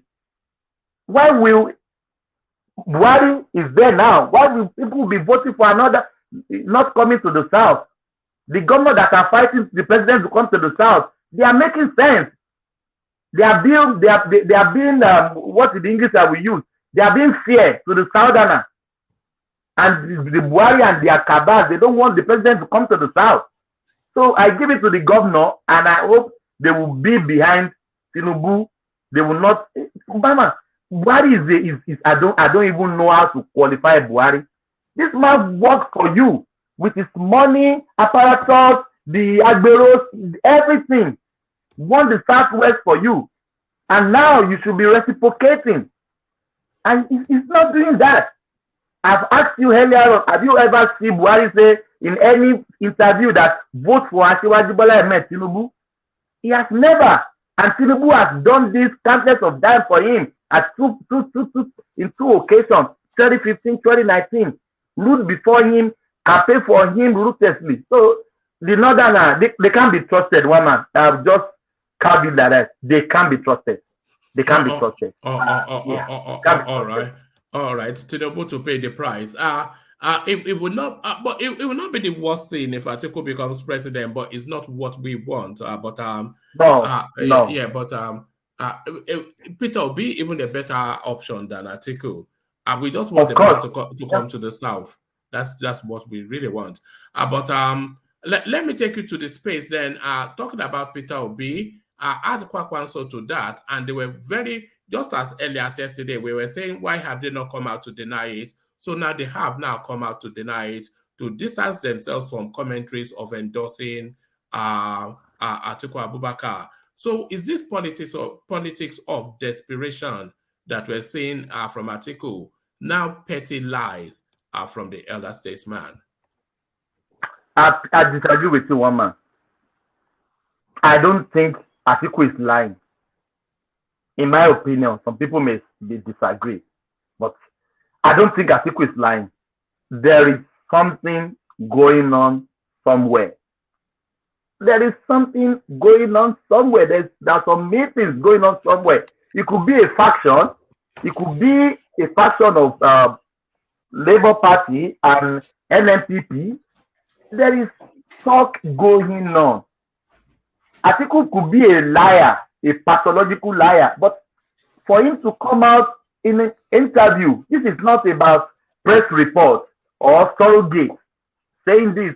He said this in his own words. So who are we to believe?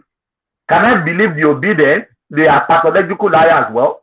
Can I believe NMPP? They are particular politicians are pathological liars. So who to believe? That is the question. Who to believe? Can we believe Atiku that truly there is a meeting going on? Can we believe NMPP? Can we believe the obedience? The three of them, they are pathological liars. They've lied so many times to Nigerians. Atiku is a treacherous man. Atiku is a liar. And he doesn't even hold to his word. So who to believe? I don't believe any one of them. But in my opinion, I think there's a meeting going on, maybe alliance, realliance, or collapsing for me. I will collapse for you. There's something going on. Even though I know Atiku is a liar, but I think there's something going on. And it will still come out. I said it yesterday that what is the correlation? Why is Peter Obi still having meeting with Atiku? Because Peter Obi, this movement is not going back. Peter Obi will not even dare to say he wants to go back or collapse his structure to anybody. No. But if this one man, Atiku and Peter Obi, what is the difference from them? Peter Obi still say Atiku is his boss. So can we deny there is no meeting going on? I can't say there's nothing going on. There's something going on. There's a meeting going on. Would you also speculate that there might be discussions also ongoing undergroundly, as we say in Nigeria? Do you also speculate that there could be discussions going on between Tinubu and Kwakwanso? One man, there is nothing that cannot happen. There is no final enemy. I mean, what that English they normally say, there's no friend enemy or there's no enemy. No permanent friends, no permanent foes. No, there is none. One we see politicians came out frontally, abuse their generation unborn. And the next cycle of elections, they will come together. There is nothing that cannot happen. Politics is dynamic. There is no permanent friend or permanent enemy in politics. There could be talks going on between any party. Don't take that away. Don't trust Nigerian politicians. They can do and undo because their interest is their own interest. What they're going to gain, they don't care about the masses. So they can even go so low to discuss anything with anybody. So there's something going on. I can't deny. I can't say there's nothing going on. Atiku can lie. He can lie, but we can't deny it's not happening. So that is my opinion. Some but Kwakwanso and Obi have denied it now. So one man, do you trust them? I trust them. They are pathological liars too. Do you believe them? More than I will believe Atiku, yes. More than I will believe Atiku. Only because it's difficult to imagine the conversations that is going on between somebody. I can see the conversation that is going on between Kwakwanso and Atiku, but very difficult to see the conversation that will go on between Peter Obi and Atiku. You know? It's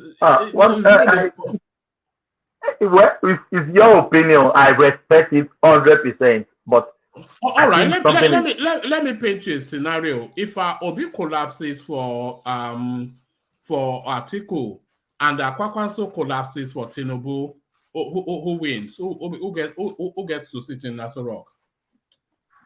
Atiku. Automatically, Atiku will win the election, because Atiku will win the election, or he will go to second round. That is the two options. He will not take Tinubu to Aso Rock, because Tinubu camp, they are in the mountain now. You know that if Kwakwanso collapses for Tinubu, then Tinubu virtually takes a good 60%, if not 70% of the north, added to the southwest. But yes, you're right. But I don't see landing Tinubu. I don't think land Tinubu in the, because Tinubu camp now, they are praying. They will pay. They are pay. I'm just saying this jokingly. They are paying the Afars, the Wolis, the Babalawos, that that Peter Obi should go to the ballot. He should not collapse. That is the only thing that can help Tinubu to the election. If there is no Peter Obi factor and G5, even the most problem is Peter Obi. The 5 governors, they are consequential, but I can still say they are a little bit inconsequential. But Peter Obi taking vote from Atiku is a win-win for Asiwaju. They will be praying now that they should not come together, in my opinion. So it's just politics, and it's just around. One man, sometimes I will just say, one man is still coming, and are we going to discuss politics again? I would just think like we should just pass politics maybe for one day, because it's getting. I can't wait. I'm dreading politics being over. What will we talk about after politics? Then we'll start to be going to Bobrisky and Regina Daniels and all those sorts of people. I know.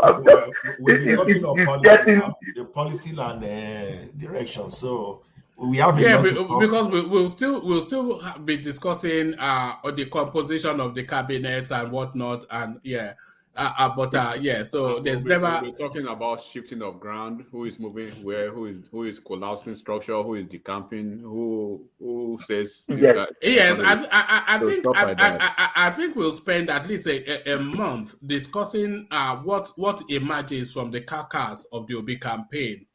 Because we have to discuss his direction of travel after the elections. We have to discuss there's that. no direction. It's going back to PDP. It's PDP. It's people already in PDP.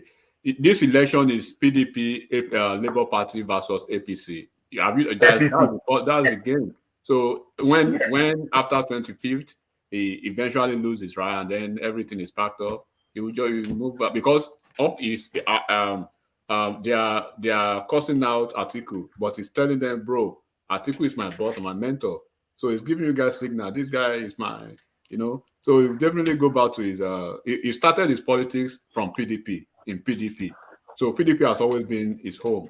So he went back to PDP in 2014 up until 8 months ago, and he was a top-notch.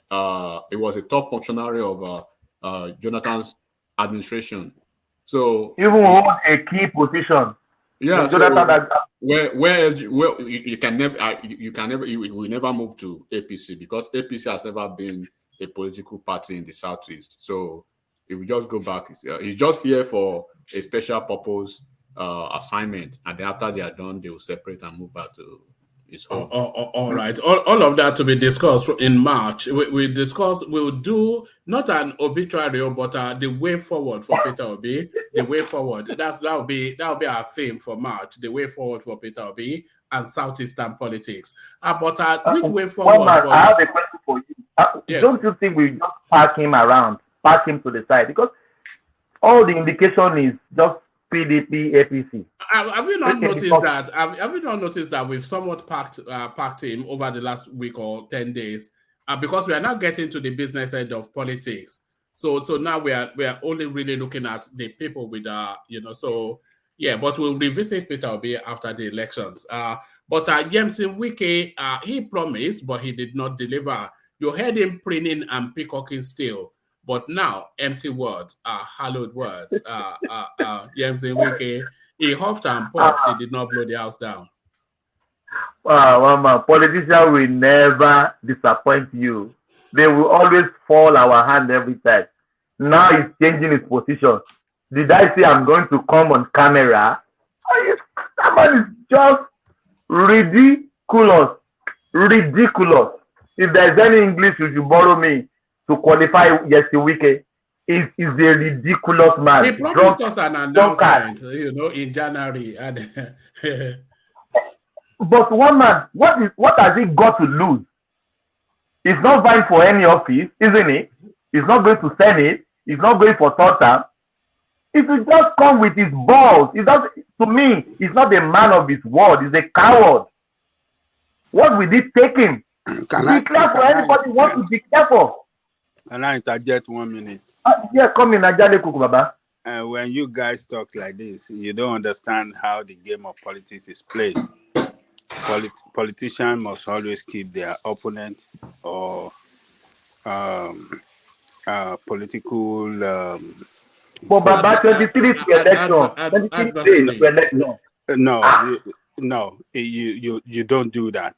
It's not done in politics. You can't see a politician that is fighting his party and we come out to announce before election day that I'm not supporting the candidate or to announce his support for candidate of another party. It's never done in politics.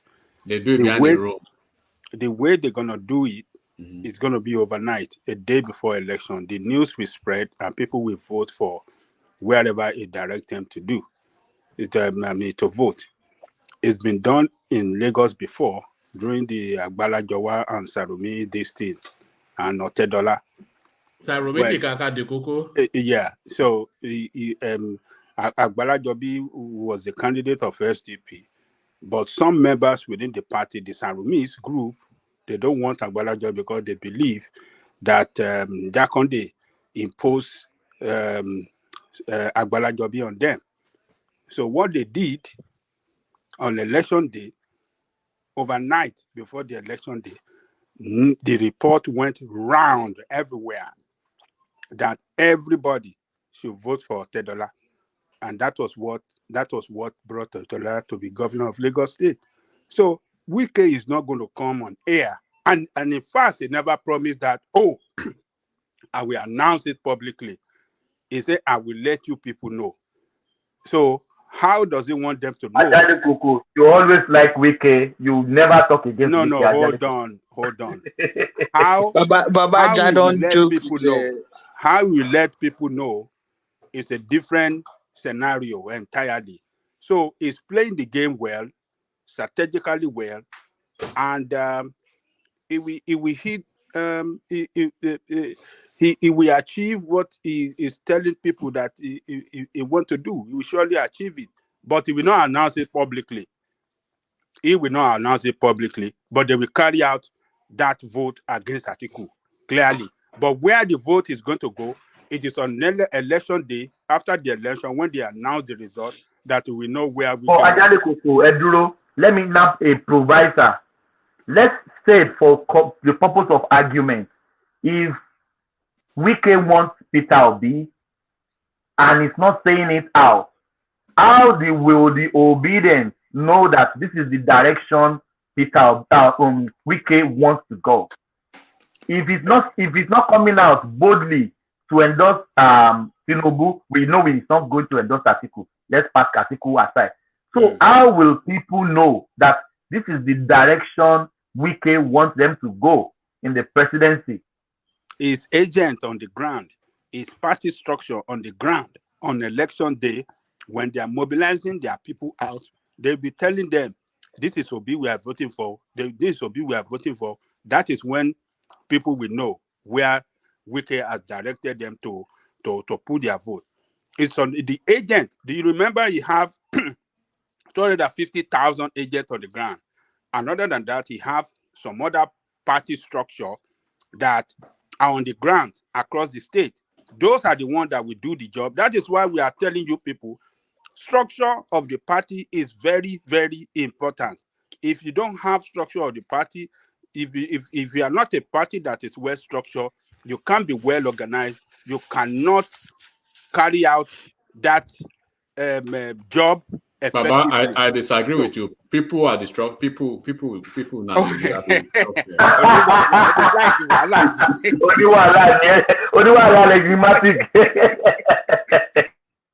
structure. So Wike is on election day that it will clear to everybody, because party agents and those special advisors that he have on the ground, those are the ones that will be telling people, hey, it is Tinubu, it is Tinubu. Then everybody will know that yes, Wike. And Ajale Koku, their instruction will even beyond river. There are some people outside river. Oh yes, yes. Like what is the name of your governor in your state? Makinde. That is the same way. The same way they're gonna do it. And those other one in Igbo land, those one in Abia, and the same way they're going to do it. You will never see them come to the air or openly before, oh, I'm declaring support for Tinubu. No, that will amount to anti-party. And yes, yeah, that's it. So when they carry it out like that, you can't hold them responsible, because there is nothing you can say against them that, oh, you work against the party, because it did not make a public announcement. So they can't hold them responsible. So politicians can be very tactical, and I believe that is the way they're going to do it. It's on election day that they will carry out that killer plan against Atiku. Killer plan. All right. Ajali Goko, I give it to you. You know more than me. So, but to me, Wike should not be singing all those dancing ridiculously, saying I'm going to come out to say what. To me, it sounds like a coward to me. That if he didn't say I will come out to give to tell Nigerians the direction to go, I will not hold it against him. But if he can't do that, well, if you say it's politics that is playing, I agree with you 100%. Thank you, one man. All right, brilliant. Let me take a quick commentary from you on the Lagos State space, and then I'll go on to this. We will no longer tolerate containers falling off on roads. So this is the Lagos State government making this warning to the space. So there's no day that you go through the news that you don't hear some container tipping over some trailer, destroying cars and injuring people. So it's all this certificate of roadworthiness, and all of this not fit to be on the road sort of vehicles. If we are saying we want to make Lagos an international city, then of course this cannot carry on anymore. All those containers that you can see them bending even as you are driving behind them. One man. That's what is ridiculous work to me. I like action more than words.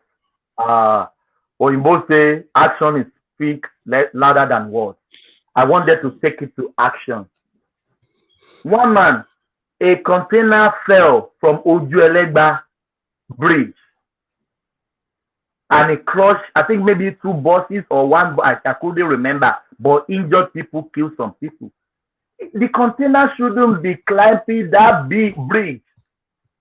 There is before the bridge, you can go at the side of the bridge and bust out at the other side and still continue your journey. They don't have to climb the bridge. We saw in many countries, they will put a barricade there, and even before getting there, they will write the feet that the barricade can take. There are some bridge. The container or trailer even doesn't need to climb. Thomas, do you think it's just a simple matter of doing that rather than just calling press conferences? Why don't you just put a height barrier on a lot of these bridges, and then all these trucks, then they know that they cannot even physically get through? No, they can't get through. I'm confused. Was the bridge responsible for that thing tilting over and falling, or the safety measure in loading the container. So because there are two things here now. But Ola, if he didn't climb the bridge, he will not fall down. No, isn't it? No, you don't get my point. Here, I understand you. I see understand you. trailer here. Yes. You know, trailer compete at the same speed with vehicle here. If I'm on 110 kilometers, you see trailer speeding 110 kilometers with me, right? But in Nigeria, you know, we try to slow things down. What's the status of the truck they are using? What's the safety around that truck? That a container will just fell off just easily. You know, this thing has happened over and over. It's not as if it's happening today. This thing has happened for decades. So to me, I think it's beyond the container climbing the bridge. Some people just giving some kind of dramatic action that this is what they are going to do. No, I think the thing starts from the type of vehicle you allow into the country, the type of safety, the type of training you give to the driver, even how you are licensing all these people, and who are those people you have made scapegoat. Look at $10 Beach. Do you know how many people that place has claimed? That place have claimed a loan, and you keep seeing all these truck, all these tankers falling over, killing people almost every year. I don't want to over exaggerate. I will have said maybe months, and yet we are still here seeing people just talking. To me, it's a function of that safety, and I think it is time to stop all this federal jargon, federal whatever, all this kind of thing. Give every state that responsibility to enforce. If Lagos is enforcing this thing, I believe that all this nonsense will have stopped. You know how many people that all this type of incidents have killed over the time, and this one we just Ola, let me surprise you. I saw a video of a truck with 3 legs. I mean, how could I say? Fully loaded. Fully loaded. One tire is totally. It's not that the tire just went away or just destroyed. 3 legs, walking, loaded, fully loaded. Man, Ola is right. You should put safety in place, safety in check. And all this roadworthy, they said normally, or what they call it, the roadworthy, the VIO normally do, they should put safety. The one that fell in Ojuelegba, one man, the head that is driving the truck is old. He cannot climb the Ojuelegba bridge. Immediately he climbed, he couldn't make it anymore, and the load pushed the truck back. That is why the container tilted and fell from the bridge. So, Ola, you are right. You're 100% right. But I still start with what I said. Because that truck is not that good, it doesn't have the capacity to climb the bridge. But if that truck went through that underground, Ola, you know Ojuelegba very well now. You don't necessarily need to climb the bridge. You can go at the service lane and bust out at the front and continue your journey. That is what I said. That's what I said. If there is a barricade before the bridge, even that truck, that trailer will not climb the bridge. It will go through the service lane and go and bust out at the other end of the bridge. So you are right. I 100% I agree with you. But if there is a measure put in place that even truck can climb the bridge, this here in Australia there are some bridges they will put barricades that truck cannot even climb, and even many things will put in place. If you are traveling in a truck, I know this very well. There are some certain capacity you can carry.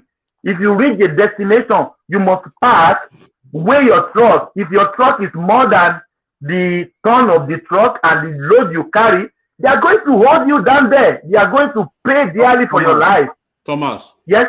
Have you taken time to look at this in this way? First, you know, the problem that I see here is the problem of the safety measure. That's one part. The control and compliance to certain guidelines and safety measures or regulations. And then now the government, they've seen the situation now, right? They've seen the negligence on the part of the drivers. Take it or leave it, right?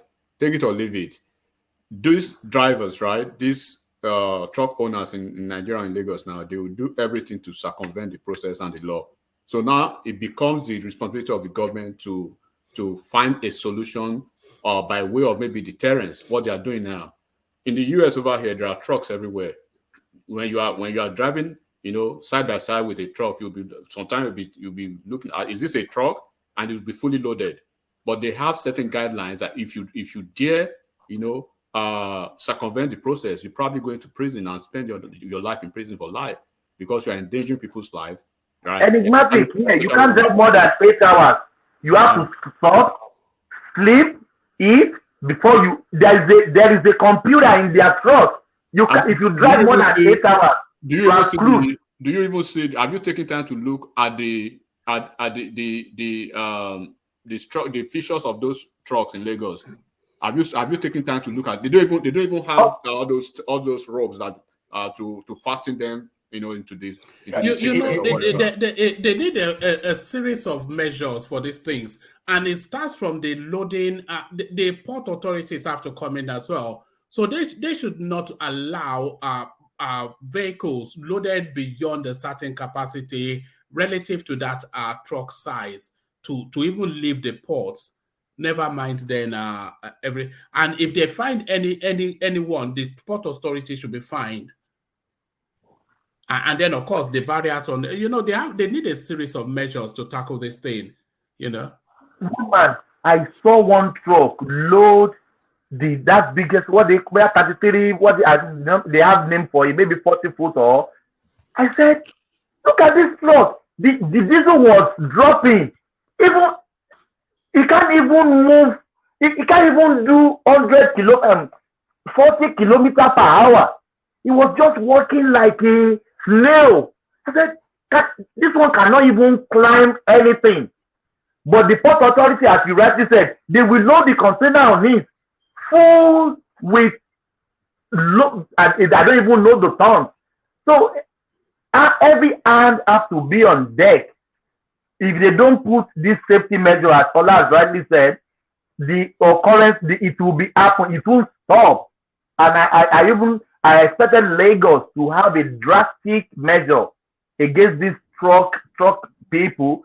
Oh man, I saw truck will even be speeding more than cars. They are brand new. If the certain years you have to stop that truck, sell it to Africa or sell it to India, you have to buy another one. So maybe because of our economy in Nigeria, some people even can't buy new trucks. I saw a truck of 1950, still built on our road.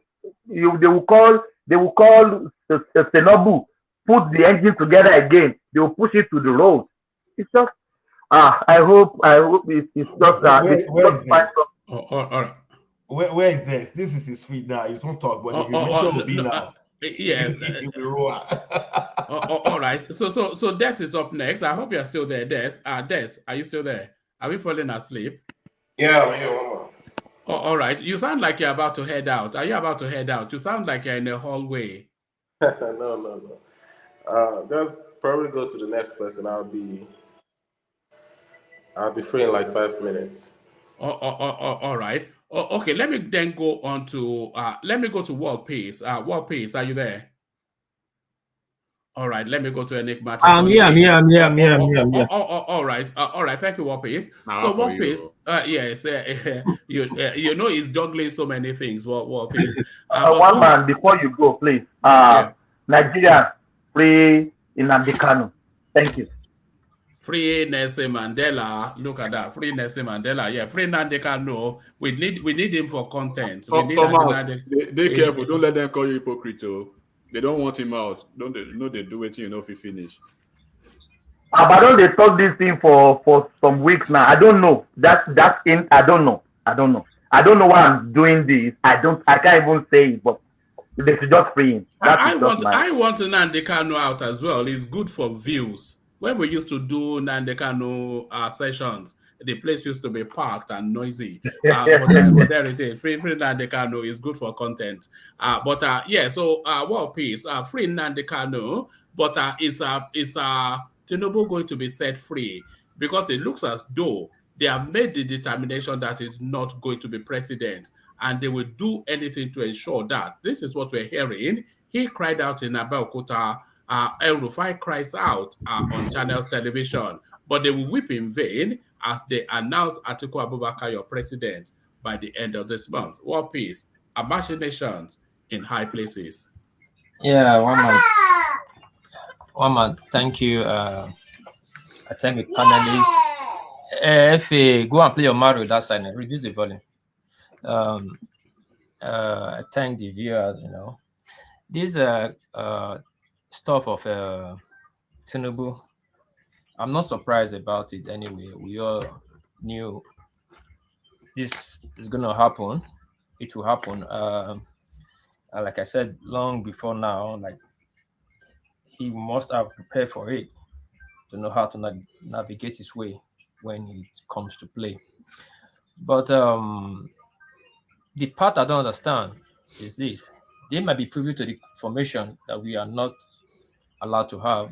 They might know the cabals that is playing all this situation. Playing all this game. But we do not. We just second guess that the cabal. But who don't know who is the cabal? We don't know. We don't even know if the what's it called? This Gambari guy that is Ibrahim Gambari. Yeah, it's supposed to be Tinubu ally anyway. So we don't know who are the cabal, who are not. But for me, in my opinion, I know that Buhari cousin, they are making a serious move to keep that power in the north. And the northern cabals, I won't say northern cabals, the people that have that ideology that the power remains in the north are making a serious move to make the power remain in the north. How they're going to do it, I don't know. But they are making that move. Now, who's that go to fall on? Is it going to be Atiku? Most probably yes, because he's the most fundable candidate there. Now, what I was saying that time when everybody was just talking,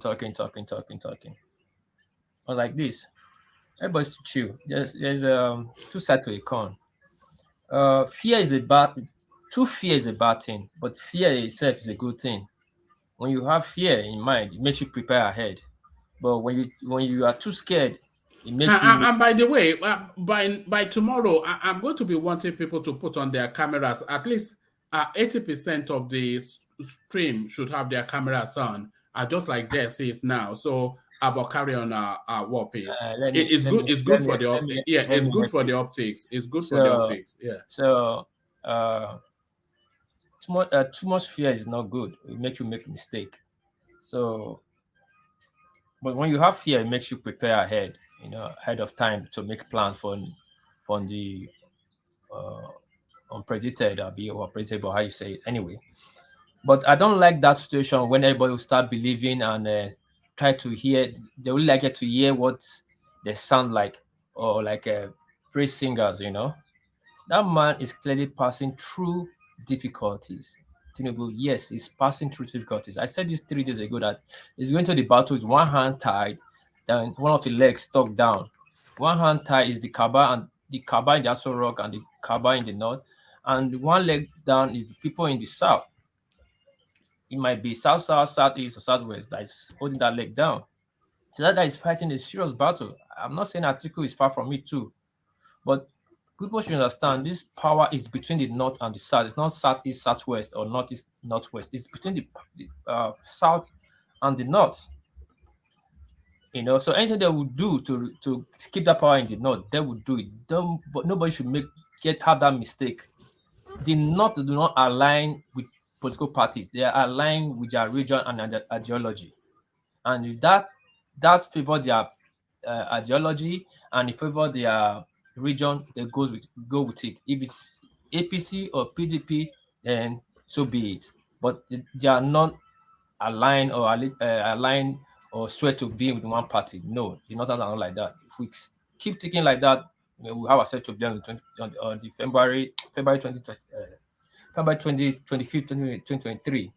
Now, saying, how much I've said that. Now, let's go back to Asha Buhari. Before Asha Buhari should come out, the first lady come out and say, yeah, against our candidate, the Cabal. It's like APC going against APC. It's funny. You never heard of. Then everybody come down and say they are going against Tinubu, like APC going against APC.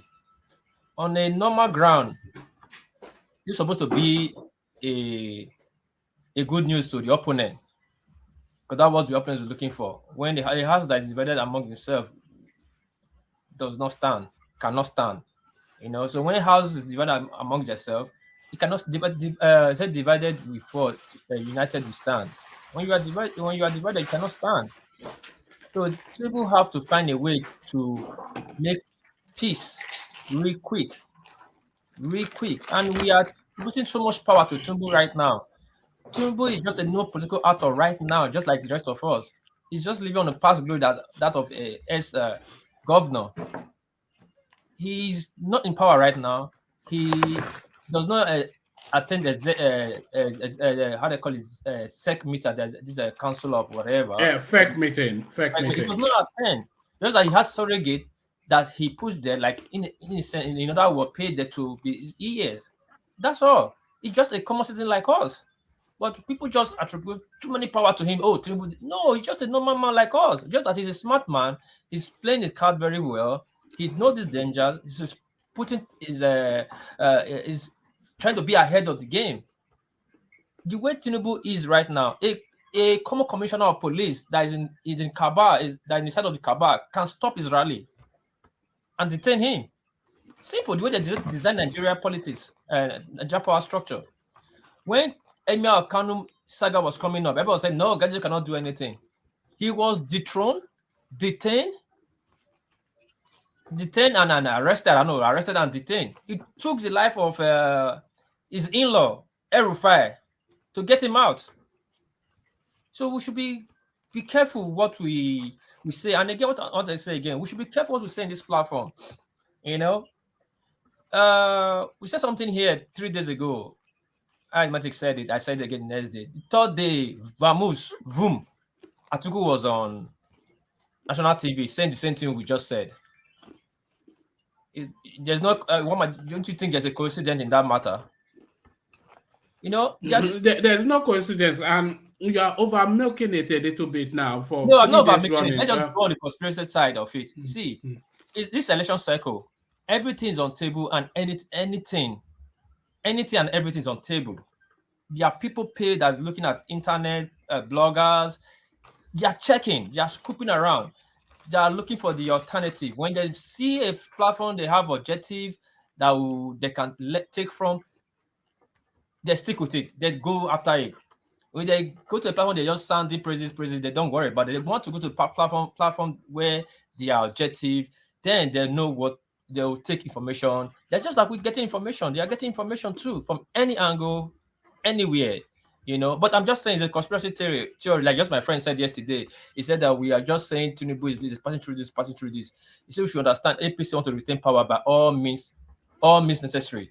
If APC that is playing do you agree with that? We laughed. I laughed. It was when the guy gave the conspiracy theory yesterday. I laughed. I like, it's okay. I don't want to listen, guys. Because you have to agree when he's explaining. He's like, he said two things. One, APC is the party nobody wants to vote for because they have done so bad. Two, Tinubu brought the man that is in APC. That's how he described yesterday. That nobody wants to. That nobody is happy. Nobody is happy about it. As in, nobody's happy with Buhari. What's going on right now? Now, so if you put it like this, now Tinubu, they're not happy with Tinubu, they're not happy with APC. But mostly they're not happy with APC. People don't just like APC because Buhari is there. So if they can play the game, that people will look beyond APC and look at the man, Tinubu might have a chance of winning. I was just explaining that it was just falling. That was just falling. I'm like, wow, it's politics. You cannot remove anything from the table. It's politics. They want to play on people's emotion and psych their emotion and get what they can get out from it. And it could be true. But if that is what's going on for Tinubu to come to the start, then I fully support them and I'll say the minds the juniors. Whatever it takes to bring the power to the south, do it and play and bring power to the south. So APC could be playing us, showing to us like they are divided. So people will hate the APC party and still just have APC party for Tinubu. Okay, they are doing Tinubu this dirty. Let's vote for Tinubu to keep Tinubu there, just to show to the north that we the south can do it. But at the end of the day, the purpose they are doing it has been achieved. APC return again, But again, that of Cabal is fighting against Tinubu is not a joke. It's real and is from according to what we are saying, it's real and it's serious.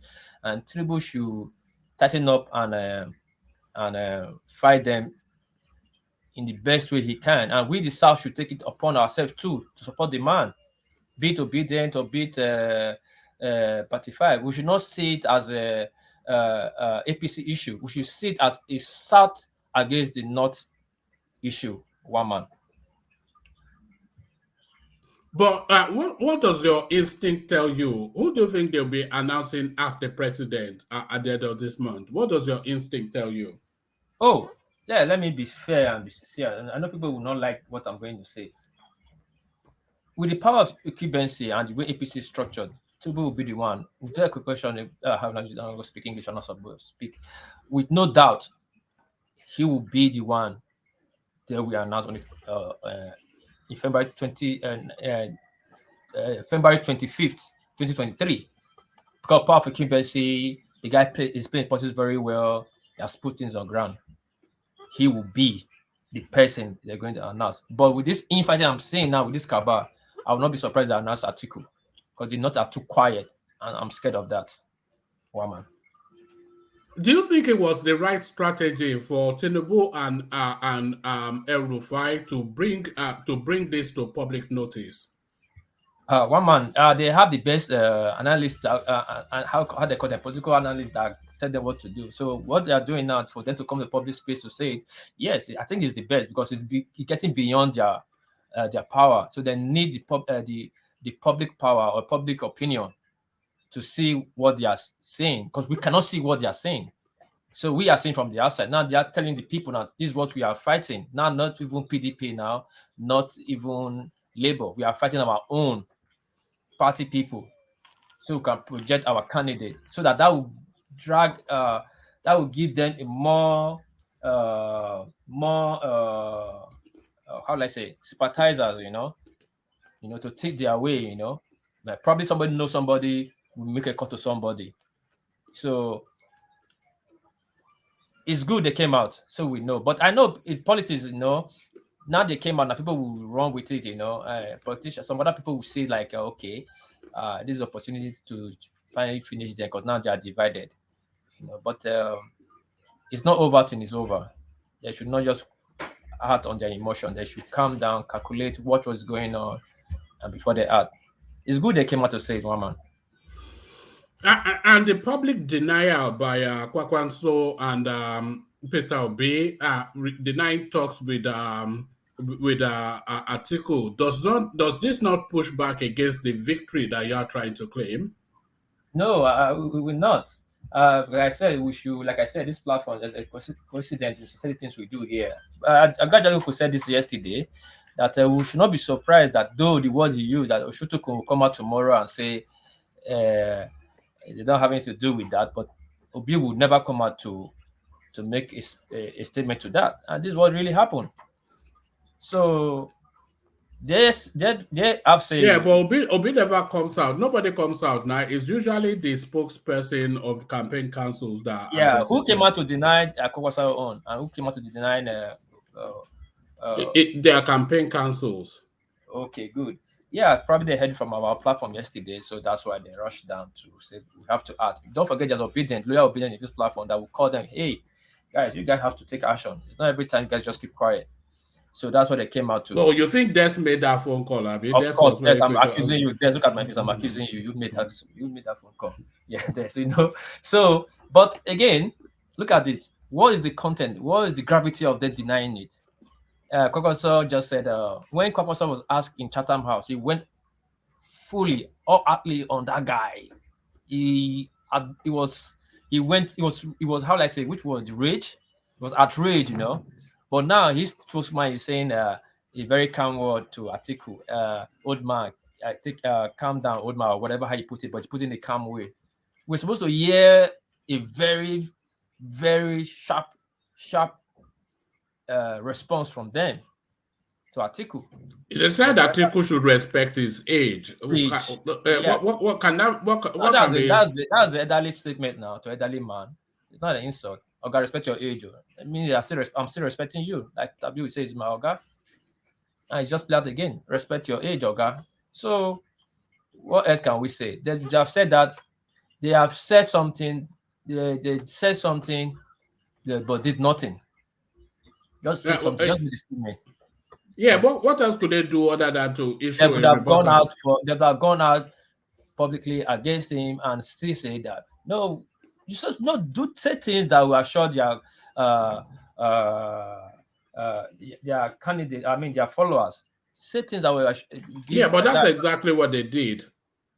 I don't know, sure. I'm not obedient. I'm not. They said that Atiku should respect his age. That he should be collapsing for Kwakwanso, not the other way around, because he's out of relevance.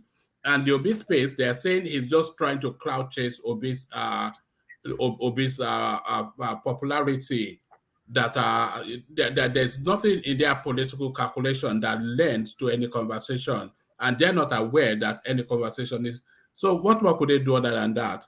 You have to understand that same Kwakwanso that said this in December that he's been pushed pressure to the camp to collapse the structure for PDP. He said it with his own mouth. He said it, and we have had time without numbers when Obi is saying Atiku is his boss, his mentor. So what are we now saying here? That maybe is my opinion, but that was not sharp enough. Imagine if that was made to APC. Imagine what Tinubu guard dogs would have done since yesterday. The internet space would have light up. No, they would have issued a statement to rebut it, just like I know, very sharp. There will be different statement from what this guy is called. What this guy that is what's his that will have bust from one side. Tiamo will have bust on the other side. You'll be seeing different outbursts, different TV channel will be blowing up for interviews, telling us how Tuku is corrupt, how their members of the camp. Yeah, but in terms of style, that's not the obedient or the Kwakwanso space style. Now that's not how they do their politics. Yeah, it's okay. Well, that's for me. I don't. What piece? You have to understand the fact that Obi he has to walk a kind of a very thin line when he's dealing with Atiku. Don't forget that, right? So yeah, because he does not really have that latitude to play the real politics against Atiku the way he would have expected to do it or to play it, right?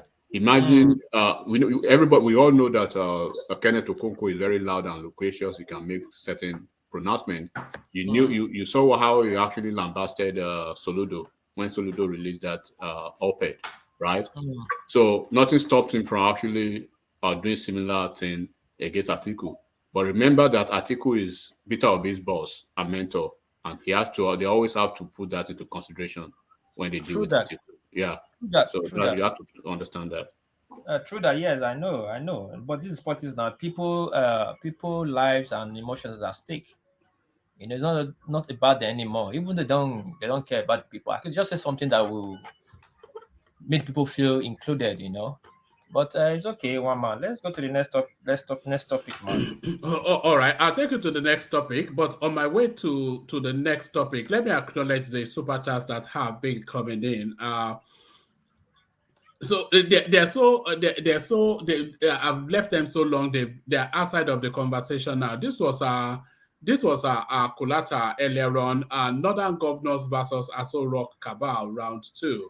So this is or final round. It's more the final round, really, because however this plays out, our president comes out of that. So thank you for that, Kulata. Alexander Gomez, as ever. I think we read this one already. So we read that one. Thank you, Alexander Gomez. And Joel of Nashville joins them. So that's Joel of Nashville. It says, one man, I called it, but you shut me down. But now the die is cast. There is a tear in APC, and they don't want Tinubu. Has nothing to do with us. So that's Joel of Nashville claiming some victory from whatever is going on within that space. So thank you, Joel. Joel still, it says Wike is a coward. Too much noise. no action. I beg. So thank you, Joel. So others can join Joel and Alexander Gomez in the super chat and Kulata, of course. So light up the space with multicolors. So light up the space with multicolors as World Peace gives us his take on Yemsin Wike's politics. There is no doubt what Yemsin Wike said, World Peace. There is no doubt what Yemsin Wike said. There was no equivocation and there was no room for ambiguity. It was quite clear. He said in January, he said this in December, and he said it on so many platforms. He says, in January, I'll be making an announcement to let you know who my preferred candidate is. He said that January has been and gone, and now he's mounting rostrums, shouting abuse.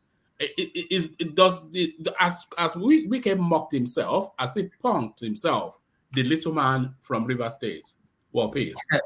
Thank you, Roman. First of all, you have to understand that politician does not have shame as one. But that's not to say that Wike has eaten his own vomit.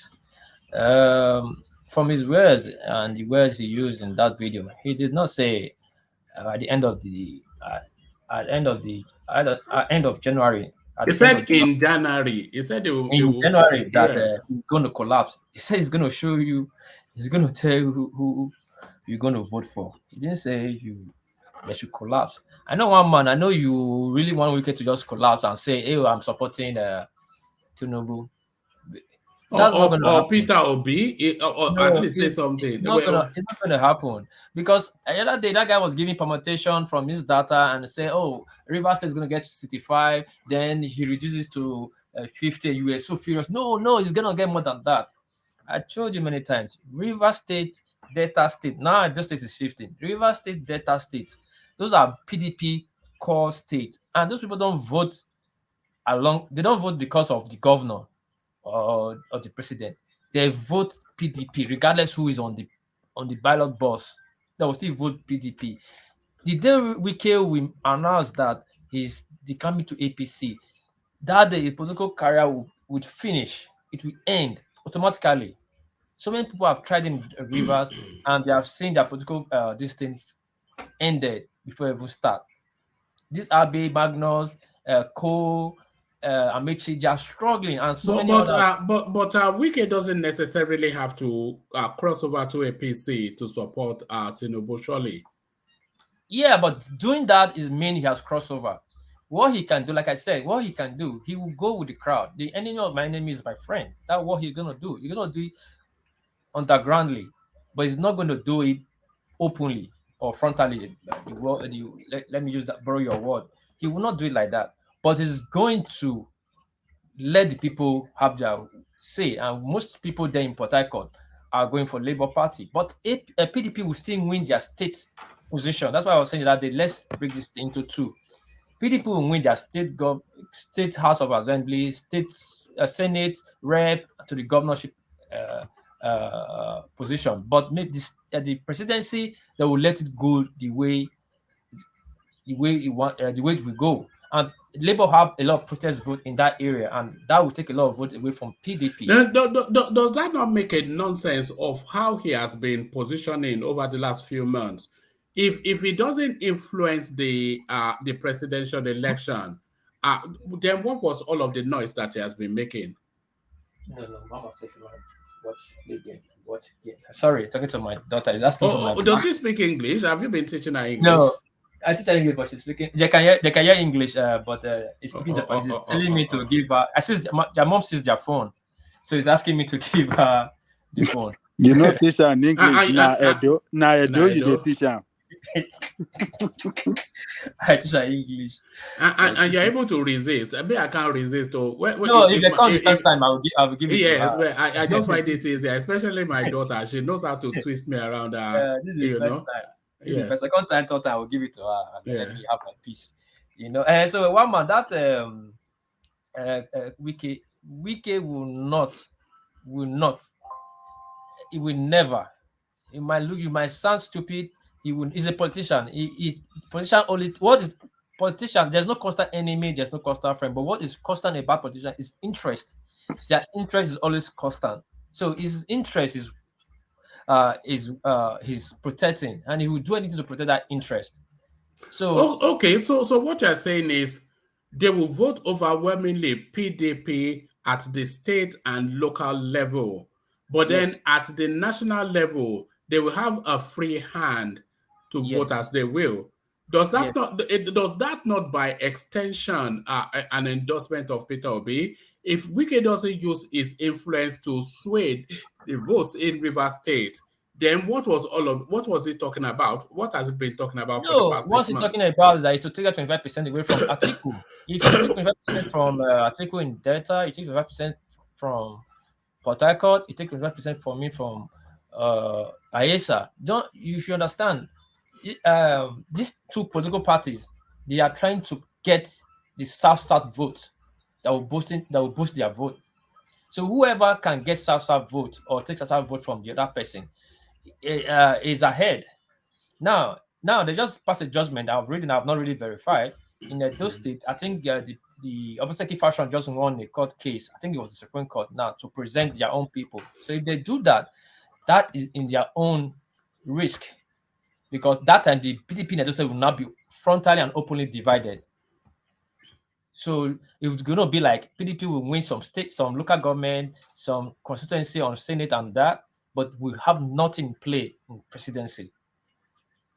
So if I disagree with you, World Peace. He will surely lead. He will surely instruct his people on who to vote for on presidential, and they will vote for that person because they really want to. What they really want to do is to beat Atiku down, and whoever is going to beat Atiku down, that he directed them to vote for, is who they're going to vote for.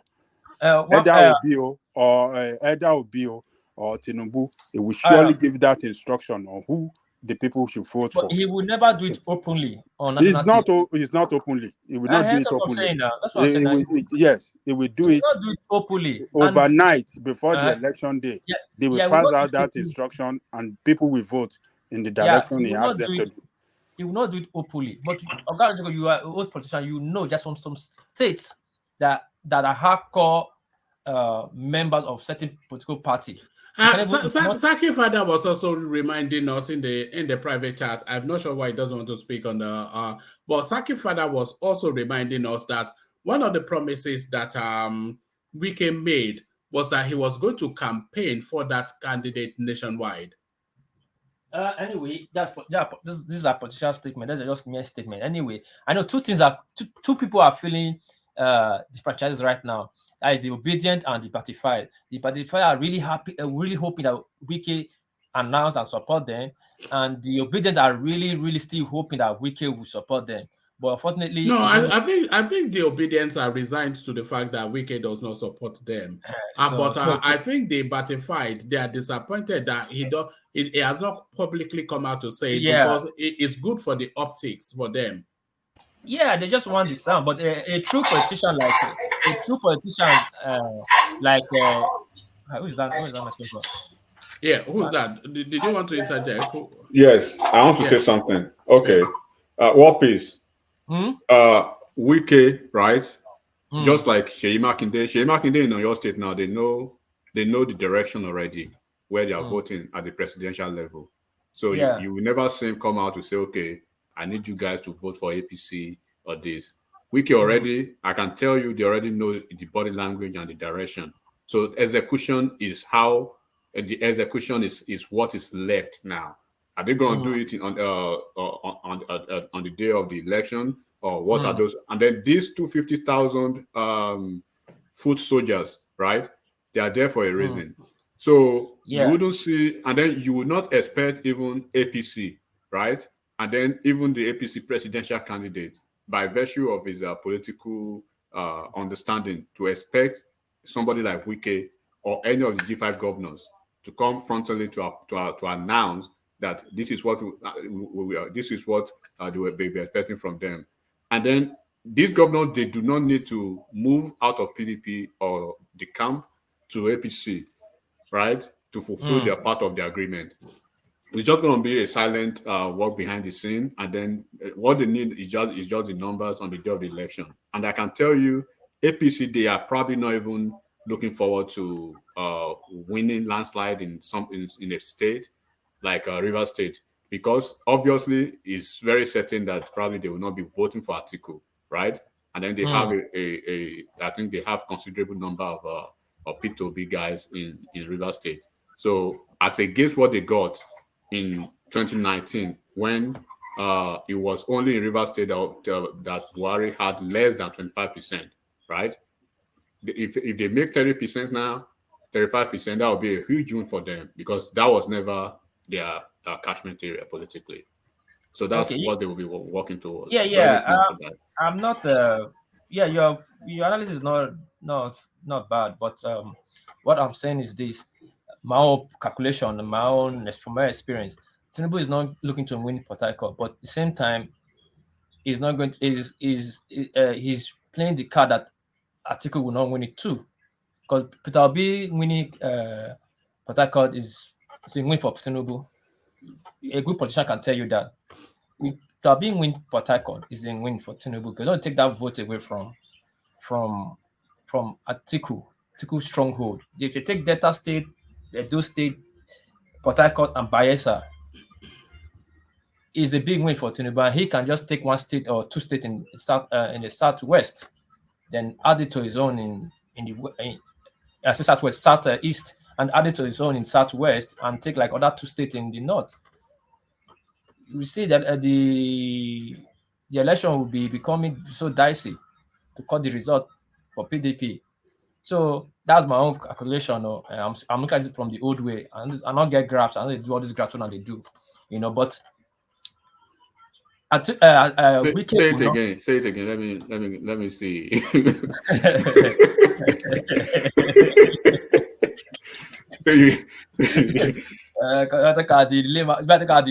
How those old positions I take learn from. Now, Atiku is looking to take that south, the 5 states in that south, at least 4 states in that south. You understand? Because you only have southeast, and southeast is not settled right now, right? No, forget southeast. And let's forget southeast. But now, Atiku will probably come second in south. Okay, let's put southeast aside. Now, if southwest and north is already balanced, like almost defined, defined. Right now, the west is for Tinubu and north is for Atiku. Now, what do you need for the tiebreaker? It will not become the south. North is not for Atiku, my brother. No, let's just say. I said let's say. Okay. For just for audience purpose. Let's say now the tiebreaker become the south, right? Mm-hmm. And the south is ready. The south is known for PDP stronghold, which is supposed to be automatically winning for Atiku. Yeah. So now, if Tinubu does not win it, and Atiku does not win, what does that now show you? Okay, let me tell you what. To answer you, Atiku will take Akwa Ibom State. Atiku will take. We take Edo State, right? Mm-hmm. If APC does not take Edo State, Atiku will take by a slight margin, right? River State, of course, is I still want to give it to Atiku, regardless of what Wike will do. Wike will just tilt. We just move the needle a little bit, right? Yes, for. To keep a part of his own agreement with APC. And then when it comes to Cross River, I want to take that as a toss-up for PDP and APC, right? And then which other state again, South? Bayelsa. Bayelsa is Akwa Ibom. Akwa Ibom will go to PDP. Bayelsa will go to PDP. Okay. That's how I'll see it. So now, but on a very good day, and Delta State, we didn't mention Delta State. No, Delta State will go to PDP. Slam dunk for Atiku. But on a very good day, if not for Atiku's situation, it would have been a 5-0, almost 6-0 in the South for Atiku. Yeah. So that's almost as we are saying. I'm not saying that's going to happen, but if Tinubu can take Port Harcourt from him, take Bayelsa from him, and take Edo and Delta from him. Now 4 is gone out of the 5, so that now make it even. Try to take. What if PDP even wins Edo State in the bet between? No, it's not going to happen. No, now the bet. We've not explored that. So what if that happens? Nami still win now. Nice You know win. the bet is that Obi will not win Edo State. That is the bet. And again, but with this, you're keeping silent, though, Desmond. I'm trying to rescue your money. Yeah, keeping but silent. Desmond, there's no point arguing. I don't want to talk. Look at that. Yes, I wanted to throw this jab at you. This like, your beer. What like just yes, your stuff is cutting out. You're breaking off. You are far I from the said phone. it's like arguing with what you already know. It's just wasting your time. I don't want to waste my time on that. He takes the politician here. You've already played their grassroots politics. It doesn't want the argument anymore. That's what. Yes, I want to quickly ask you. This your baby now sugar cause I've been a spirit. You know that time when we smoke because the raw spirits make the day for quick come out. I've not too much sugar for America. They make a quick come out now. Look at that. Do you have a license? Do you have a license to be? You don't have license. Yes. This one took me almost 50 years to grow. So that's just the two what you do. So you thought you will run for beer too. Anyway, so that's the politics. That's the way I'm saying it from a layman and a local way of politicians, the grassroots politics. If they can take away from, because there's no way APC, one man, there's no way APC will get 25% in Port Harcourt, not less than. Don't talk of winning. They will not. Import, they will not. Data, they will not. In Edo, they might because this. Did you see Tinubu's rally in Anambra State? Did you see it? No. I stopped watching. I don't really watch rally right from day one because I know rally are, some are paid, some are praise seekers, and some, I don't really use rally to. I don't watch rally. If you did use rallies as a measure, Tinubu is not dead and buried in Anambra. It will get his 25%. I don't use my rally to measure people. Particular. I even the most weakest person. I don't use rally. Even it does. People don't show up with rally. I don't use that. Mostly as Nigerian politics, Nigerian space. I don't use rally. To. What is? Do you know the only? Do you know the only state that APC failed to garner 25% in the last two elections of Buhari presidential race? No, I didn't. Is it not Anambra Nebo? In 2019, I think it was only Rivers State, right? Yeah, Rivers State. Yeah, I think Rivers State. In Rivers State, so they had 25% the whole of South, and Southeast. The only place that we have to break it like this. Enigmatic, they had 25% in Anambra. Is it? No, I'm not talking about Anambra State. I'm talking about in Anambra. No, I said that. I was only asking. One man was asking that. So, but what I want to tell you, one man, look at. Wapis, look at it from this direction. APC has never played to win anywhere, right? In South and Southeast. They've always gone there with the mindset of playing their 25% and move on. That's always their game. And that's why you see, even when you see their top-notch politicians in the Southeast, right? When you go back to Oju Okalu's interview, and most of them, they will tell you will make beyond 25%. They've never told you they will win. Because even Tinubu himself, as sagacious as he is politically, he will not tell you he's going to win any state in South or Southeast. But when they have those 25% instead of 0% or less than that, that's their win already. You know what I'm saying, right? So 2023 they will be playing in some states now instead of looking forward to those 25% numbers, like in Rivers State, like in Rivers State. Ebonyi State and possibly Enugu State and Imo State. Instead of looking for those, instead of looking for that maximum 25%, they could be, gunning for something beyond that a little bit, right? Something beyond that a little bit. So we should be a very, very big win for them. So you see why Atiku is panicking now, because every vote count that goes to PDP, that goes to Labour Party in those two regions, right, is eating into Atiku's numbers. And Atiku's numbers, they are not really adding up in some other parts of the North Central and the Northwest and Northeast by virtue of the incumbent power of APC governors. So that's why you see trying to call out to say he's making some deals with Obedience and then with the Caucasia movement. Can I interject, please? It's in a very precarious situation. Yeah, well, King Easy.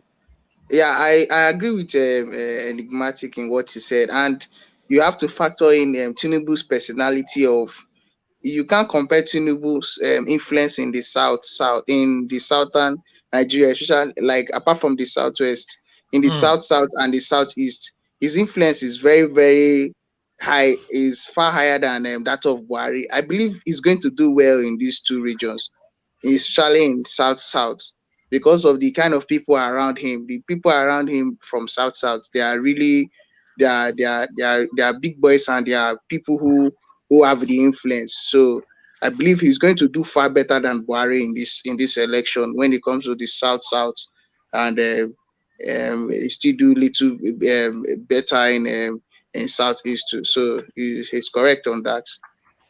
Okay. Is that vegetable that you like to blend and drink? Yeah. I was, but that was what I was doing when you called my name. So I have to leave the blender. Yeah. One man, but I don't have... I want to challenge somebody if the person has in mind to come on the floor. Innocent Eromosela, I believe he's an Edo guy. He's an Edo guy, my brother. No the verse. Instead of you to the verse, carry your money, come Moku better now. Join this. Edo guy, those are truly obedient. Come join this, and I go join. Come join this. Obi no go carry Edo State. Now me they tell you that. Yeah. So innocent Eromosela, you don't hear him now. No the verse for comment section. Come drop your cash too. Look at that. Put up or shut up. Yeah. Yeah. So as we were saying, one man. Anyway, in that Wiki, don't just write Wiki off completely. And again, politicians don't have shame. So don't do not. But if sorry to be disappointed, but I'm not disappointed. You know, people are just hoping Wiki will just come and not Tinubu. No, it will not happen. Wiki will never announce any of them. Not even they will be openly. He will not do it. But there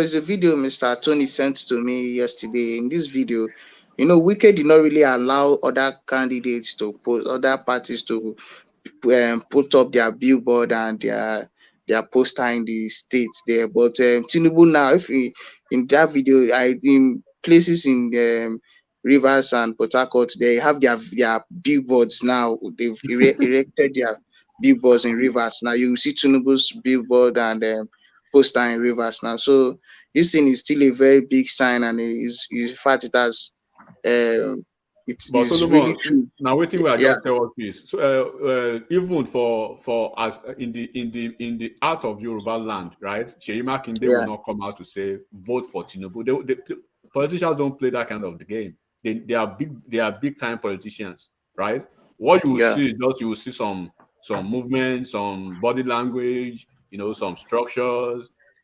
stifling people they don't want. Like for instance, now you just made an example of River State, right? They will allow APCs placards almost all the places, but they will stifle other political parties, especially Atiku.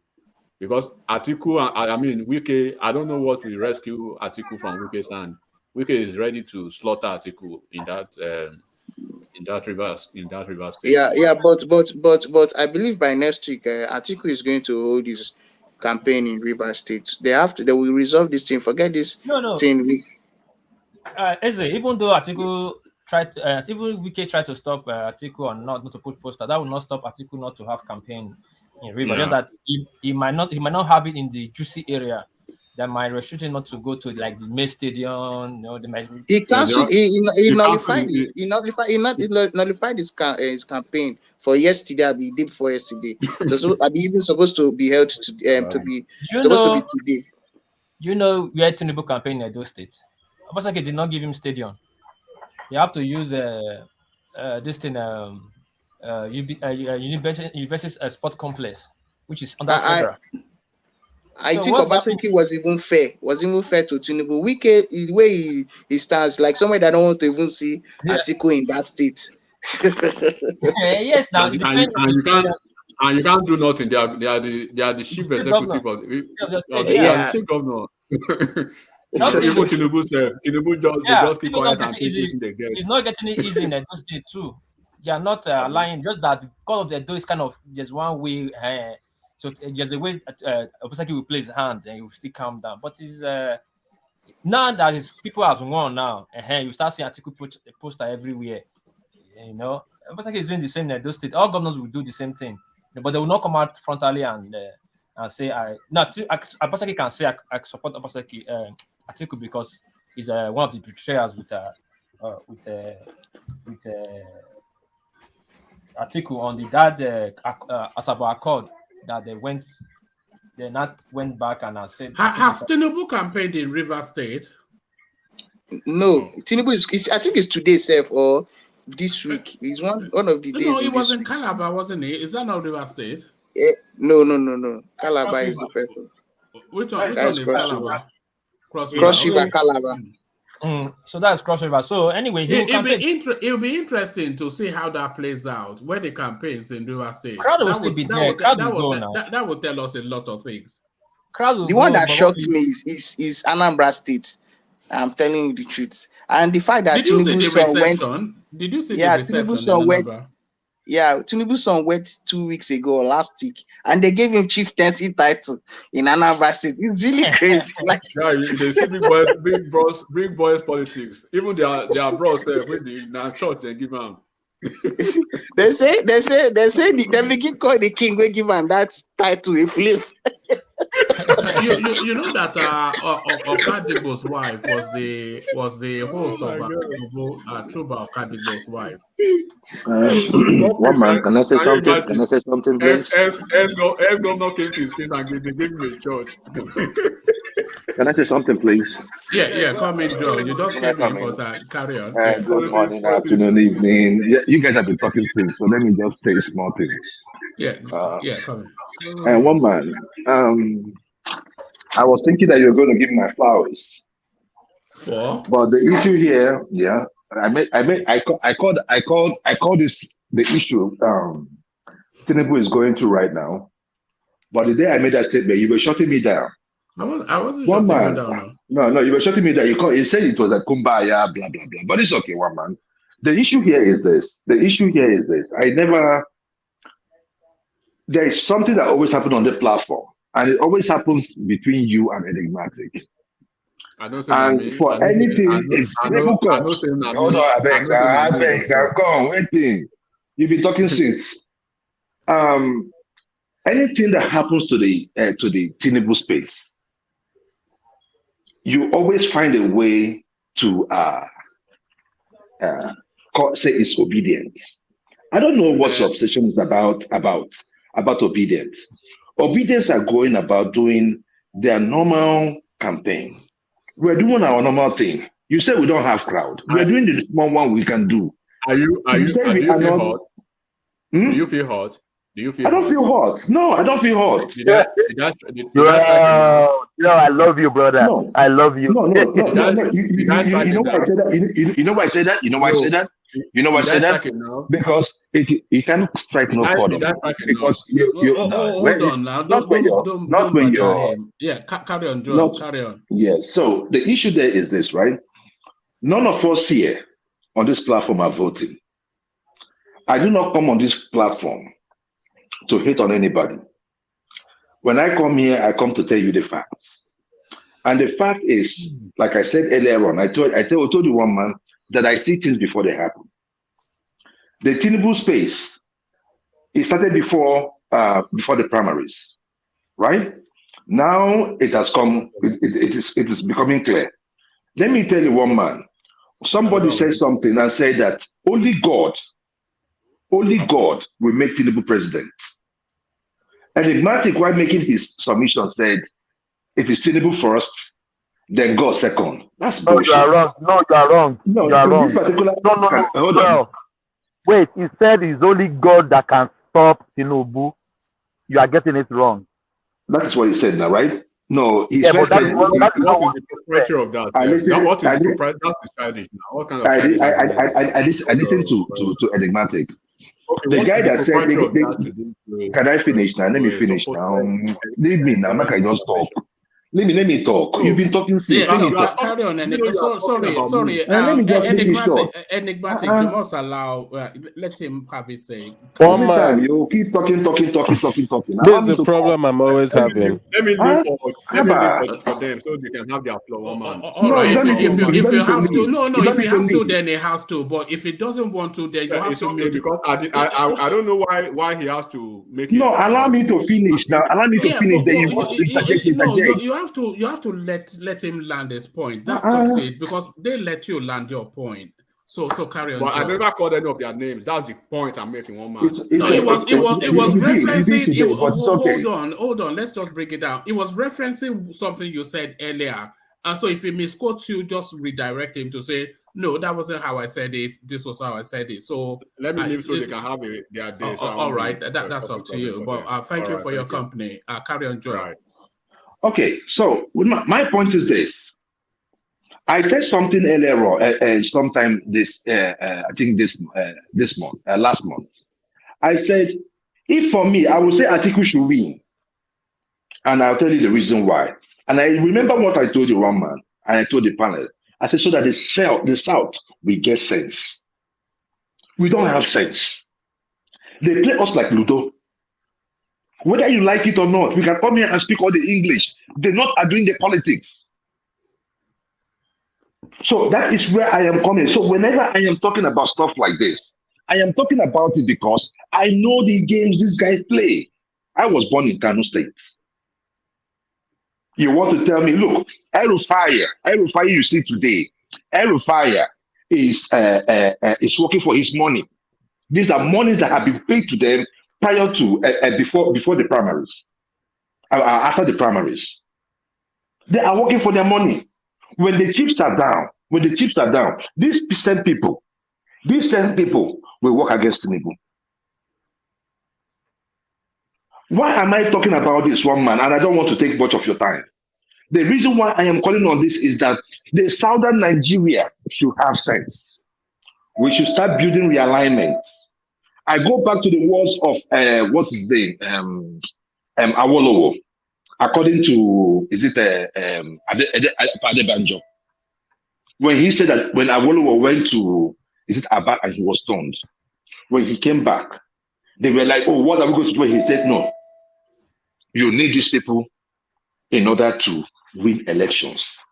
Yeah, I just paraphrase it, something like that. He was saying something like, "You cannot segregate these people because no matter how you look, if you're a Muslim, you're not an original Muslim to the north.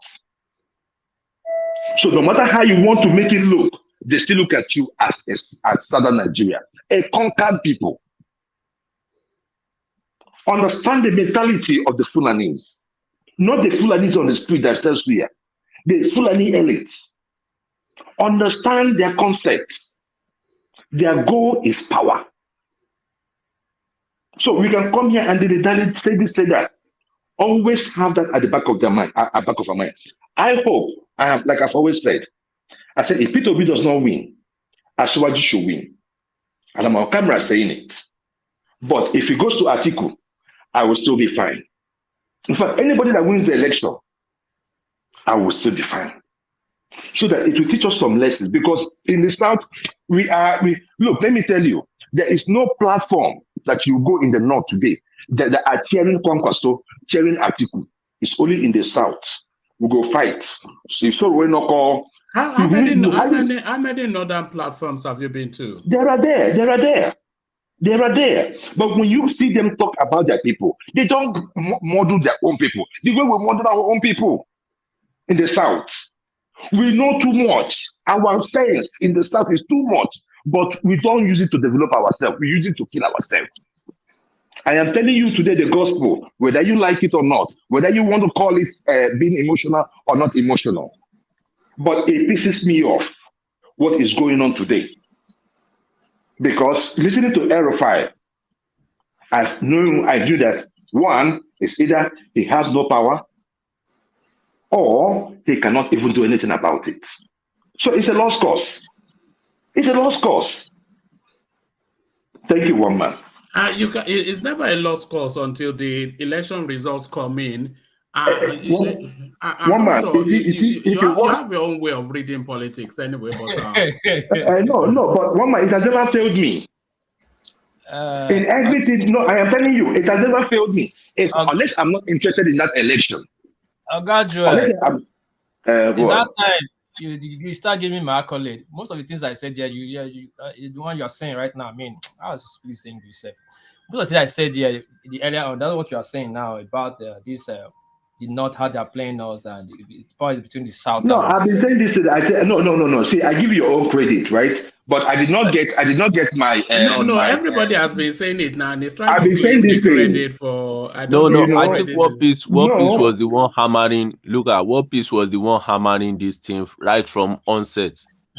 War Peace has been hammering right from onset. I don't Because normally come if you every day. But the thing there sorry, is this. Joel, The thing there is this. Okay, go ahead. Go ahead. No, I think you if you made the watch point. War Peace analysis from onset, War Peace has neither been here nor there, but was always talking about be careful of the North, be careful of the North, and this is what's playing out. So that's just what I'm No. My own thing was this, right? My own thing was this.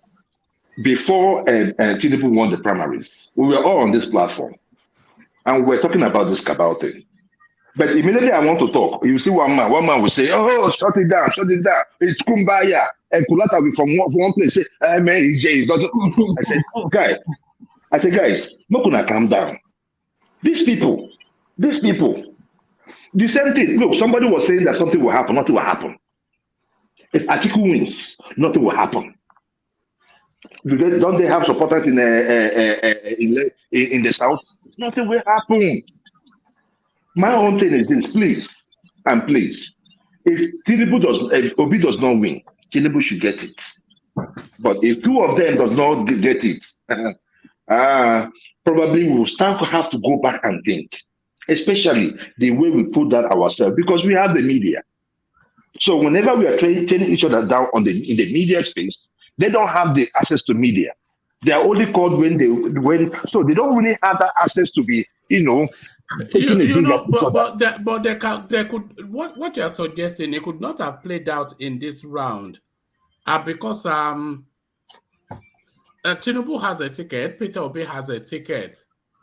So for what they are playing for the South to have a united front, one of them has to come off a ticket.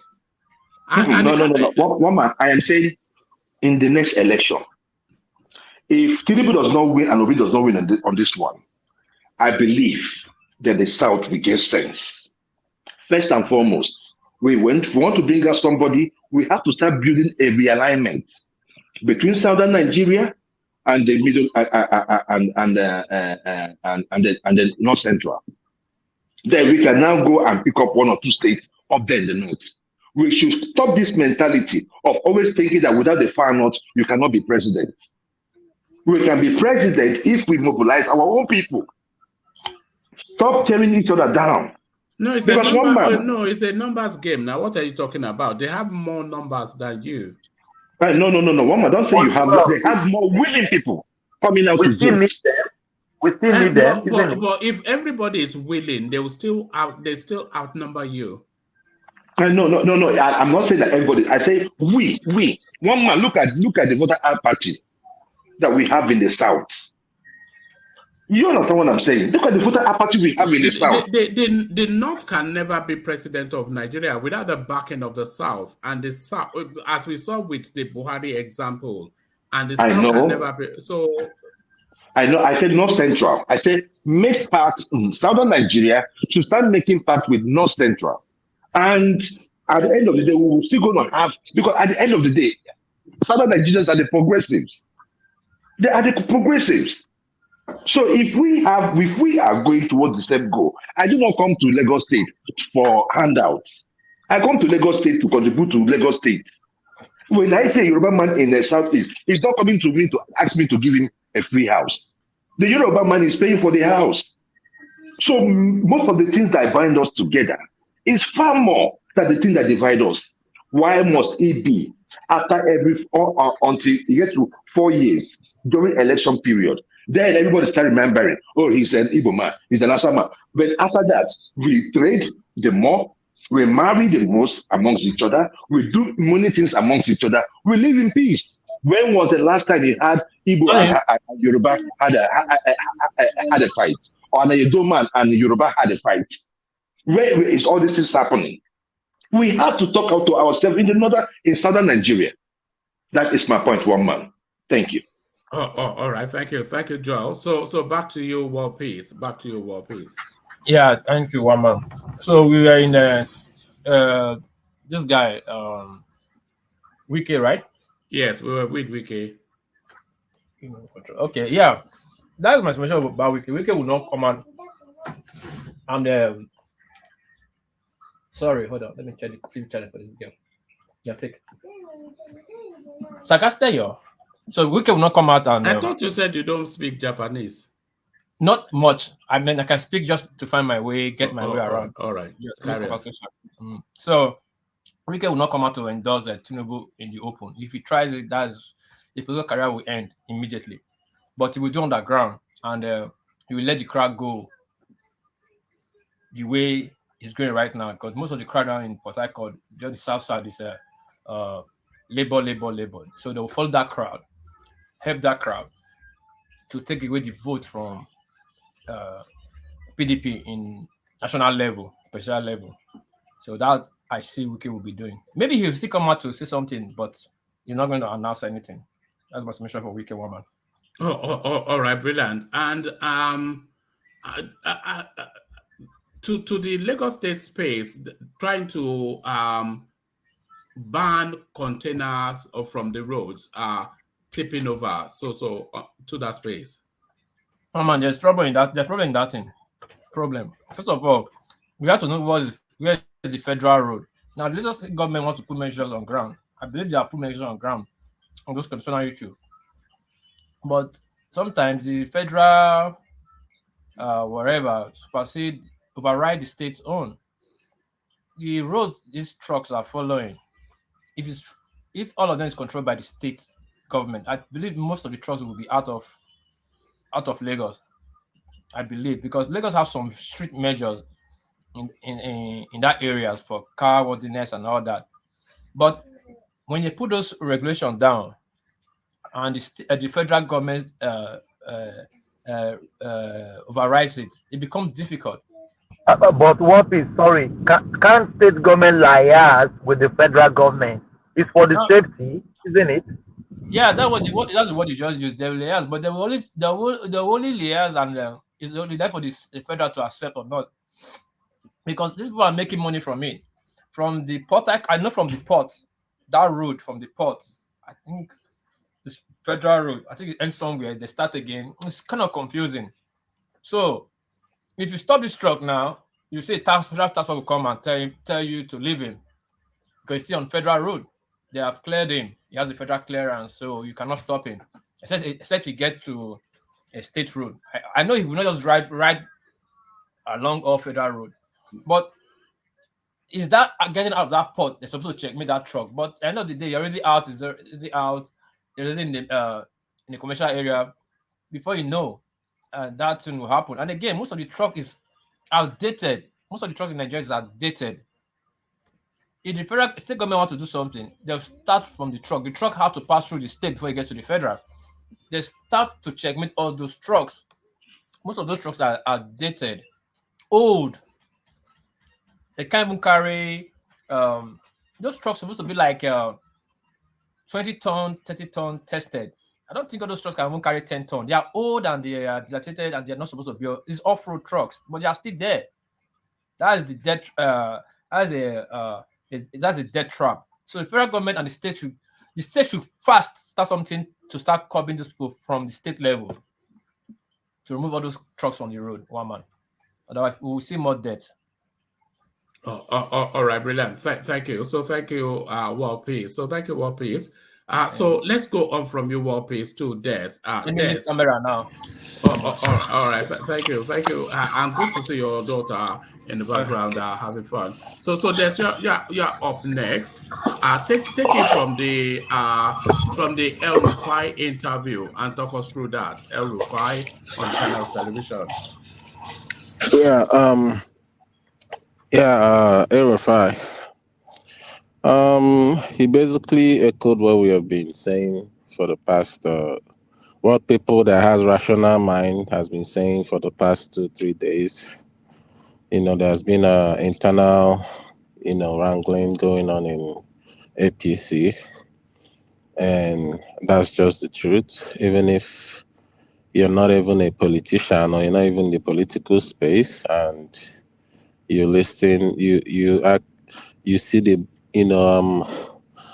I'll call it the space within the last 3 days. I mean, you don't need to be a political analyst to deduce what is happening. And like I said, it's not a very good thing for Tinubu. It's not even it's very bad for Tinubu. That's the truth.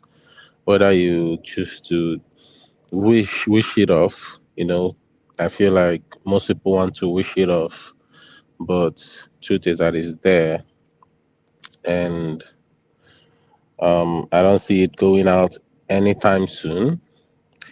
For it to come towards this period, I would tell you that is already premeditated or planned action that has been going on for a long time. You just don't start planning something like this in the space of 1 month or whatever. It's been something that has been on the on plan. Maybe even immediately after the primaries they started planning this, because as we can see, after the primaries there's so many. I mean, we noticed a lot of political. I mean, the party was having so much issues, and at some point, it felt like everything is okay. I mean, it felt like they were just doing some kind of internal fight that they don't want to show us during that, first few months, and they are now beginning to open their, asses, or I don't know how to phrase it. Breeze don't blow, foul nyash don't open. So now it feels like everything is now coming out. Tinubu can no longer hold it, so he just have to voice it out during the Abiyokuta. So I think this fight started happening immediately after the primaries, and I don't really see it going anywhere. There are so many people working against Tinubu. I think I had some sort of a voice call or whatever of Lai Mohammed, talking about, I don't know where I had that, some space like that. Someone played a voice call of Lai Mohammed and one other person, talking about Tinubu, how he's been going, how he's been doing so many wrong things. Even in the, you could, as a Cross Rivers, you know, rally, you notice there wasn't a lot of people there. There was so many people absent. Um, you know, so it's like now Tinubu is fighting his own party. It's basically fighting Buhari, trying to make everybody, you know, um, feel like he's not. I feel he's basically campaigning against Buhari right now, because if you see what happened in the Cross River campaign rally, when he was talking about um, Buhari's tenor making 200 naira per $1 to He $800. was actually talking about the PDP because No, one man. I watched the video yesterday. No, come on. You can't say it's PDP now. I watched it throughout. You don't start this again that you did the last time about. All right, I could go and bring it, but Yeah. Yeah, he made a statement about they don't know how to manage money. They met money when it was 200 per $1, and now it's 800. We already know the space okay, now. I'll have to go and bring it. That wasn't what he said, but let me go and bring it. Okay. Carry Yeah. on. So he's now trying to. I think he's now trying to distance himself with his campaign. He's trying to distance himself from Buhari's legacy or whatever. Because the truth is, one man, Nigerians are not happy with this, with this regime. Nigeria are not happy at all. That's the truth, and that's when I the first time I said something here, I'm like, how would I don't want Atiku to win this election, but with what I'm seeing, I'm wondering how would APC win this election. I thought it through. I'm like, how? When someone said that they has the governor and all that stuff, I asked the person a question. If that was the case, APC wouldn't be in power. If governors were the catalyst to becoming a president, APC would not be in power because 2015 PDP had more governors than APC. So that's clearly having too much governor is clearly not the recipe to winning presidential election. When you do well, people see what you have done and vote for you. People has the ultimate power. That's the truth. Whether we try to put it to the politicians or Godfather or whatever, ultimately the people decide. Ultimately, the people decide. So I don't see with the whole internal APC wrangling and the whole people not even liking APC now. I don't know whether you see the rallies and there are too many people. Trust me, even in the Akwa Ibom rally or whatever, when he was shouting, "Will you vote for me?" You see a lot of people saying no. These are the people you paid. So you paid to still come to your rally, and you're asking them, "Will you vote for me?" They are shouting no. So I mean, it doesn't matter which crowd is there, whether thousands of people are there. Those people might not necessarily vote for you. They just came there to basically fulfill all righteousness. They don't collect their money, and I don't pack them for boss. They don't come there, fill your grounds. That's it.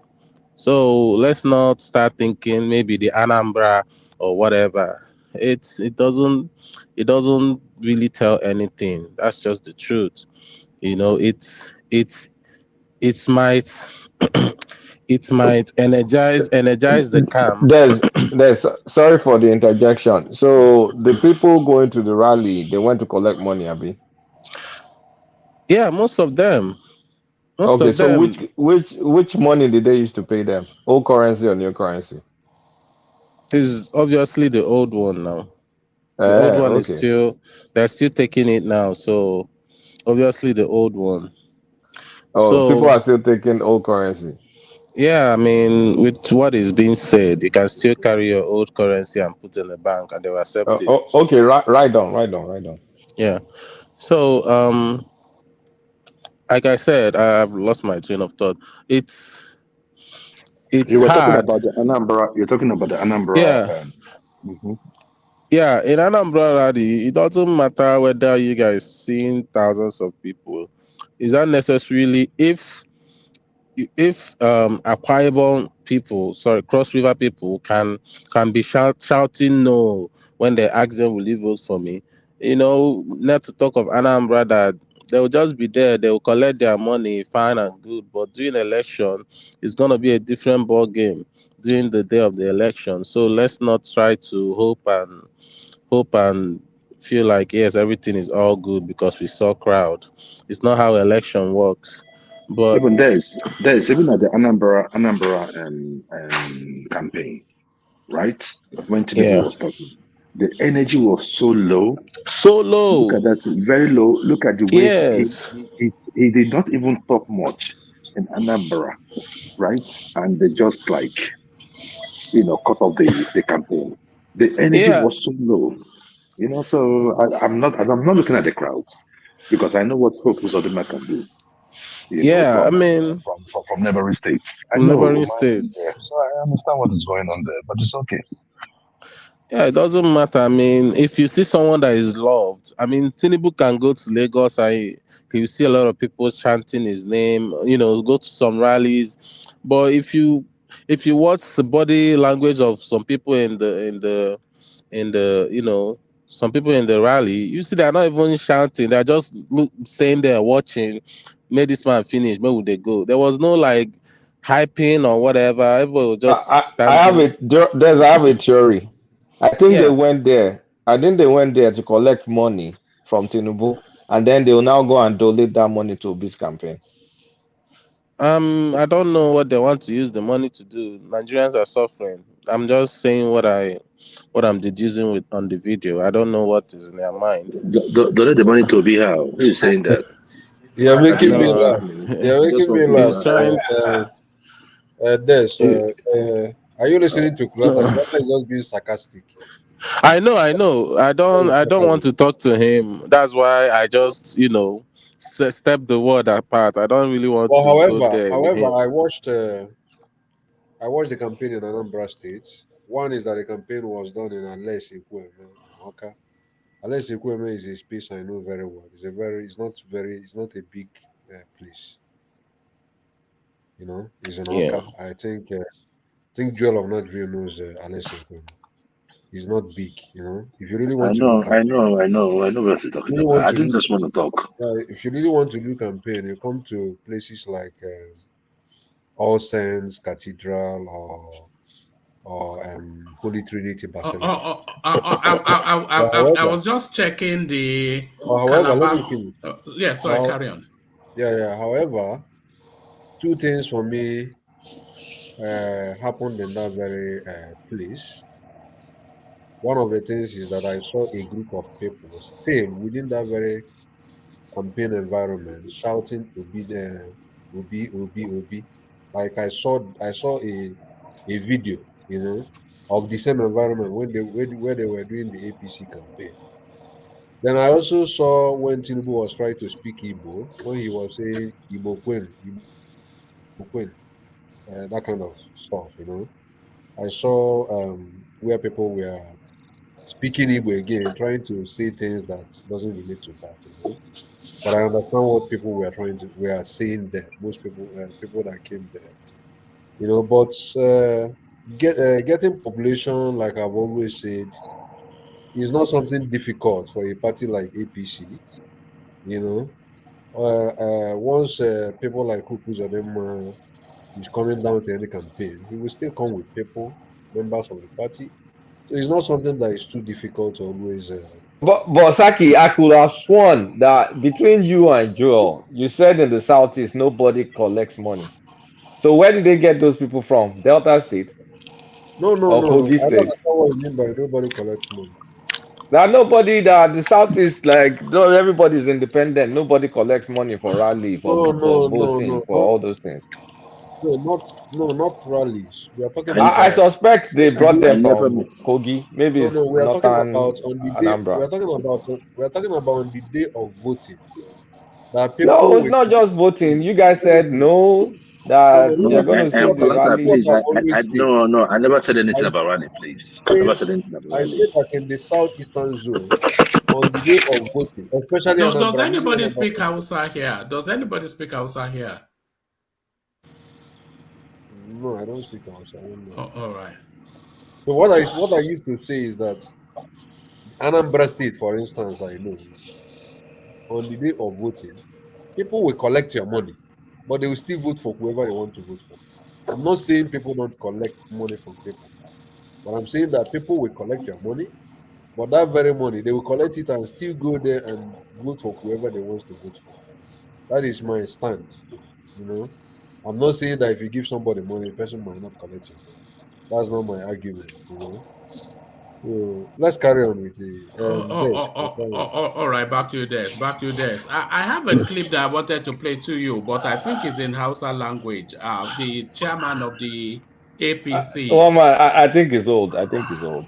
All right, okay, carry It's on. for primary period. All right, carry on, Des. Carry on, Des. Oh, okay. So um I don't see, like I said, I really do not see how Tinubu would win. Um, Now everybody is fighting him. He's trying to battle three people at the same fact, not three. I mean, he's battling the president Mohammed Buhari. He's battling Obi. He's battling Atiku. He's battling Kwankwaso. So I don't even see how like this election is gonna fall down to a real one. It's just so obvious. And when that happens, like you guys were just making fun of yesterday, I was just smiling. When that happens, I see Obi becoming the top two. That's what I think. At whose And expense? At whose expense will Peter be? with what's going on right now, I used to think it's gonna be at Atiku's expense, but what's going on right now? I mean, it's between because now P2B's campaign is selling. Two of them are just running around and trying to see how they are going to do it. So, I mean, it's gonna be both of them trying to see if they're gonna come second. Um, just it for me anyway. Uh, so let's see what happens. One man, let's see what happens. All right, brilliant. And the weakest space, January come and gone, and the excuses that is making, are they tenable? In fact, it's just an excuse now. Like the for him to come out and say that he never said that he was going to um he was how he's gonna say it if he was gonna bring it out on social or whatever, if he was gonna say it out in the open. I think that's very cowardish because at first for a man, if you're not gonna say it, then at first you shouldn't even come out to announce that you're gonna say it on January. That's just one.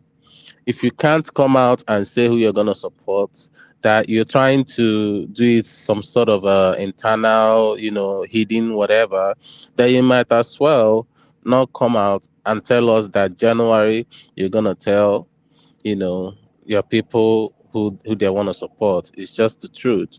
And for him to start running around the bush about it, I think what's going on there is that he knows that even if he tried to work for or come out and say I'm working for, well, he can't come out and say I'm working for Atiku anyway, so the only option is Tinubu.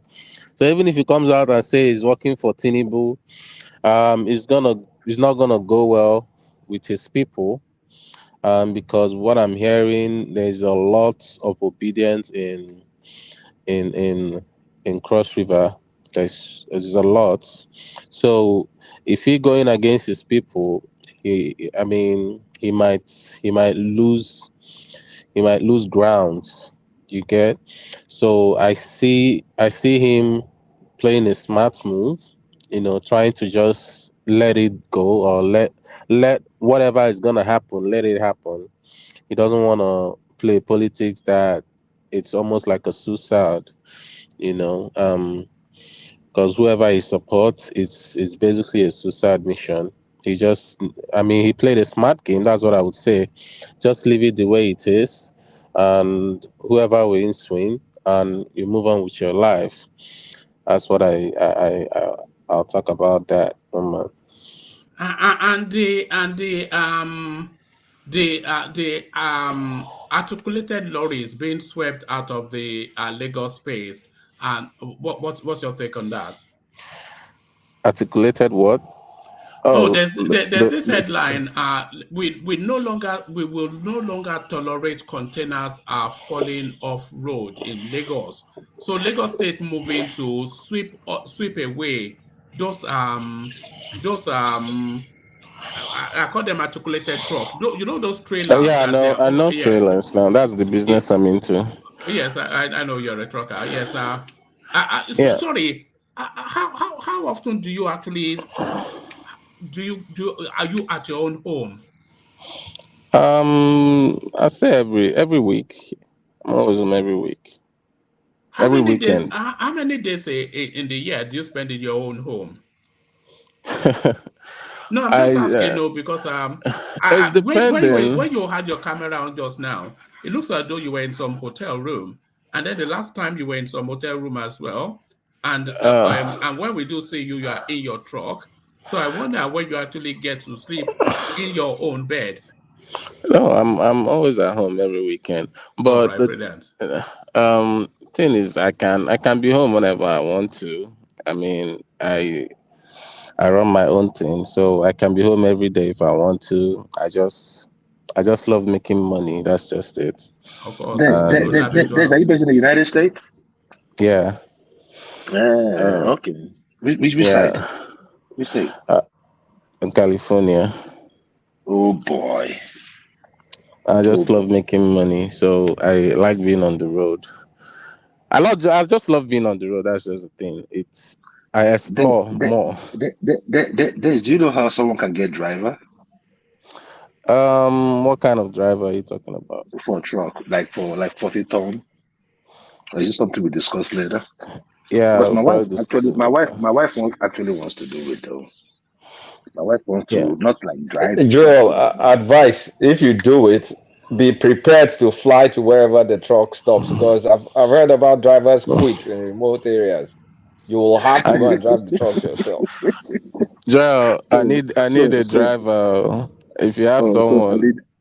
So I should go get my CDL license now, right? Yes. You have to. I'm not kidding. My cousin does this thing. He makes money, but there are many times that the truck will stop somewhere in Iowa or somewhere in this. Driver will resign. You will have to go and get that truck yourself. Oh boy, yeah, because my wife is interested in that. There is actually. Your wife wants to be a trucker. Your wife wants to be a trucker. No. My wife is a nurse actually, but she wants to have that as a side hustle. Side hustle. Yeah, so someone can drive it for you. That was why I was asking for a driver, because when I did everything, I found out that my brother was a driver. All right. I want to play you something, Des. I've been searching for it all the way that you were talking. I was been searching for it, but I want you to watch this. Watch this. They never understand what money is. Swallow it. They say privatization. Privatization for our people pocket. We say that is the end of that. Don't let them lie to you about change of currency. Us, their families, they've never understand what inflation is all about. They never understand what money laundering is all about. They never understand keeping our currency in the dark corner of their room. To change and torture, move the exchange rate from 200 to 800. If they have repaired it, if they have arrested this, we won't be where we are today. We will be greater. They don't know the way. They don't know how to think. They don't know how to do. I say, follow me. Are you going to follow me? Yes, are you going to vote for me? Yes. So you can see clearly there that statement was pointed at the PDP. One man. I don't know whether we are hearing the same thing. he talked about PDP, yeah, and now saying that they took 200 naira to 800 naira, and that wasn't the PDP tenor. So I don't know what we all heard. Please, let Okay, someone I else have come to in. send you the link again because it took me a while to. If you didn't hear it, you didn't hear it. Look I at mean, that. no. One man, let someone else say, because it's like One man. if another person talk, Let somebody else apart from Joel, because we know where Yes. Joel will go. No, Yeah, go on. one Go on, man, Joel. Yeah, one man, go on. please. I'm only joking. I'm only joking. One man, Carry on. okay. Okay, one man. I did not want to talk about this, but you keep playing all this stuff. One man today, I listened to that campaign. One man, I was shocked. In fact, even on Twitter, that statement has gone viral. Tinubu, the gloves are off, and one man. The gloves are off. I told you one time, I said the gloves are off, one man. Look, Tinubu is punching these people in the face directly. No. I just don't want to scroll it back more. If I scrolled it back, you will hear clearly that it was saying that they couldn't repair the anyway. What? Wait. Woman, Why are you guys freaking out? Look at Fatai Joel. pretending like he's doing something I'm not freaking out. important. Oh. What See, important thing are you doing, look, Fatai? Kulata, it's between Tinubu and the Cabal. Oh. You not concern me and obedience, though. You don't concern us. We will work on our door-to-door Obedient, campaign. you people are spectators now. Just watch the two main guys. It But doesn't the matter main thing, whether we are spectators or not. We buy are your at least ticket, talking about buy your God. ticket and stay in the chief stand. It's okay. You always say that. But I think in this case now, I think Obi is not Tinubu is going becoming anywhere. No need to delation. Just calm No, down. Obi is done. Obi is toast. Obi is done. Obi is going to have to rock. To go and visit. We established now there's tourism in Aso Rock now. No. Obi is going to be the president. One man. Leave matter. Joel, now you are supposed to be serious by now. One man, can I interject? Yeah, don't let interject, Prestige. let Fatai come in first because I think he wanted to interject. No, I actually wanted to say one thing before Joel filibustered me. I wanted to say now, see, petrol is now coming now. Niger State, Abuja, they said queues have disappeared now. So something has an effect. NNPC is releasing petrol. Kulata. Sorry. I know you guys will want to fight me, but go and confirm. Don't fight me. Don't fight me. Go and confirm. Kulata, this is to you. Obi is going to be. Don't fight me. Don't repeat your. I can record what you said last week and play it again. It's the same thing. You're gonna say you're this. You're that. Don't worry about that. Kulata. Don't worry about it. There's petrol in Abuja, there's petrol in Niger, there's petrol in Nasarawa as I speak. There's petrol all over the country suddenly. They've moved the date of the currency swap suddenly. Yeah. So what are we talking about? Kolata, which are you in Nigeria? Hold on. Let Fatai come in. You know he won't punch his way in. He's pretending like he's busy, but Fatai, good to see you. Fatai get muscle. Look at that. It's been which muscle? That skinny muscle. You know that you they chop akpu now. We can't hear you, Fatai. Prestige they chop akpu. Look at that. You're not a stranger here. All these Cyprus people. Can I come in now? Okay, come in as we wait for Fatai to fix it. That's you're trying to. To say. Okay, guys, it's my turn. Before I begin, it's not going to hold water because normally if there's scarcity, it will still go down, and there has been outcry for the fuel. What is Biko now? What is Biko? Let me talk now, Biko. It's man of Prestige Locon. Please leave him to talk. Okay. Before I begin, man of Prestige, this is to Kulata. Kulata, obedience is going to be as yourself to the Aso Rock, okay? I'm letting you know. Obi is going to win ANAP poll, and that's it. It's going to be obedience are going to be as yourself to Aso Rock. That's what I'm going to tell you. But anyway, can I make a commentary in regard to what we're talking about? Yeah, go on, President. Yeah, thank you. I greet everybody. I was listening earlier, but I was busy. So I have to join in right now. Yeah, it has been very interesting. I mean, I heard when Adelikoko was speaking about it like it's going to benefit APC. Nobody know whether it's going to benefit them. It doesn't matter because there's no evidence that because of Tinubu speaking right now against them, then all of them going to try to work together. There's no evidence that it may not happen. This may not be a Miloko, but this may go either way. I mean, they may dig in and decide to sabotage him, or they may cooperate. So nobody definitely know what's going to be outcome. But we know there's no peace in APC right now. APC is more divided than PDP. Everybody knows that. So nobody knows what's going to be the outcome. How are you concluding that they are more divided than PDP? Yes, they are more. The Cabals, they are more divided than the PDP. Yeah, hold on. Let Prestige land. So, I mean, that's what I'm seeing in that forum. I mean, I don't really believe because I'm not going to stay here. Hold on, Prestige. There is division in APC, of course. You know, the only parties that it's only a party there's not much at stake that you won't have division. So there's division in APC.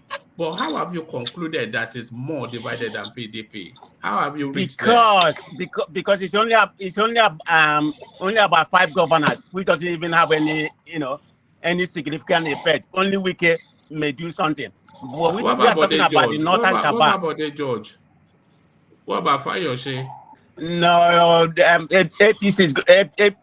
PDP is not gonna affect PDP that much. Maybe in Rivers State, that's it. And Oyo State? Oyo State? Tinubu win Oyo State now. What are you talking about? Yes, I mean, Tinubu will win the whole PDP then. Tinubu will win the whole Southwest, in my opinion. I mean, the other people may come in and get 25%, 35%. It's just the randomness of some of your comments, just so random, man of Prestige. Let me interject so I can go and sleep. Yeah. This, honestly speaking, you guys are just tripping. Are you trying to tell me all the APC senators, governorship candidates, all of them are in for this conspiracy to allow so-called cabal made up of, who knows, less than 10 people in Aso Rock to now ruin their lives, and then they will say, oh yes, because of Atiku they will lose the election for the northern interest.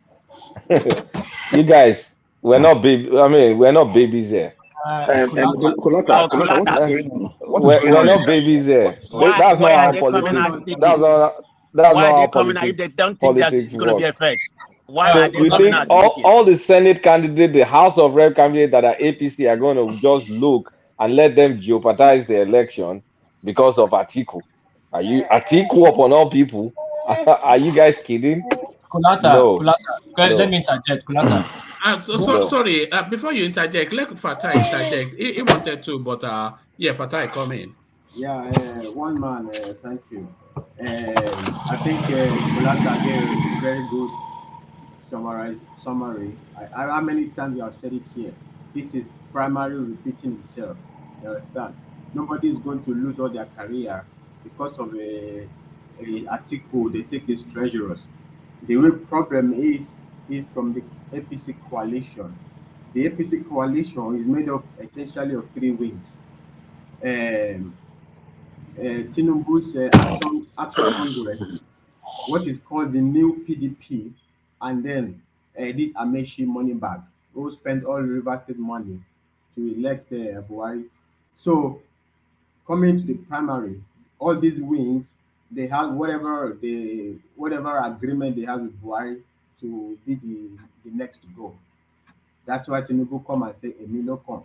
That tension never went away. But the problem is that anybody except Tinubu, Atiku is going to win, right? And that is what, in summary, that is what is going to. It doesn't matter what you want. It doesn't matter if they even want either this new PDP, right? They are, so when you form a government, that is what is called a deep state, right? There are people embedded in the government, right? Buhari is not the only person running the administration. And these people are nominated, are put there by these coalitions. So when they say, is this coalition that is infighting between all of them, the people that the new PDP installed are doing the bidding of Atiku. And Tinubu's angle is saying, look, okay, and this wing of Atiku, they are also behind the likes of Oshibanjo, the likes of the Senate President Lawan or whatever. Tinubu is saying, okay, doesn't matter.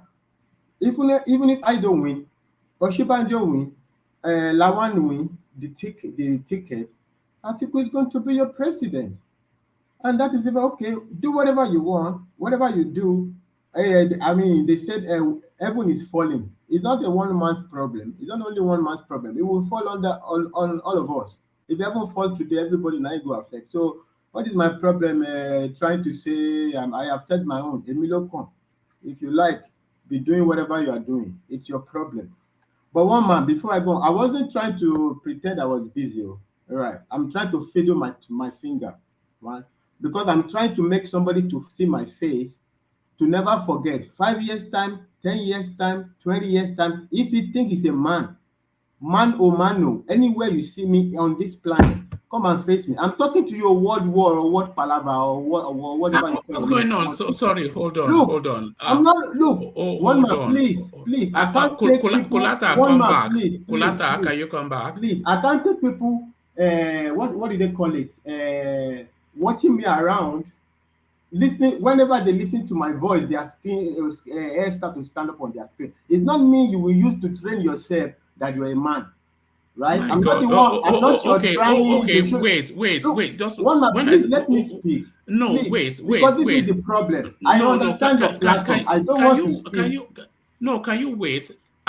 Give me the build up to this. What happened? Tell me what happened to get us to this point, because I didn't see anything to lead here. So tell me what happened. What happened is that this guy has been stalking me for a long time. I know. I watch him. He's been stalking me. Every time he wants to tell me what to speak, when not to speak. I don't know you. I don't want you. So you see my face. I'm not. Is he interjecting you too much, or I'm every not sure. time he will not only will interject. Fatai, he will come in to say I should shut up or I shouldn't say something. Fatai. Calm down. Hello, brother. Let's just settle this. No, he was settled the first time. Wait first. Fatai, calm down. Look, let's not, this online thing, like, let's not take it that far. I mean, honestly, wait. Your life, you're in Cyprus, world prison in Japan. Nobody's life is threatened. It's not that serious. We should not make it. No, wait now. We should not make it that serious. We're here bonding online, bantering online. I will never let me just finish first. I don't want him. I don't need him in my life. Let me finish first. Let me just finish. Calm down. Is this honestly, but calm down. Just wait. This is not fair. Hold on. I can speak for myself. I'm almost 50. One piece. Let me mediate. How did we get here? Let me just mediate. Wait. One piece. You guys just calm down. Calm your nerves. It's not that serious. If you see me, I'm angry. Just let me. No need. You're like a snake. Wait. You're like a stop snake. it, you guys now. With your empty. You guys just calm down. I mean, why are you getting worked up online? What's the point? Let Kulata speak, and then if you want to say something after that. Not in at the end of the day, nobody's feelings should be hurt. Like, I mean, we banter, we argue, we laugh, we do. It's life. There's nothing. You're not in anybody's face in real person. We're just binary numbers on the internet, and everybody moves in with their lives. It's just zeros and ones. At the end of the day, we're just here to share our love for Nigeria. If your feeling gets hurt, get over it. There's no big deal. You don't know him. He doesn't know you in person. There's no need to be upset or mean to each other. Nobody's going to gain anything. Perhaps you'll get more gray hair for us that are older now. You just get unnecessary gray hair. There are better things to worry about in real, actual life than this. Let's just squash it. Kulata, you're right, Kulata. My Kulata, brother, you're I right. understand. I understand Let's what you're quash it. saying. Fatai, don't Wait. hold on to it. World peace, let it go through. No, It's Slaughter not is, worth it. is enough. Slaughter is enough. I'm a very short one fused man. person, but I respect people. Yeah. Hey, Let me speak my I'm time. not talking to you. I'm talking to my brother. Please Okay, relax. okay, What's your problem? okay. Hold on, Don't what get me please? pissed. Well, No. Llama, let me speak. Let Please, me speak. don't make me mute you now. Let's do it this way.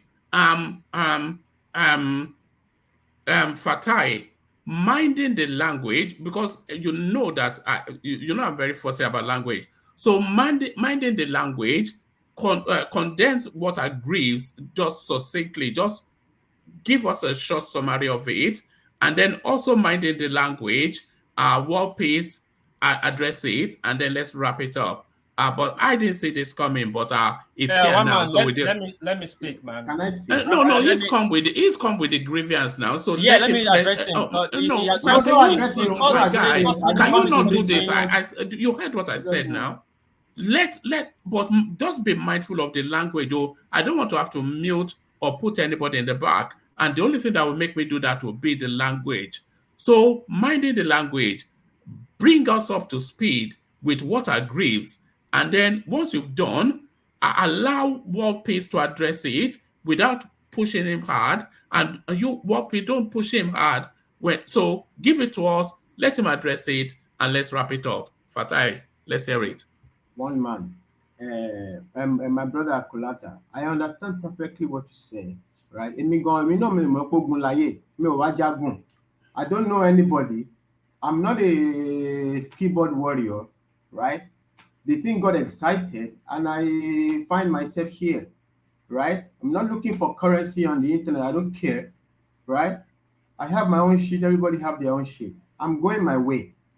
I'm speaking my mind, right? From nowhere, this guy start jumping on me, telling me, hey, fuck that thing you're saying. You cannot speak this against Kulata. I'm like, I'm not speaking against Kulata. The brother is intelligent. I don't care. I just have my own opinion. I have a right to say something opposite of Kulata. I don't even know from where it came from. Actually, one of the things that even got me excited is is the obedience. And then I say, actually, obedient are lovely. At least you speak your mind. Then they don't like what you say, and then they are coming. Not even before you speak, they are coming to. I don't know. You don't know what I want to say in my mind. You come and you jump on me, telling me I must not speak or I must not speak this. I must do this, and I'm looking at her. God bless my father. My father will never tell me how I speak, how I don't speak. He will only train me. He will not tell me who is this idiot. I'm sorry. Who is this guy coming to tell me how I not even like what you said is wrong, or I don't like it, or I'm against it. It's a free word. This is how you must speak. We came here, Baba Jale Koko spoke. One, if you remember, I say, me, I'm not cut out for this You kind know, of I don't situation. even remember because it must have not been that significant, but One man, clearly it one is. man, one man. Can I Hold on, One let man, him I'll land. be holding down. I'll be holding No, down. I'll be no, holding down. but you get the It right was to never reply No, but I'm now. not getting anything out of this now. Not making sense to me. Uh, Because not, it- hold on, it- please, I let don't me want just it to turn if into your an let me brain just is say argument. this. dumb, Let it me don't just make say sense a to little you. thing. Let me God. say a little thing. Let me say a little thing. If you One don't man. let me, if you don't let me handle it, then we have to abandon it. But bring it home quickly. Just tell us the key points. That is it that he interjected you, or the manner of the interjection? No, he's been stalking me. I'm Stalking not you. just. I tell you, one man. It's funny. When I am speaking, look. Look. Go and look at your video. It's not Go funny and to look you at your guys. video. It's Wait. not funny to You be everybody. woman now. Well, don't they And now, stalk you. that's why I show my face. Come I not be on. woman. No, I not be woman. I not Come care. I on, don't know man. you. Mama, can I Excuse speak? me. Can I finish my? Can Can I I land my speak? point, one man? Okay. Land it and then let Warpace have the right to So I reply. just want to be clear with brother Kulata. Baba Daneko came here. I said, me, I'm not cut out for this kind of lifestyle. It's not my job. I'm even losing my sleep. I want to go and sleep. If this is what it's all about, I didn't know. I'm not cut out for it. And people go say, no, let's forget past things. So we are all big boys, or and it's okay. And I've been watching this every time I just open my mouth like this guy will come and jump in. Even after Babadale Koko say everything is okay. Every time I open my mouth, he will come and jump. If he don't jump, after he start his comment, he will start referring to me. It will be, I'm like, what the hell? I'm not an idiot. I'm not a baby. I can understand when somebody is referring to me. I can understand when somebody is trying to muzzle me. And I'm saying, hey, you're not my father. I said it many times. You cannot tell me how I speak, what I speak. If that is how you understand life, it's not going to work. Me, I don't have a problem for somebody to attack me because I will attack back. If you attack me verbally, I will come back verbally.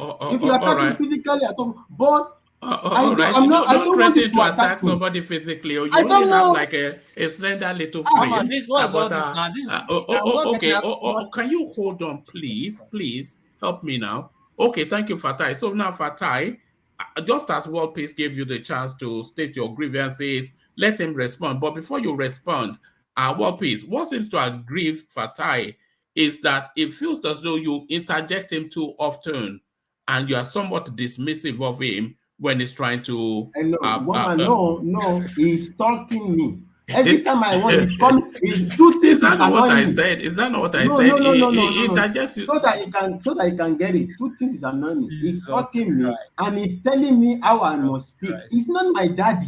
You're Yeah, not but my daddy. You he can't did tell me that. how I He speak. did, hold on. How long have you been watching this session? Because he even did that to us earlier today. That's Oh, just. don't do it to me because that's what I'm because of your platform. One man. No, But that's just. Fatai, he does it to me too. He does it to One man. He everybody. does it to Me, I everybody can't. now. It Look, wasn't. It's not anything no, personal. no, no, no, no, no, no, Jesus no. Okay, Christ. I live with Jesus Christ Oh here. Leave God. Remember your when he was saying babies. about 40 minutes No, ago that we no, shouldn't no. be talking about something? They What? say you Okay, shouldn't be okay. saying Let me that. ask you, Kulata. When he interjected you, did he tell you, hey, fuck that, So it Kulata? depends. You know, Don't One Piece can be very wait. I temperamental. It don't care. I depends don't on want his to know mood. him.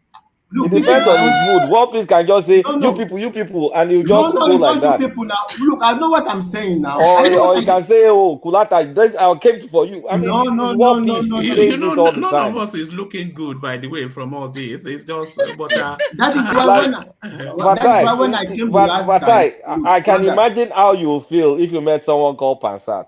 my No, no, God, no, no, no, no, no, there will no. blows. You There people will are blows. misunderstanding me. I know what I'm saying. I'm not crazy. Oh. Somebody interjecting me is not a problem. I interject people too. Hey, can this guy let me talk? This guy is annoying me. Oh. This Suru now, Fatai. Somebody interjecting me, We and have of course, I other interject people also. we This have is other conversation. I don't have a problem. Medati on channel that One is man, crying. look at this. One man, can you tell? Look. I don't find it funny. You don't get it.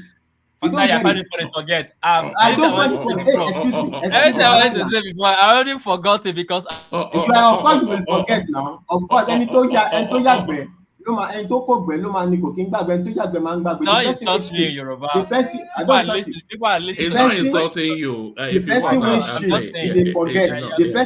The person wey shit e dey forget. The person wey pack am na him no You dey cannot forget. do anything. Forget about that. Don't worry about that. I don't. Let me All talk. right.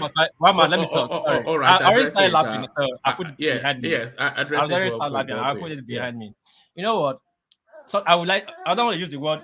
Sorry, this boy don't finish in mute now. But deal with the pastor. Hold on. Take your sucker. Papa B. You know, when somebody has something in mind, you always feel, after him or something. But Fatah, you don't know me. I don't take something personal here. Me and Wama have gone on each other for 2 weeks back to back on Tinubu issue, back to back, serious one. So I don't take things personal. I don't take things to the next day. If you know the kind of person I am, I don't carry yesterday's statement to this show. I let it go. It's just a show, my brother. There's nothing to it. And yesterday, what I was just saying was it was just a joke. I said, Ashawa, where everybody managed to reach for time turn, you give them belly. Meaning you're taking all the time. All you're supposed to do is just laugh. Okay, I'll finish soon. But you just take it personal, like I'm getting out. You know what I tell you? That's what I told you. Like, why is it that? Why is it that every time I'm talking to you, you think I'm against you, or you are, or I'm coming for your aspirant, or what? It was just we all complained about it. Everybody was complaining that everybody have to make a short section of the make a short Oh, explanation. was it that space? Was it that That space that that? that Yeah. space, that space. So it wasn't nothing else. What else? I interject anybody. I will interject you according to your your explanation. So don't take it personal, like I'm coming after you. Don't make that kind of sorry for that. Don't do that again. That anyway you see me, we are online. We don't know what we see again. I don't Let know. me know You don't when know you me. I don't finish. know you. So let it end there, Fatai. No, Please no, let no. it I don't end let there. it end there. You don't know me. No, you can take it If you, anywhere. No, it's I don't okay. let it end there. It's No, okay. you're not taking it. You're not taking Fatai, it. It's except you not. say you It's don't not. want anybody to interject you. Get you. I don't Honestly, understand. No, I didn't say I don't nobody understand. should Take it digest anywhere it. you want to I take it to. know Take it to the exactly what bank. I'm I'm not saying. worried about that. You need I'm not worried if you about that. want to understand Do what I'm whatever you want to talking do, about. Fatai. I'll talk to you as a Is man. it? No, nobody is doing anything now. Was it What the tone can he of the do? Was it the tone of the interjection? No, Was no. that?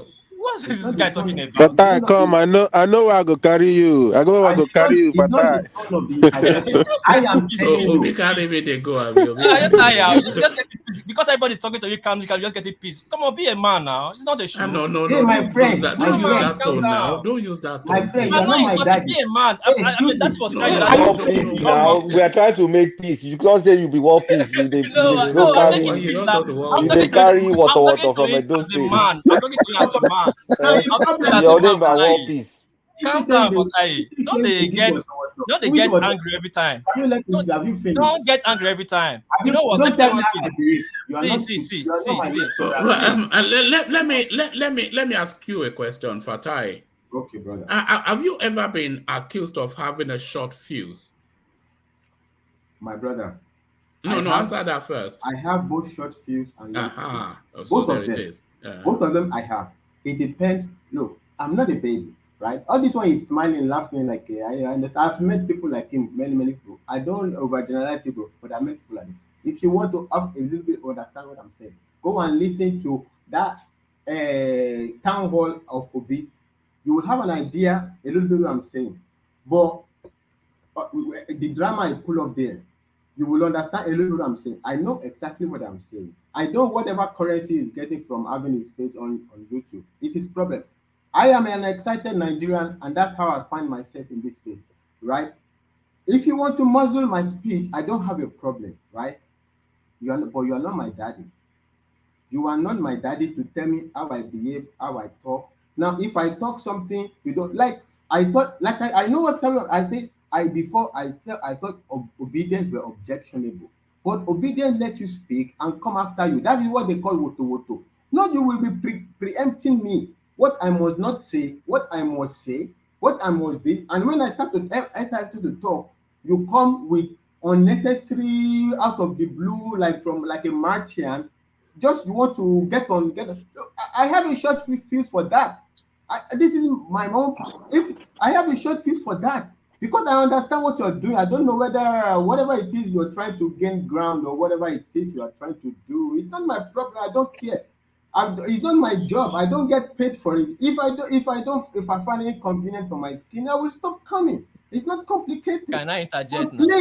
please, I am just saying it for the last time. Please leave me alone. If nobody understands me, you Na can now my call me. turn, I beg. Na my Please, turn. It be like you say, can Wow. make I let finish me my close talk, I my beg. statement. No, Let me I close want my to statement. respond, please. Oh my Des, God. I want to Let me talk, close my please, statement. please, Let me please. close my statement and I Please, will leave you it. I talk will too not much, speak. Fatai. That's the problem. You Excuse talk me, too can much. I Okay, speak? let him close his statement. Close your statement, Fatai. If Sorry, nobody world peace.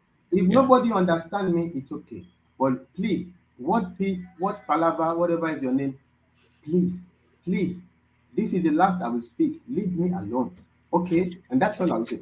I don't care about your sneaky laughter, smile. I don't care. You I'm just call me telling you, snake. leave You me call me somebody alone. name on this platform.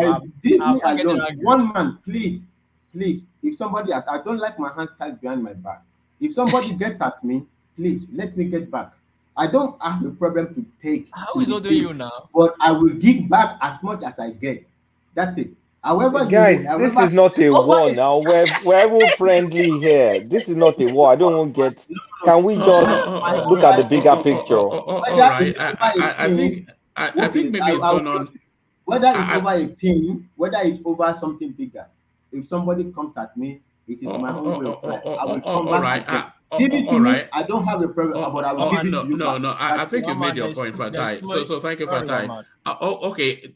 Say something, what piece, and then I'll wrap it up because I think it's. I think we are aware now about yeah, Yeah, one what man. piece. Sorry, this is not necessary in this platform. We should learn how to take jokes and take people for the way they are. He's not much is short fuse. It's not only him that is short fuse in this platform. But for some people are smiling, people like Joe of Nashville. You wouldn't want to see the other side of them. People have their way of doing things. But it's just platform. Let anything happens here, let it end here. What happened in Vegas, end in Vegas. When you start taking this personal, it does not tell good of us, and it does not tell how it does not show you are really that man you opportunity you are. Oh, all I right. know I'm not insulting. I'm not talking to him. I'm just talking to No, me I now. think he left. If you want to come back, Fatai, you can. But Yeah, I understand. So I don't like. you know what I think. World peace. I think it's a personality conflict. In some instances, for whatever reasons, two personalities just don't mesh together. It happens. Everybody Yeah, cannot like no. everybody. Yeah, no, it's not even a matter of like. Maybe it's just some tonality. Maybe I don't know. I thought there was a little something yesterday, but I thought it wasn't anything of anything, and I didn't really pay too much heed to it. But it's just as we continue to expand and pull together, it's just we have to try and balance each other's personalities. I think hold on. I think what Fatai has established is his tolerance threshold. So what is letting us know in essence, and it wasn't even, you may well be the subject matter, but I think Fatah is speaking to a wider space that is tolerance threshold. So if he wants to establish his tolerance threshold, then if we know that tolerance threshold, then we have to accommodate for that as we move forward. So I wasn't really sure that I'm not going to dismiss it because he felt strongly enough, to come and address it. But I'm not really sure. I think really it's just what is establishing is a tolerance threshold. One man. I'm really, really calm. Very, very calm. Well, it's okay. There's a saying in my town. I'll make this parable. They said, I just speaking, who fell enter river, know how deep reach. And far away they shout for we go say carry Pekin. Again, we go fit do. I don't like shout. I don't like shout. If you make your statement is okay. Everybody, you make it, we understood it, we hear it, we move on. But start stressing it to make it look like I owe him. I don't owe him nothing. His right stop where my right start, and my right stops where his right start. It's a show. If you don't like it, pause it and leave. I'm not saying this like think I'm scared of him. I'm saying it this because of your show, one man. You're just trying to be more matured and show my age, And I cannot be start shouting at this. I'm not this, or this, or this. It does not make sense. It would not make sense. But Fatayi went far. It went too much. It went far. It went too far for what he's saying, and you gave him too many room for that. Too many room. No. I wasn't really giving him too much room, but he came in anger, and sometimes you have to let people. He's always kind of build up anger. Yeah, but you have to let people unburden it. So I wanted him to unburden it so that we can then unravel it. He did, and he insulted me, called me snake and all that. I remember when Matic and all right, apologies for that, by the way. I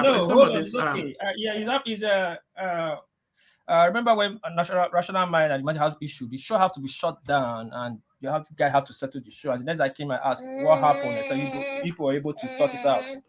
But I cannot be. You should be careful how you lash at me. Sorry, I'm not trying to be tribal. You should be careful, and I don't want to take it to that line, that way. And you should be careful. You don't know me. I don't know you. Whatever you are is okay. But this is platform. I did not insult you. The other day, you think the big mistake you are making. You think I'm obedient. So you always have short fuse for obedient. I'm neither obedient or pacified. If you don't know now, if you are listening. I attack obedience here, I attack Tinubu people here.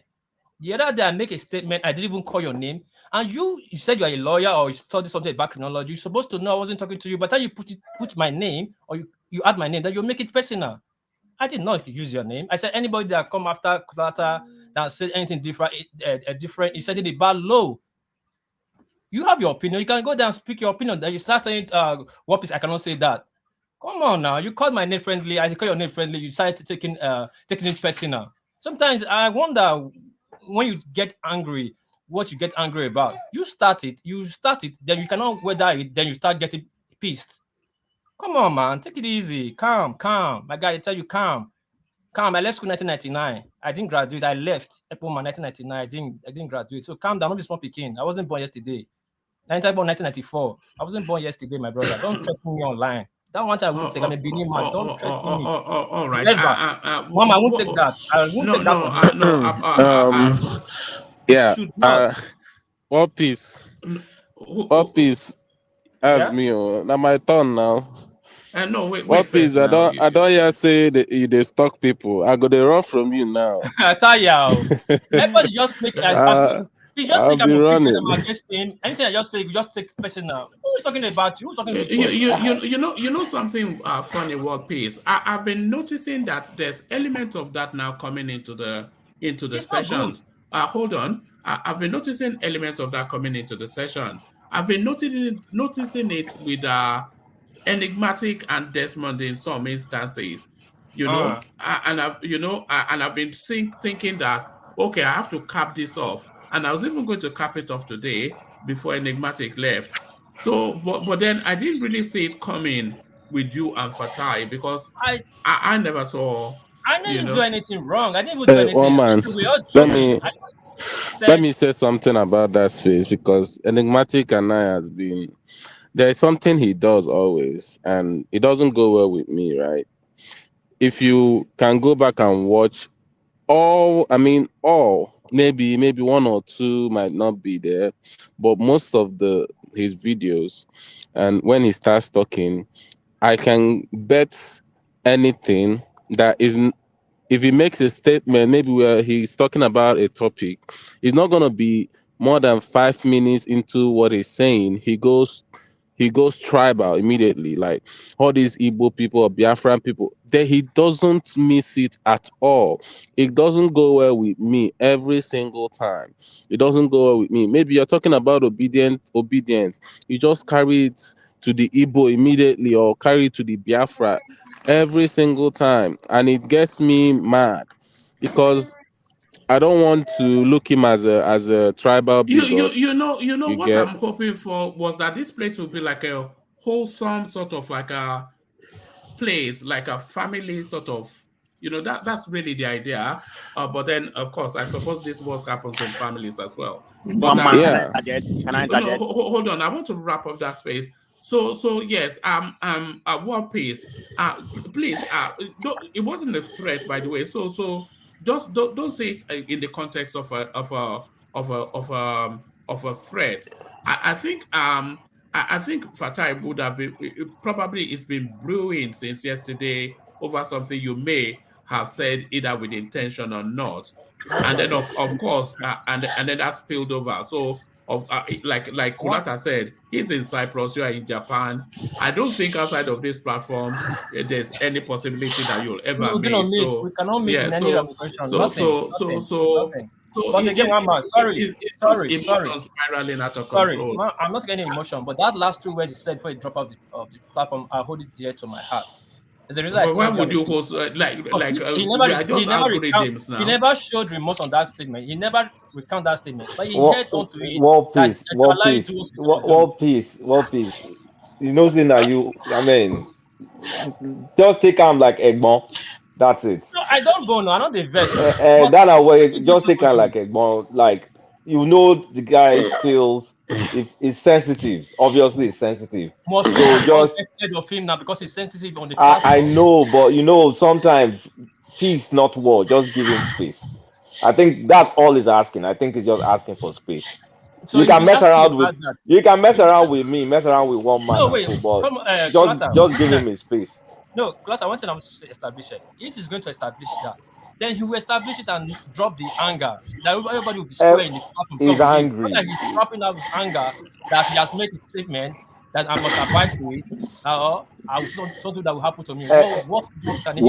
What is leave him Come on, tomorrow? He man. might apologize by tomorrow. No, I Leave don't him. need He to might apologize apologize. by Whatever he's gonna tomorrow. do, let him do it. I'm not angry. I'm not even taking personal. That's my life. You know me in school. It's I okay. don't. I Let's why move on that. now. All right. Let's Before, just move on. Because let's move one on. man, Who is one the heavy man, breather? Who is the heavy Who is breather, by breathing? the Who is way? breathing?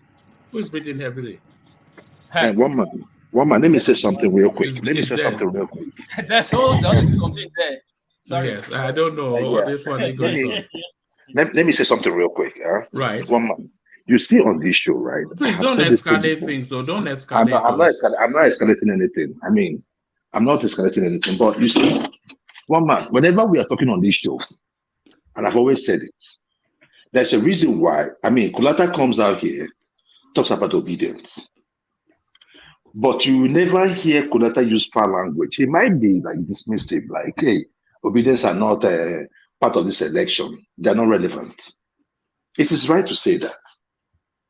But my problem is that, like Des told you, if you go back to play Enigmatic's tape, in his words, as he's talking, he is using those curse words. Like, I'm used to it. Like, what I just do is whenever he's talking, I just, grow a thick skin so that I won't sound like disruptive or like he's paining me or something. No, but it is not just right. If anytime Enigmatic is making, if Tinubu poop, if Tinubu poop, this issue was between Tinubu and Buhari, but he must bring in Igbos. He must bring in obedience into it. So these are the things, right? So as we are talking here, we are educating the people that are watching as well. So we cannot be saying to be doing those things that we are asking people not to do, by mere statements, and our gestures. So that's the thing with my stuff with Enigmatic. These things happens here. It just depends that some people can take it, some people cannot take it, right? So I don't know the history between Fatah and Wapis, but I mean it's there for them. But I just think that Wapis took it so far. But Wapi, I said Wapis, Fatah took it so far. But Wapis, I beg, my brother, calm me down. Tomorrow he might come back, and because like from what he's saying, it's like he's been carrying that thing since yesterday. So at least by tomorrow, I believe that Fatah will be fine. I mean, my brother, Tinubu no pay me any money. Obi no give me money. I don't know if he gave one man, because one man is talking like they gave him money, and Kulata is bringing that and data like Tinubu paid him millions. But it's okay. Everybody is making their own thing, but I will just leave it at that. But I mean, right. the words that we use here, we can One man, give me a minute, please. No, You didn't give me a minute. Just a yeah, minute. no, I'll Just give a you a minute, minute, but I please. want to wrap up that You didn't want to space. give me my minute, please. Let me say something. Yeah, go One on. man, when you went to Dr. Damage, I was listening to you. That lady from Anambra, you married to Owore, she said something. Some of the things that she said, I didn't agree with her, and you was pissed off. So I understand where you're coming from, and that should be applicable to Enigmatic here, because I've known him I've been watching him for a long time. He used to have a lot of in your window, tribalistic stuff. No, I've never seen anybody from the Southeast that does that. He does it quite often. I'm not trying to say there's no people from Southeast I'm that not does sure something like that that. I'm not sure No, that he I've does picked it. up a tribalistic. I mean, in your window, tribalistic something. I'm not going to use the word "be." Everybody knows it. I'm not going to do like that to Babaji or Kulata. I mean, I respect them, but when somebody come, you generalize stuff every minute, like you were said, the next 2 or 3 minutes, it's not even going to be 3 minutes. He has to do some in your window. We are not stupid. I mean, we are not born last night. I mean, everybody here is born at night. So we should be very mindful how we speak. And if I have done something like that, let somebody, bring that at what I said about anybody. I don't like that. Thank you, one man. All right. All right. Thank you. So I just have to take responsibility for all of it because, of course, I moderate the space. So I have to just issue the apology and take it on the chain. Anybody that feels aggrieved, my sincere apologies to you. I try to. I always say that I'm very fussy about the language, and I try and catch the language as often as I can. But when we are discussing politics, it will spiral over in some instances. I may not catch all of it, but I can, because I cannot dismiss anybody's feelings or how So just apologies whoever feels aggrieved. I think that's just is that a good spot to leave it, Kulata? Yeah, it's a good spot. I mean, I just think everybody. I mean, we come here just to wind down, not Sorry, to. what's wrong with Des? I don't There, know where he's doing some there's and is a funky heavy stuff. breathing. I Look at don't that. know. No heavy breathing, please. You would think he's a 600 pound man No, or something. I'm using a very sophisticated headphone. That's why you're hearing everything. Look at this. Better. All right, so it's a good place, guys. I consider everybody here my friend. Nothing is personal, nothing is serious. Just let's discuss politics. And the people that will cry on the 26th, we know them on this platform. They will cry. All I'll right. give them tissue. I've got issues for you already. I give I'm not tissue. looking at you, Joel. I'm not looking at you when I'm saying that. I go buy Enigmatic some wine. What did it started? What did it started? What did it started? If Obi loses, about 3-4 people will cry here. If Tinubu loses, about 7 people to 10 people, including people on the comment section, will cry. Then if Atiku, anyway, there is only Solomon Falaye, but I mean that's about it. Some people, 2 groups will cry in this election. So But let's keep it open. the Mama, truth, sorry. let me say something. You know when enigmatic every time when he says some people will cry, I just laugh. What if you lose your money, come lose your candidates? How will you cry? I'm like, how will Wama, you cry when you lose both things? Wama, thank you. You spoke, and Kulata and everybody. But um, I I want you to talk to your brother. I'll call your brother. Sorry, I'll use this word. Call him and talk to him. Please, not. You should recount that word, or the and you should recount the way he spoke with me here and the way he batch out. Because to me, he has drawn the line. I'm not being pissed off. I'm just telling you from my own the way I live my life. He used this is my word and this is what he said. He called me a snake. That they should allow him do what he's going to do and all that. So please call him. Don't We please, all need peace. please No, we all need. don't. No, I'm just telling you, we all need peace. Please call him and talk to him. He does not have to come to the platform to apologize to me, but just call him. Whatever he has in his mind, he should let it go. Whatever anger he has in his mind, he should let it go. Wama, I have a reason I'm telling you. I have a reason I'm telling you this. Please, Wama. All right. I'll call you after the session. Tell him to calm down. He's in Cyprus. He should just calm down. All right. I'll call you after the session. About peace. Apologies. I know you are seething as well, but it happens sometimes. It's just testament how long we've been doing it. That it's only about 2 or 3 times that we've ever gotten to this point. Look how long we have been doing it. Look how at the things we talk about, and we've escaped it largely, except instances like this. So it's testament to the maturity of all of you, of course, and hopefully we'll get over this hump and then we carry on as we were. Something about this 5 hours. I noticed this thing when this whole thing started today. I looked at the time because yesterday you were saying something like, "Okay, it is 5 hours." Okay, it happens after 5 hours. After 5 hours, the gremlins come out now. I looked at the time. It was 5:30. It was 5 hours 30 minutes. Look at that. It's just let's hear from Saki Father. Let's hear from Saki. Are you with us, Saki Father? Yes, one man. Look at that. Kung Fu fighting on one man went to more. This is it. You get a diet of everything. No. When the fight gets to certain dangerously unfair level, I will just be mere spectator, So let's try and understand one thing, This platform is a platform for exchange of ideas, exchange of views. We shouldn't come to this platform and try to take things to certain levels. I understand that when people come from differing, distinct and different backgrounds, there is every tendency that emotions, have to really come in play. But please let us try as much as we could to manage our emotions.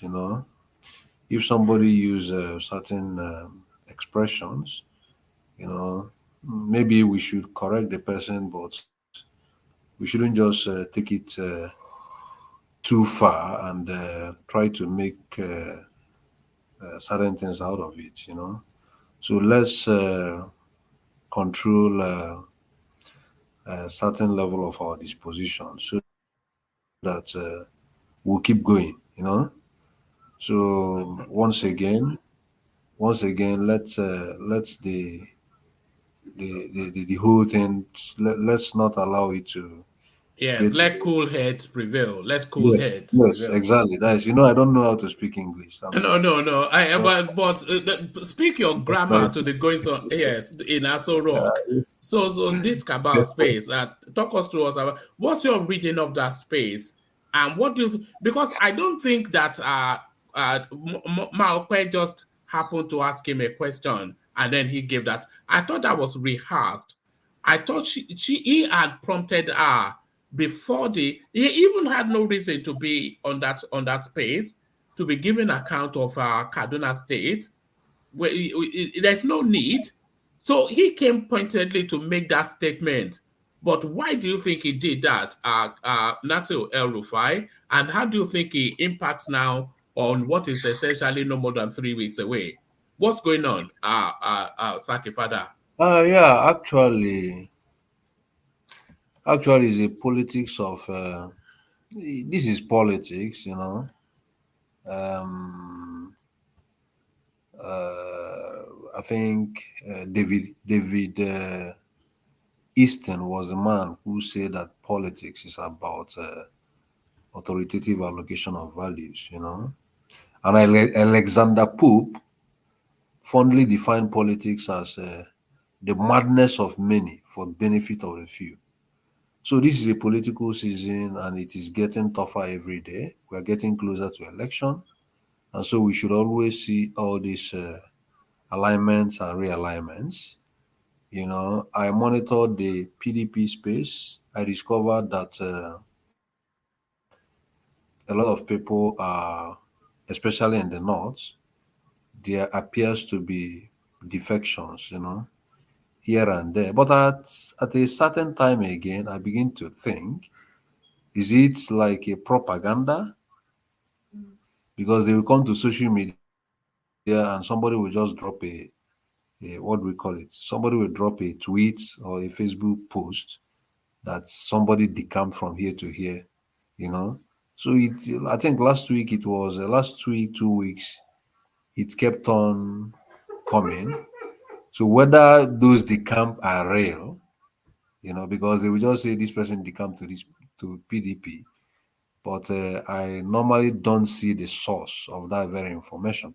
People will just come on social media and make that statement. Maybe whether it is a mind game, you know, they are trying to play, you know. I don't know whether it is real or imagined or just they are trying to play on the psyche of people. But then at the same time, for Nasiri Rufai to come out today to have that kind of outburst, it shows that all is not perfectly well in the APC camp, you know. But then again, I heard that the Minister for Information said today again that Buhari only wants free and fair election, that he's not backing anybody in the presidency. I think I saw it just a few minutes ago. No, we read it out here. But what struck us Okay. curious, what struck us curious was that he's saying Buhari is not backing anybody, but Buhari has a candidate in the election. So maybe Yeah, what yeah, is actually, what? yeah, go on. Yeah, if you ask me what I think that is happening, what I think, in my view, it is obvious that Buhari has somebody in mind. If APC had allowed Buhari, Buhari would have, you know, nominated someone that will succeed him. And his argument has always been that all the governors, the incumbents, even Erufai himself, you know, chose his successor because Erufai is projecting somebody now in Kaduna State and some other governors. So that is his argument. And then that if governors, all these governors does this, even Tinubu himself also chooses people that will decide people that will rule in Lagos. So if these things happen, they should also give him that very space to, anoint someone. But when that is frustrated, it appears to Buhari, that's my own theory anyway. It appears to Buhari as if these APC bigwigs dead him. And so, in his own thoughts, since they were not able to allow him to do what initially was in his mind, then he will want to make the contest very, very difficult for people that think he might support him, that he might support them. He wants to make it very difficult contest so that everybody just go and plays to the grounds, and at the end of the day, whatever they see, they will see. So that is what I think Buhari is doing. But this theory that Buhari himself is backing Atiku,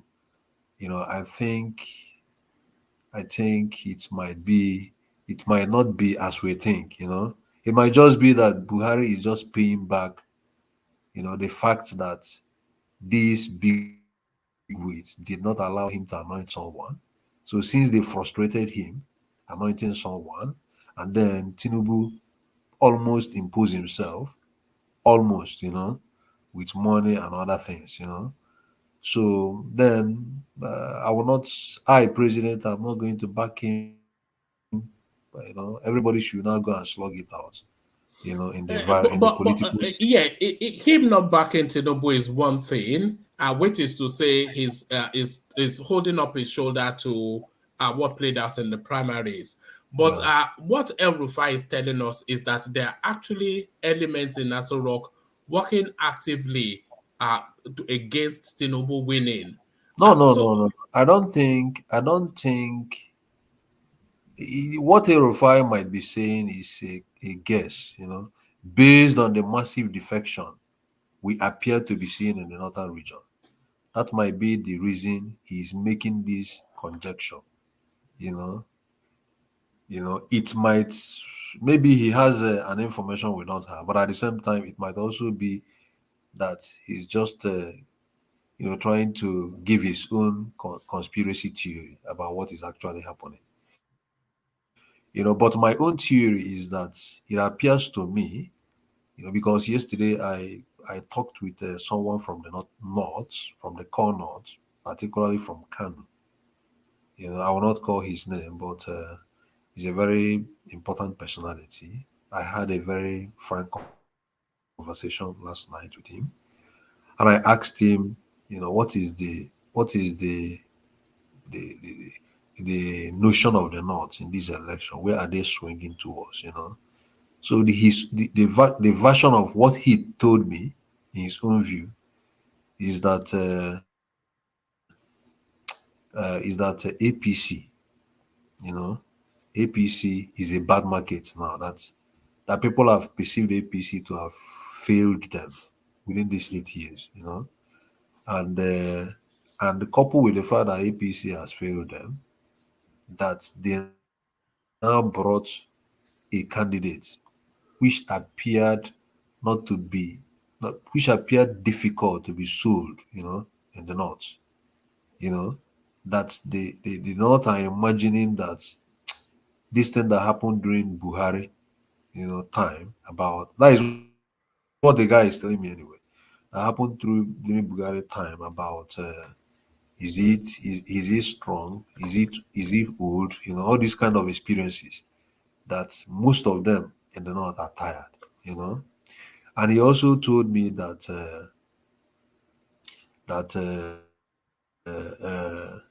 in the minds of the north initially, that many people didn't want to come out vigorously the way it used to be, the way they all rallied around Buhari before.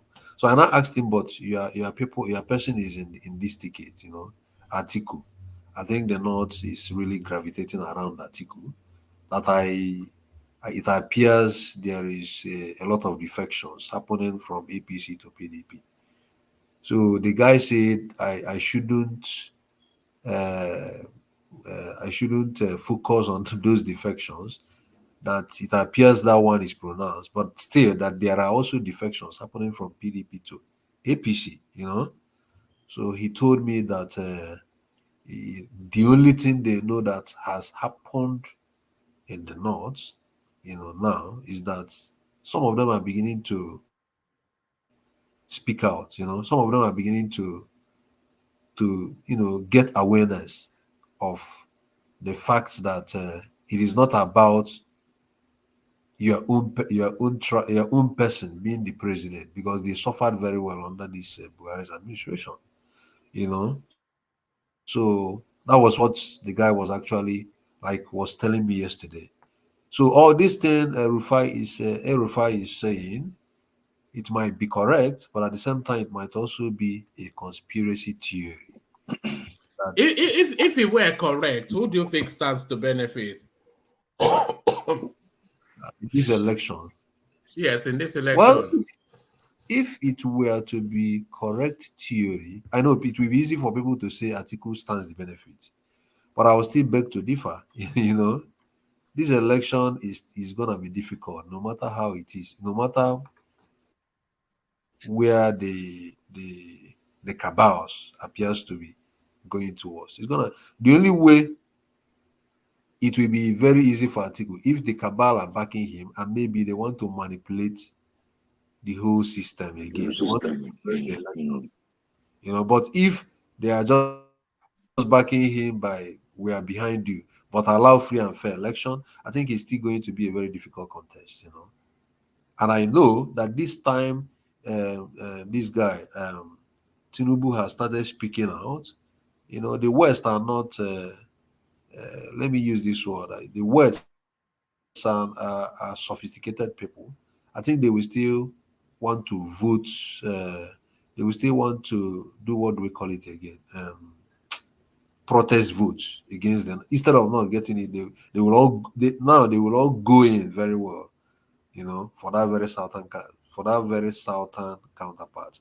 And so if Atiku should win most of the states in the north, he will still not win. You understand? Because if the Yorubas now, the West turn and say, okay, Tinubu, our own, Buhari is trying to betray him. If they perceive it as betrayal, since Tinubu has started speaking out now, if the West should perceive it as betrayal, I know that the West might go all in for Tinubu, to the extent that a PDP might even get, less than 5% in Southwest. So at the end of the day, PDP will still not win the election. So as long as it stands, he still needs the South, by all means, to be able to win the election. So that's the point. That's what I think. It's not gonna be easy for anybody, no matter how we try to present the theory. Because it will be very easy for I can hear you. Father, did you listen to Lai Mohammed when he was interviewed about what Tinubu said, what El-Rufai said? I didn't listen to. The only thing I just read, I just saw one voice note, very small voice note. Oh man, he made mockery of the whole situation. He belittled the situation. As serious as that matter was, he belittled it. He acted like when they asked him the question, he said who, like trying to act like he didn't know what they were talking about. So when he finally decided to speak, he spoke in general terms. He didn't even refer to El-Rufai. He was like, hey, so you, the press people, are part of the cabal and all that. Do you understand me? So the seriousness with which I thought he would talk is not the seriousness that I saw. And what I see here is that those ones from CPC, the CPC faction of APC, is what I think is really causing this trouble. Because of course, the other side is mostly from the south. So at least they had that understanding in the south. Yeah, but the CPC faction. But let me tell you again, like this evening, I was sharing thought with some people, If I say via Twitter again, people will say Twitter man, but it's a very important thought. And somebody raised a question, just like you said. Somebody said, why is it that there is no CPC, original CPC person who is openly behind Tinubu? Exactly. Who is openly behind Tinubu? Exactly. Then wait, the outside guy, the northerner on that very space responded by telling the guy, I will give you 3 names of CPC people, 3 at least. But the guy said, can you name one person from CPC that is solidly behind Tinubu? So that outside guy laughed and said, oh boy, you guys are making these conspiracy theory. The guy said, I will give you 3 names, not just one, that are originally CPC who are still solidly supporting Tinubu today. And the guy mentioned the 3 names.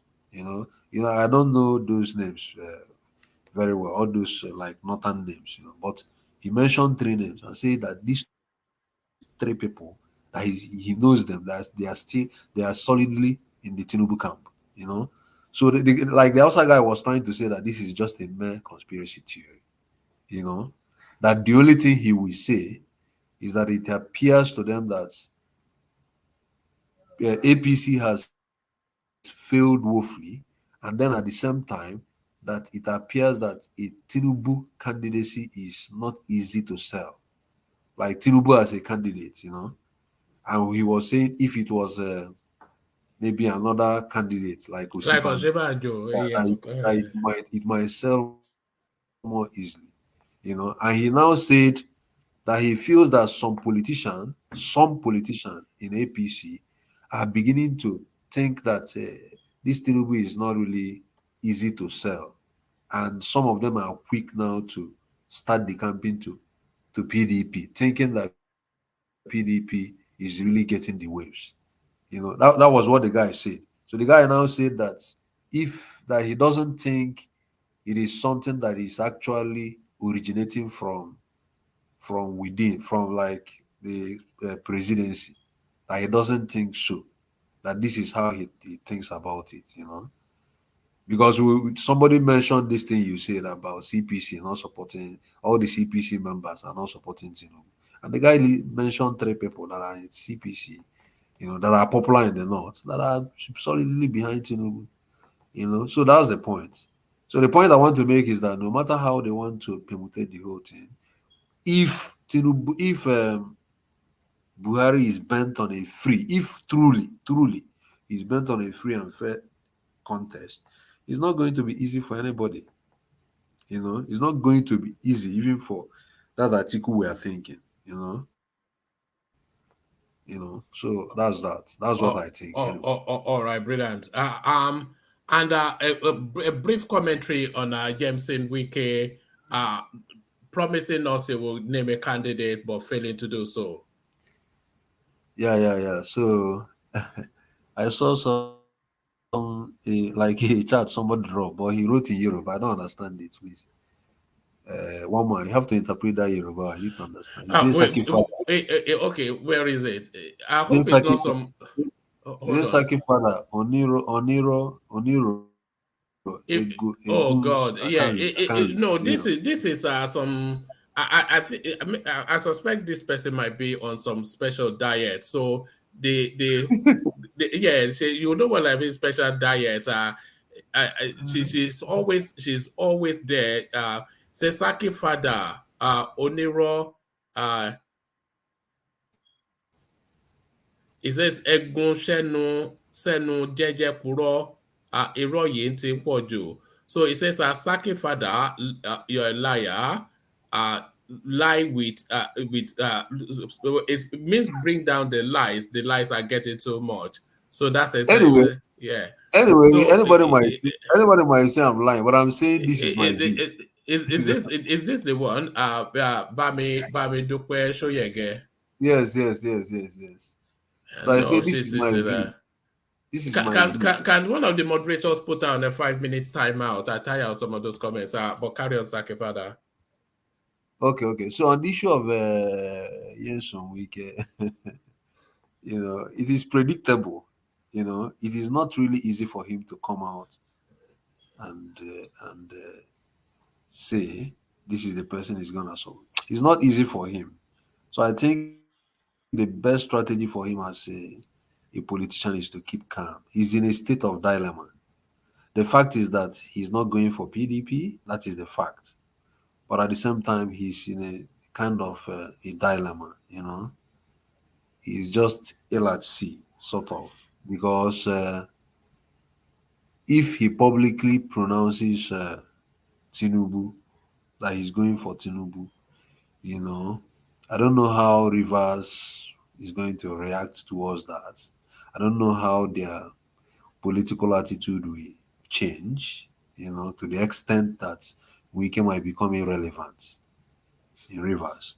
Then, if he publicly pronounces Obi, a lot of obedience will praise him and loud it on social media, escalate it, but the issue is that Wike in his thoughts maybe might be thinking that Obi doesn't have pathway.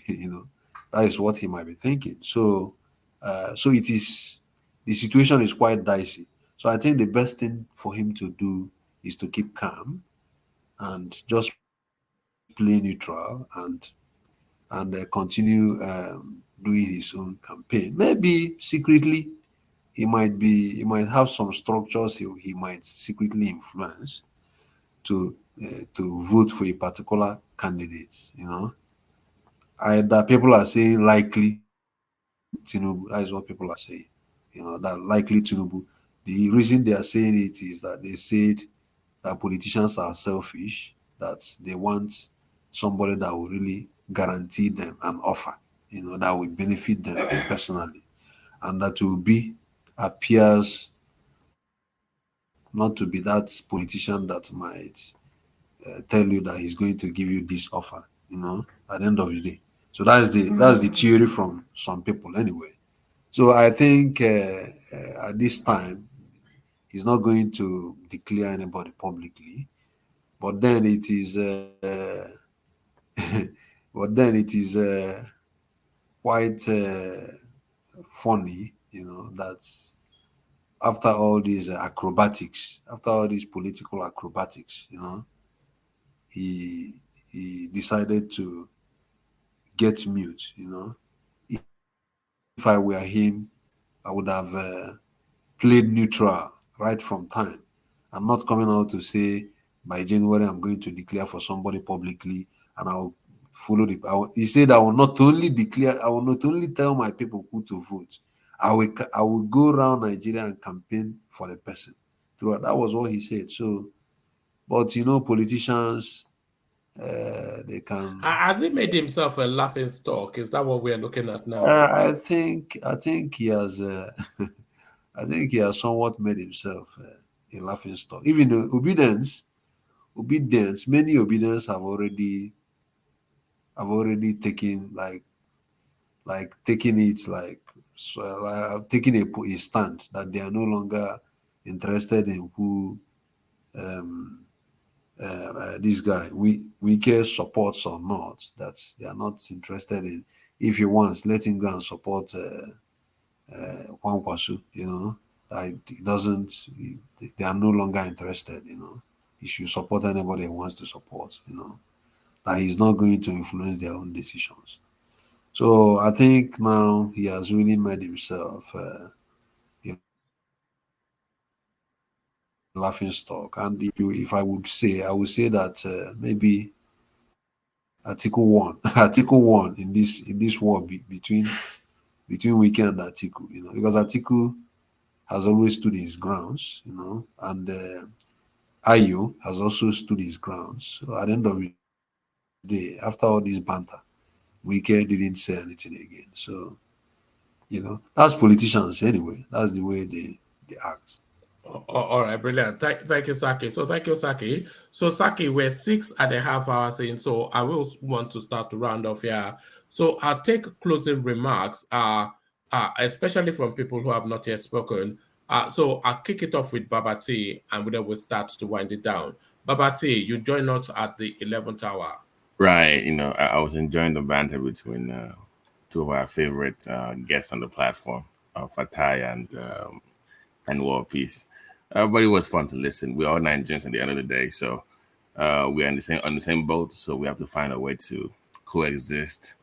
And until Nigeria ceases to exist, then we have to figure out a way to at least tolerate each other, or at least pretend to like each other.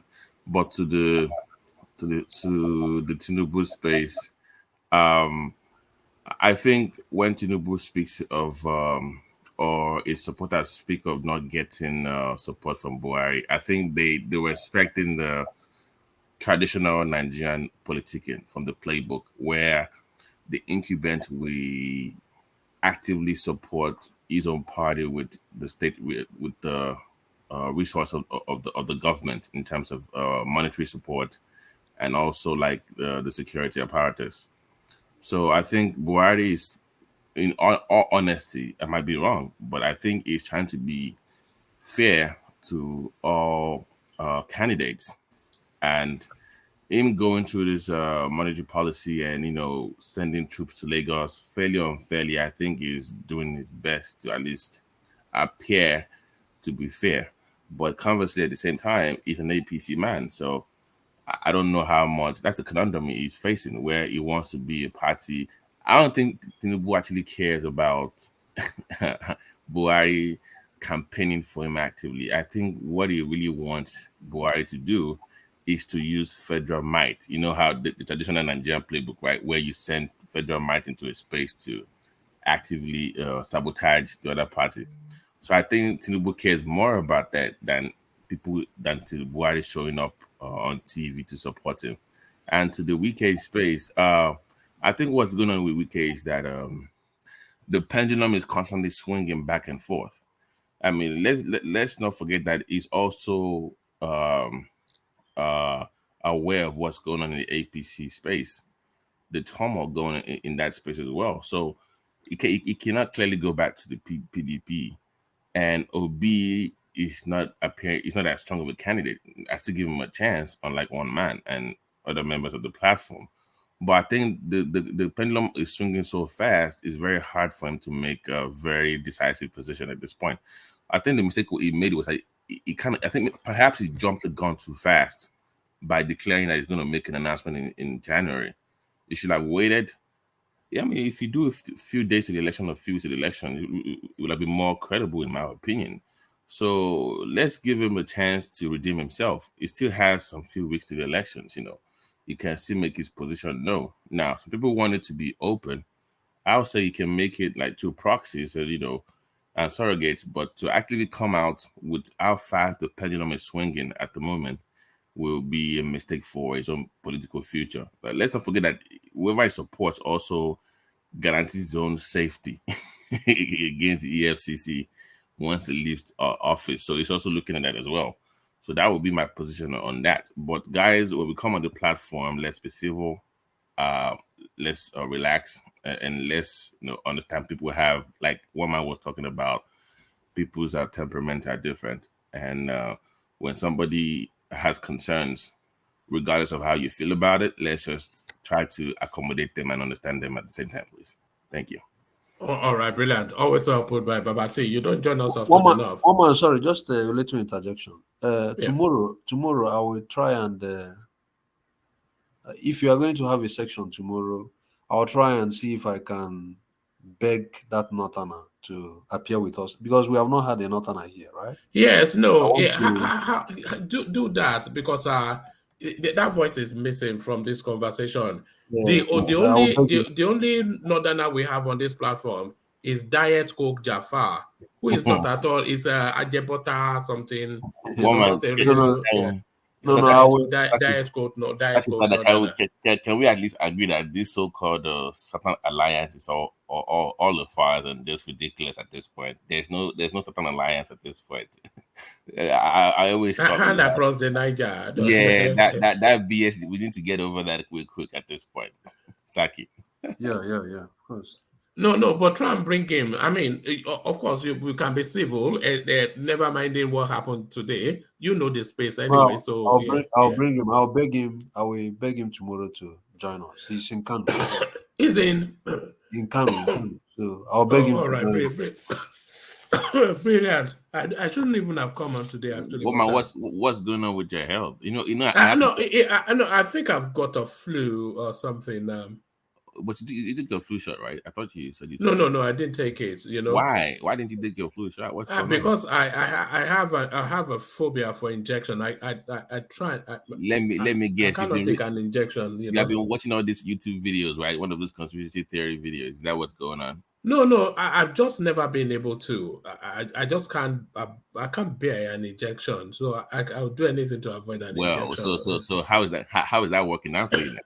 How is that working out?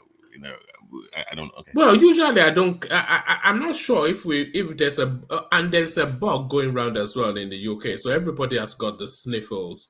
We're just spluttering. Fasaki will tell you. I think it's here. Yeah, but or Ife will tell you. Yeah. Let's do everything necessary to at least limit the odds of getting anything. So get better. But I'm on a freshly squeezed orange juice. That's what I'm on. No. Yeah, no, I took the COVID jab. I took 2. So James is asking. Yes, I took the COVID jabs. I took 2. Although I am one of the conspiracy theorists, but there we go. See, I knew it. You trying to hide it, but I knew that was the reason why you didn't take it. I know. No, I took the COVID one, because I wouldn't take the risk just in case, family and whatnot. Yeah, but it's not as though I didn't take it in the faith that there was a necessity for it. I just fulfilled all righteousness. Is the pharmaceutical? I just wish I had stocks in pharmaceutical. Those people, they've made bank this last few years. I'll Bati. Greetings, sir. Can you hear me? Boss man, how you doing, man? But please, with the COVID, be very mindful. They are very hot on. If you say anything against it, they will come for you. Yeah. No, I'm talking about COVID. Yeah. Can you explain? Because you are a doctor. Can you, or you're in the medical field? Can you explain the ADHD to this my brother, law estate guy on comment section? He's asking me, what does it mean? I mean, attention deficit disorder. Something disorder. What's the second H? That's what. Is that hyperactive? Yeah. Hyperactive, yeah. So I don't know how to explain to this guy the way we understand that. So I was thinking you can explain it properly for him so he can understand. But people that tend to have that ADHD tend to be very smart and tend to be very goofy in some aspect. It's 2 ways. Depends. I hope mine don't deteriorate that much. Anyway, thanks. All right. Yeah, very smart anyway. So there it is. The very smart being I'm not that very smart. Not very smart. Well, you are. Frank Einstein was very smart. Albert Einstein, you mean, not Frank? Wow. Yeah, not Frank Einstein. Sorry, Albert Einstein was very smart, and some few other guys are very smart. Yeah. But I think you just I don't know what question he has, but based on what you were saying, maybe you were trying to address the behavioral or cognitive part of it. So you have your behavioral, cognitive, and you have your mood symptoms. So I don't know what specific questions he has about it, but based on what you're saying, maybe I think it was trying to ask about the behavioral part of it. Okay. Yeah. For mine, because even affecting my second daughter, she's been passing through a lot of scans. I haven't told my wife not to take her to any scan anymore. Just scanning her brain. For me, it affects my speech. Sometimes I think my tongue is faster than my speech, or sometimes my speech is faster than my tongue. It affects me a lot sometimes. Right. So did you go through any medical or therapy? Have you ever done any medication like stimulant? I discovered it in Japan. I didn't never discover it before. I discovered it in Japan through my daughter. So older. So when you're older, you found out that you were. Yeah. Okay. So I can hear you. Sorry. No, go ahead. Yeah. They found out through my daughter. She was having some symptoms, so they took her. My wife took her to some higher institution. They started doing scan on the brain. Something scans. Check. So they have to invite me. So. But are you trying to do some consultancy here? No, no, no. Can, You can see, you can you I'm just afford joking. Babatis? Can you afford his fees? One please. I'm His trying. fees. No, I'm Very trying to expensive. refer. I'm trying to do more referral out. Like he will address, like to see people, because somebody has to actually see him to address that. In for Yeah.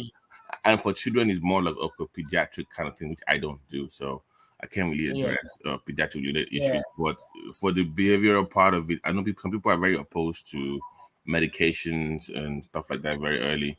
But we will go through more behavioral therapy early before going to meds for like when they have any learning disorders in class, like not being able to pay attention, sit still for a long time.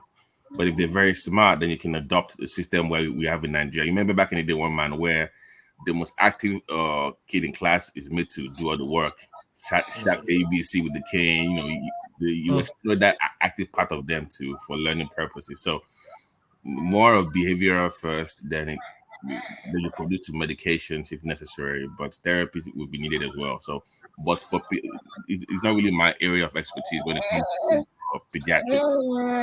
I can't really address that for children.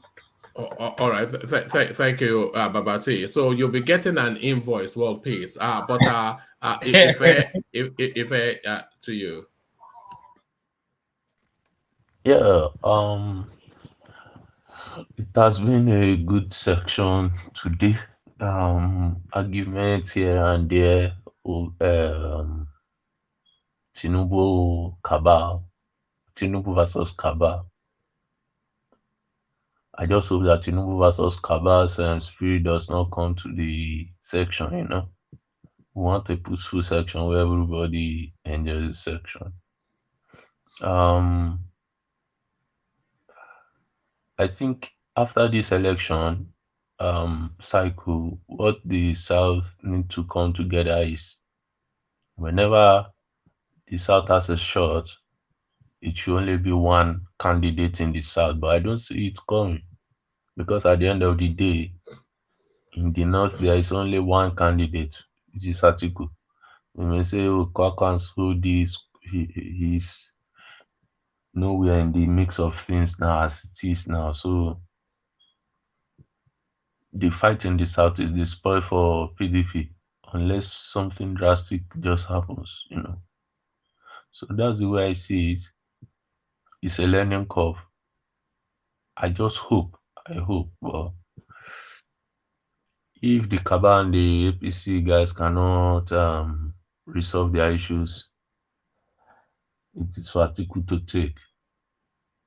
And another thing is this: when we are talking about maybe APC as senators, look, these people don't have party. The ideology is how to grab power in their pockets. You'll not be surprised they win on the platform of APC or PDP. They'll decamp to the next party, the ruling party when the time comes, because now it is more about what will I get from the government in day. So that's the way I want to see it. I think the party thing is even more fixated in the south than in the north. The north is more about how to control the power. So that's what I want to say. And if you look at the way Erufai came into the space, he was not actually asked that question. He should. I want to believe he should have deflected it. And one thing he said there again was he is retiring. I want what's it called? Younger ones to come into the political space. And of course, like, doesn't mean you are not going to work in this. He said in this administration, if Tinubu wins, he was like, I would recommend people to him. So I want to believe the APC crisis would. I hope it does not consume Tinubu's ambition, but the way things are going, it is likely going to affect him. Maybe he will clinch all the southwest states, but that does not mean he will get 100% because um,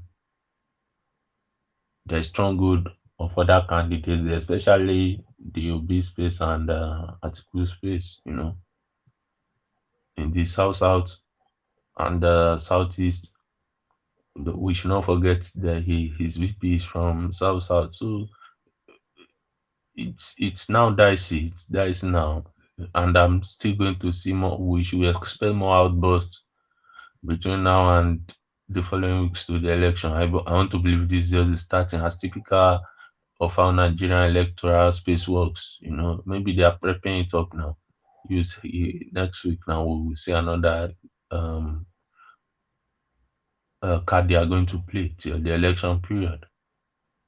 The South is already divided, but I believe the North is not as divided as the South. The only problem they have in the North now, they are shouting, is Peter Obi is campaigning in the Christian-dominated areas.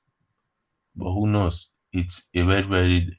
I want to believe this one of the most interesting electoral cycle we'll see in Nigeria. Every region has a candidate. Yeah, so that's why I would draw the curtain tonight. All right, Have a brilliant. good day, everybody.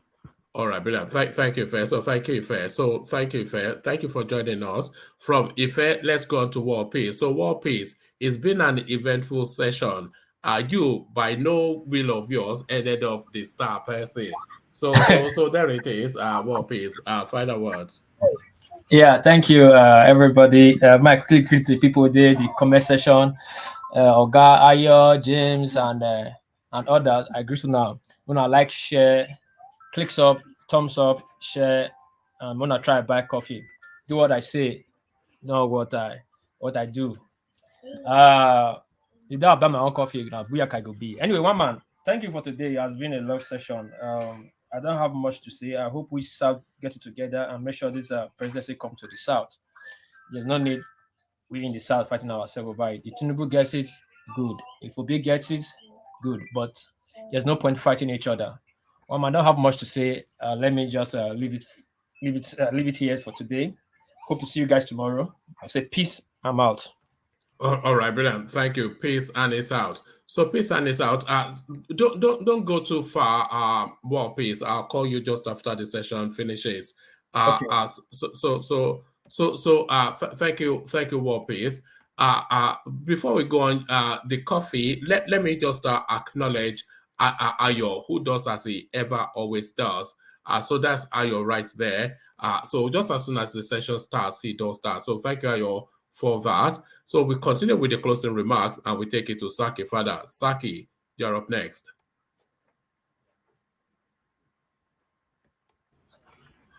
Yeah. Closing session remark, right? Yes. We're rounding off, yes. All right, one man, you have been doing very great on this platform. It's not easy to stay this awake, let's keep pushing, Our prayers should be let the presidency come to the South, because if it goes to the North, it's going to be it's going to put up a record that is unprecedented, in the annals of history in Nigeria. So let me leave you, and so that you sleep, May God take us through this night, and everybody sleeps and wakes up well the next day. We'll meet again tomorrow. Thank you very much. Amen to that. So our resident pastor. So thank you, Saki Father. So thank you, Saki Father. So from Saki Father, the final word to Thomas from down under. Thomas, the final word. One man. Nawala. Nawala. But Nawala. I would just say this. I apologies to Fatai, apologies to War Peace. But I want to say 3 things. I even write it down, one man. If we can respect people's opinion, there will not be problem. If we can stop mentioning people's names, there will not be problem. And the third one, there are some personality on those platforms. They are not compatible. Just stay away from each other. That is my 3 advice to every panelist. So if you can, it's just a simple advice. If you can go with these three advice, there will not be problem. One man, as I'm here, there are some personality on this platform. When they are talking, I don't interject with their thoughts because I know their countenance, I know their behavior towards me, so I don't go to them at all. So I respect them with their opinion, and I hope they should respect my opinion as well. They have some personality, they don't just go together. They would never go together. So just stay away from each other and respect each other's opinion. Don't call people names. You can talk on what people said, but don't mention their name. Sometimes if you mention people's name, they get very angry. So, but apologies to the two parties. After election, we will still be brothers and sisters. I want to come to Japan. If War Peace can accommodate me, fine. If Fatah can accommodate me in Sweden, fine. I'm hoping I wanted to come to London. If one man wants to accommodate me, you are still brothers and sisters, brothers. We don't, yeah, we shouldn't be fighting. Please, guys, please, let's just please. Apologies to everyone. Thank you, everyone that has came on the platform, the panelists, the happy cappers, as one man normally said, the keyboard warriors, everybody. Thank you, one man. May God bless everyone. Thank you. See you in the next section. All right. Thank you. Thank you, Thomas. So thank you, Thomas. So in the absence of the mighty Ajan Lekoko, the mighty Thomas has the final word. Thomas, we've seen you from work back home. It's just I look at that. It's almost like 24. I don't even know how we are going to handle election day. It's going to be, everybody has everybody has to take a day off from work because you know Biri. You need to rest and prepare, fasting, like 3 days fasting and prayer. Maybe you have to prepare yourself. Maybe you will not come for 3 days to the election. Yes. Then refresh because it's going to be back to back. I can't wait for that. And I pray God will give you the strength because you just have to be there. Maybe I don't know. Maybe we'll just go maybe 12 hours. Maybe I don't just know how we're gonna do it. But maybe just prepare yourself, refresh yourself. You can take some day off, maybe 3 days to the election or 2 days, just to refresh yourself. So we will talk in the background. Yeah. All right, brilliant. Thank you, Thomas. So thank you, Thomas.